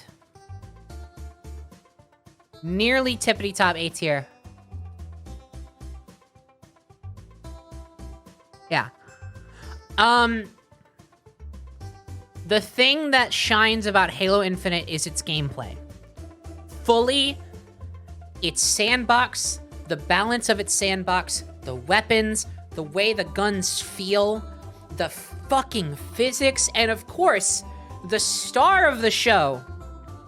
The fucking star of the show. The grapple hook. Oh my god, all of it works together so wonderfully. Another thing Halo Infinite has going for it. The tone of the story is pitch perfect. The atmosphere and the tone and the dialogue and the character interactions, the character personalities, the way they work off of each other, Bruh. all of it perfectly tuned. It is great. It is great stuff. Halo Infinite, from a story tone perspective, is the best that Halo has been, I think. I think the way it wrestles with Master Chief's relation to his past and his humanity, all that stuff, wonderful. Now, I'm saying all that, you might think, what the fuck? Why is it not above Halo 2 and 3 then? Why is it not the best one? There are two big things. Two big things. One, the way the song ended there kind of like threw me for a loop. I don't know. I felt like I wasn't allowed to keep explaining. It's like, no, you're not gonna, the song is over. Okay. One, the story, though appealing from a tone perspective, I cannot fully say, and I'm gonna try to be vague here. I really am. I'm gonna try to be vague here. But those of you, hopefully, will know what I'm talking about. As much as it's not as bad as I feared it would be near the beginning of my playthrough, I still cannot say I fully agree with how they handled the events leading in from Halo 5. And I don't know if I fully agree with how... I don't know. I just, again, like, the thing that appeals to me is the gameplay and the characters, but not the story. The actual story of what's happening, I have a very similar problem with even a similar problem I had with 4 and 5, where the A-plot shit I do not care about. Even still, Halo is having a hard time telling me an A-plot story that I actually give a shit about. And I don't know why it's so hard for this series to do better storytelling, but it is. It's a consistent problem. So that's one thing. The actual plot elements and the story beats, I just don't... Like, when I think about this game, that's not what I think about. Like, if I am thinking about Halo Infinite, I am thinking about how fun it is to play. I'm thinking about how fun the multiplayer is. And if I'm thinking about any element of the story, it's just the characters. Because the characters are top-notch. But the story that the characters exist in, I'm not convinced to give a shit about. Secondly, and this is a big one, and I honestly think these two problems feed into each other. I think these go hand in hand.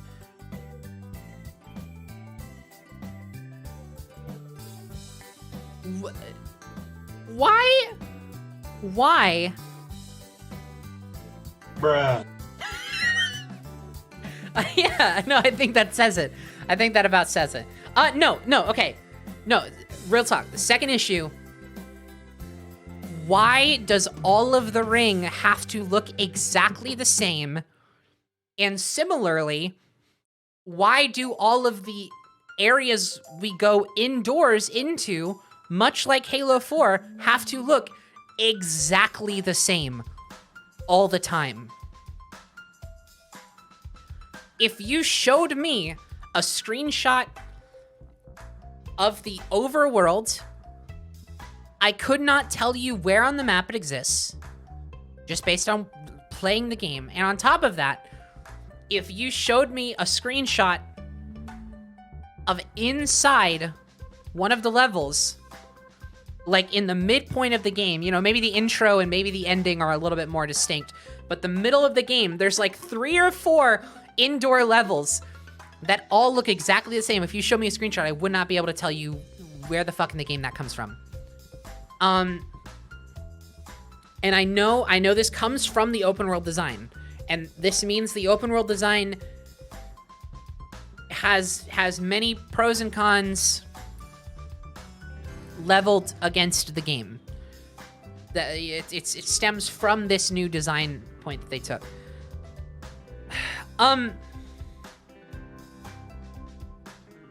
But even in open world, you can still do interesting biomes and especially interesting internal levels. I just feel like the whole time, like it all just kind of like blends together in a weird way. And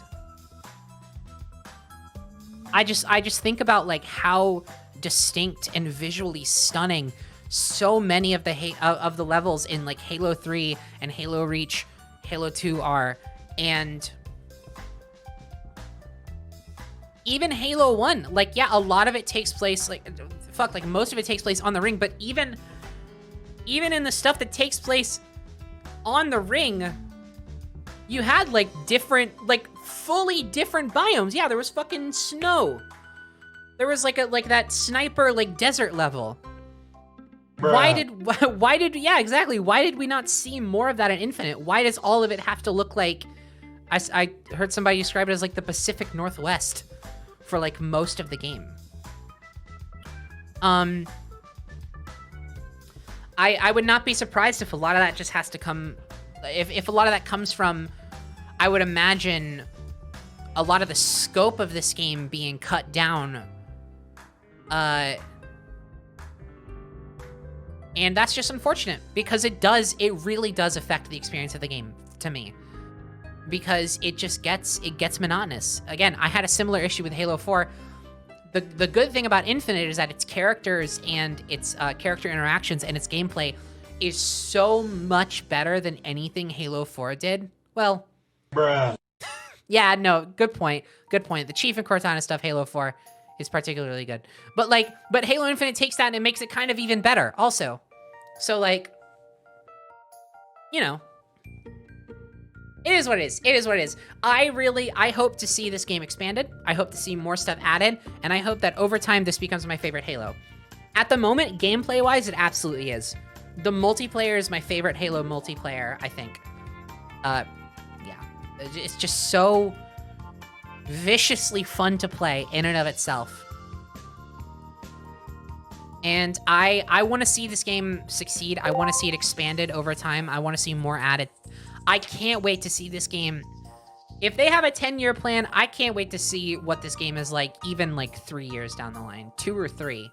Like, there's gotta be some interesting stuff added to it at that point. Also, Kojiman, thank you so much for the sub. Yeah. I just hope this game is expandable as they clearly want it to be. There's some evidence that maybe they didn't fully plan for this game to be as like malleable and expandable as they want it to be and as they're currently planning it to be. But I mean, hopefully they can pull through. I really hope they can pull this game together into something that's just the absolute best that Halo has to offer, because a lot of it is. A lot of it is some of the best that Halo has to offer. Yeah. That's the Halo games. That's Infinite. Okay. Last two. Here we go. Here we go. Psychonauts 2. I don't even know what I want to say about these games. Psychonauts 2 is a fucking masterpiece. Psychonauts 2. I went from initially, when this was announced to be crowdfunded, and that it, you know, they were attempting to raise funding to make this game, I was like, oh man, I'm so excited. I was pumped about this game's announcement. Then over time, it kind of fell under the radar, and you know, there were a few dev updates here and there, but it was a bruh moment. It kind of just like went silent for a little bit as they worked on it, which is understandable. They were clearly working very hard, but at the same time, after a little bit, it's like, hey, what's going on with this game? Is it maybe in development hell? Like, what's going on? No, actually, as it turns out, they were taking their sweet-ass time making a masterpiece of a game that is easily S tier. Yeah.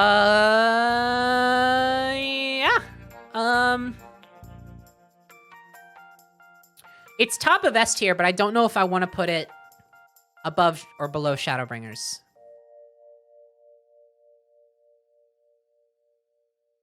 I'll put it above Shadowbringers, but not above Endwalker. Can we just talk about how incredible games are that these two games came out in the same fucking year?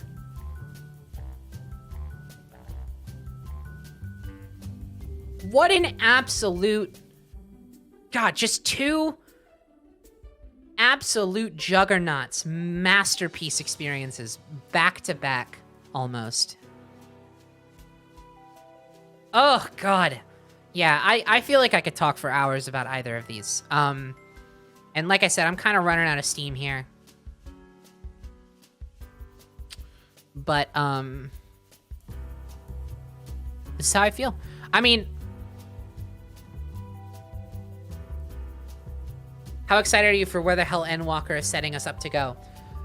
What excites me is that it's really, honestly, not even setting up a lot. I think I'm just really excited for them to, like, start over and just do some, like, new... I'm excited for the fact that they're not going to try to do bigger shit.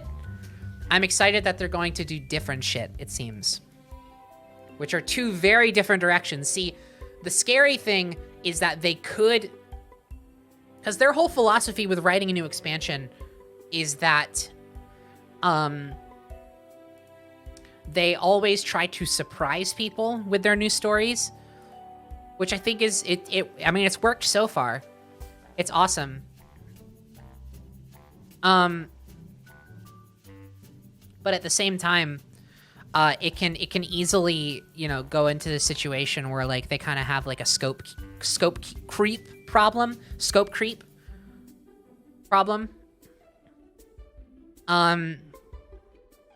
And just kind of like go way too big for its own good. But it doesn't seem like they're gonna do that. The way they sort of recontextualize things at the end of Endwalker, no spoilers, but the way they sort of recontextualize things, it seems like they're just, you know, like they're gonna go, the progression of the story and the progression of the intrigue of the story is more gonna go horizontal than vertical, which is so smart. That is the way to do it. And I think there is still just as much of a chance that those smaller scale stories can be just as gripping and just as effective and emotional. And I'm so excited. Final Fantasy XIV is a very important game to me. Endwalker is also a very important expansion. I know it feels like I didn't talk about Psychonauts 2 a lot. I don't really... Again, I'm kind of running out of steam, and it's making me sad because it's making me feel like I'm not giving either of these games their proper due. But, like, believe me when I say they are up here for a reason.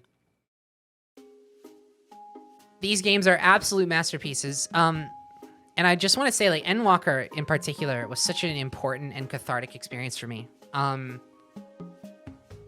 mean, those of you who even, like, saw my 7-hour Endwalker reactions to the end of it, know how much that game affected me. And that was going on even before I started recording, even before I got to that point in the game. I cried maybe, like, I openly wept maybe upwards of like 10 times while playing Endwalker. And some of that came from the story itself, and some of it came from how much it affected me personally. There's a point in the game, this isn't spoilers or anything, it's just a nice little moment, but there's a point in the game where you hear, like, you go to the inn room and you hear a knock at the door, and the game prompts you it prompts you, and the prompt is like, someone's at the door, who is it going to be? And it gives you a list of all the names of the primary characters that you have been spending time with. And you can select which character you want to have be at the door and have like an isolated heart-to-heart moment with. Which, first of all, is awesome. It's a wonderful little moment. Secondly, what ended up happening for me was that I picked my favorite character, who, if you don't know, is Alice. She's an absolute sweetheart, and she's very funny and cool, and she's my daughter, and that's, you know, it is what it is.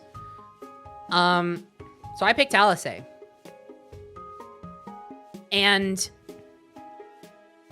you know, at the time, I was kind of at the time of playing this in real life on a meta level, I had been for a little while trying to dig myself out of a pretty bad rut. Emotionally. Like, not to get too depressing, but admittedly, I reached some lows this year emotionally that, like, I would never have expected and were very, very fucking tough to deal with. My mental health this year was strained like no other, and it was rough sometimes. And when I was playing this mode of the game, I was kind of I was in the middle of trying to dig myself out of that at that point in my day-to-day. And I was specifically in the middle of trying to learn how to, like, take care of myself again. And just, like, think about myself and my health and think about what I need to do to maintain that. And, I was stuck in this cycle of, like, being depressed, and the depression was leading me to not properly self-care and not take care of myself, which makes things worse. It does make things worse. And so it was like this cycle, right? And I was in the middle of that, and, I was in the middle of trying to dig myself out of that. So anyway, to come back to Endwalker, what happens in the game is when you come to this point in the game and you pick a character, they have, like, something to say to you in regards to your player character and their own sort of, like, story arc and where y'all are at in the story. And you just have, like, a heart-to-heart with a character. It's just a very, like, personal... It doesn't have fucking anything to do with the plot. It's just a personal moment with whatever character you pick and whichever character you want to appreciate that moment with. So I picked Alice, and she comes in, and her whole conversation with the player character is about how much she worries about your character and how much she expresses how much she wants your character to take care of themselves. And specifically using that kind of language. And that shit was like, it was at the exact fucking moment it needed to be in order to hit the hardest. And it was like everything she said, I'm getting a little choked up even talking about it now. Everything she said it literally felt like she was like, it felt like the dialogue was, like, reaching through to me. And that is not the only time that game did that during my playtime. Endwalker specifically is the most thematically cohesive expansion in the whole game. Bruh. The whole game. Endwalker is the most thematically cohesive expansion in the whole game because the whole expansion is about the value of life. Endwalker is a story that uses the framing of an apocalypse and the framing of the end of days and horrible calamity and death and destruction, and it uses that framework to tell a story about the value of life and about the value of commitment to life and improving life and life of all kinds. It uses that framework to tell a story of how valuable all life is and how worth it is to carry on even when it fucking feels like every single chip is just not in your favor and all the cards that life has dealt you is just misfortune after misfortune and suffering after suffering. And Endwalker is like a direct response to like doomer nihilism in a way that was so goddamn important to me, like this year specifically, and specifically when it came out and when I played it. Like, I am telling you, Endwalker is not my favorite game of the year just because Final Fantasy XIV new expansion hype recency bias. It is important. And it is important to me. And it is up here because it truly fucking spoke to me in a way that, like, as amazing and as masterful as other games on here are, especially the likes of Psychonauts 2, no other game even came close to the way that Endwalker spoke to me. And just how much it resonated with me thematically. Oh, God, it was so good. It was so good. Yeah. And that's, there you go. That's my list. I didn't say a lot about Psychonauts 2. I apologize. I don't really know if... I'm not gonna go out of my way here. I'm tired. I kind of want to end stream. I wanted to play Halo. I know I did put the word maybe there for a reason. I would like to maybe finish Halo before the weekend is over. I'm gonna try so hard to do so. But right now, my mouth is dry. Like, I need to, like, get some water, and I need to, like, get a 1 a.m. dinner because I didn't eat anything. So, if you want to know my thoughts about Psychonauts 2, go watch my playthrough. Snapcube 2, I did a stream series of it. This is a fucking fantastic game. It's up here for a reason. It's amazing. It would have probably been my favorite experience of the year had Endwalker not so viciously come out the gate swinging, because it's second, and this is like a rare experience. This game is like reliably fucking fantastic. So yeah, listen to LSA. Take care of yourselves. Oh, you're talking to me. Oh.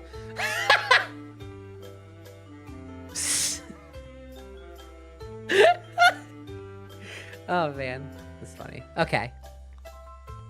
Well, what do you say, y'all? You want to wrap it up? You want to? Who's streaming right now at this hour?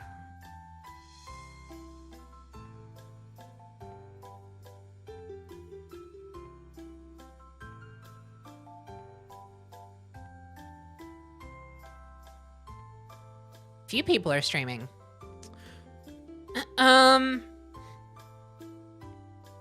Let's stream. Let's drop Spooky a stream. How about it? I keep saying I meant to say raid. Let's drop Spooky a raid. I haven't raided Spooky before. But let's go say hi.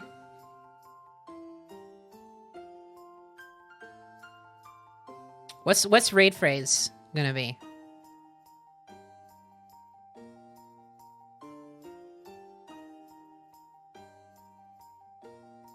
Yeah, I think bruh is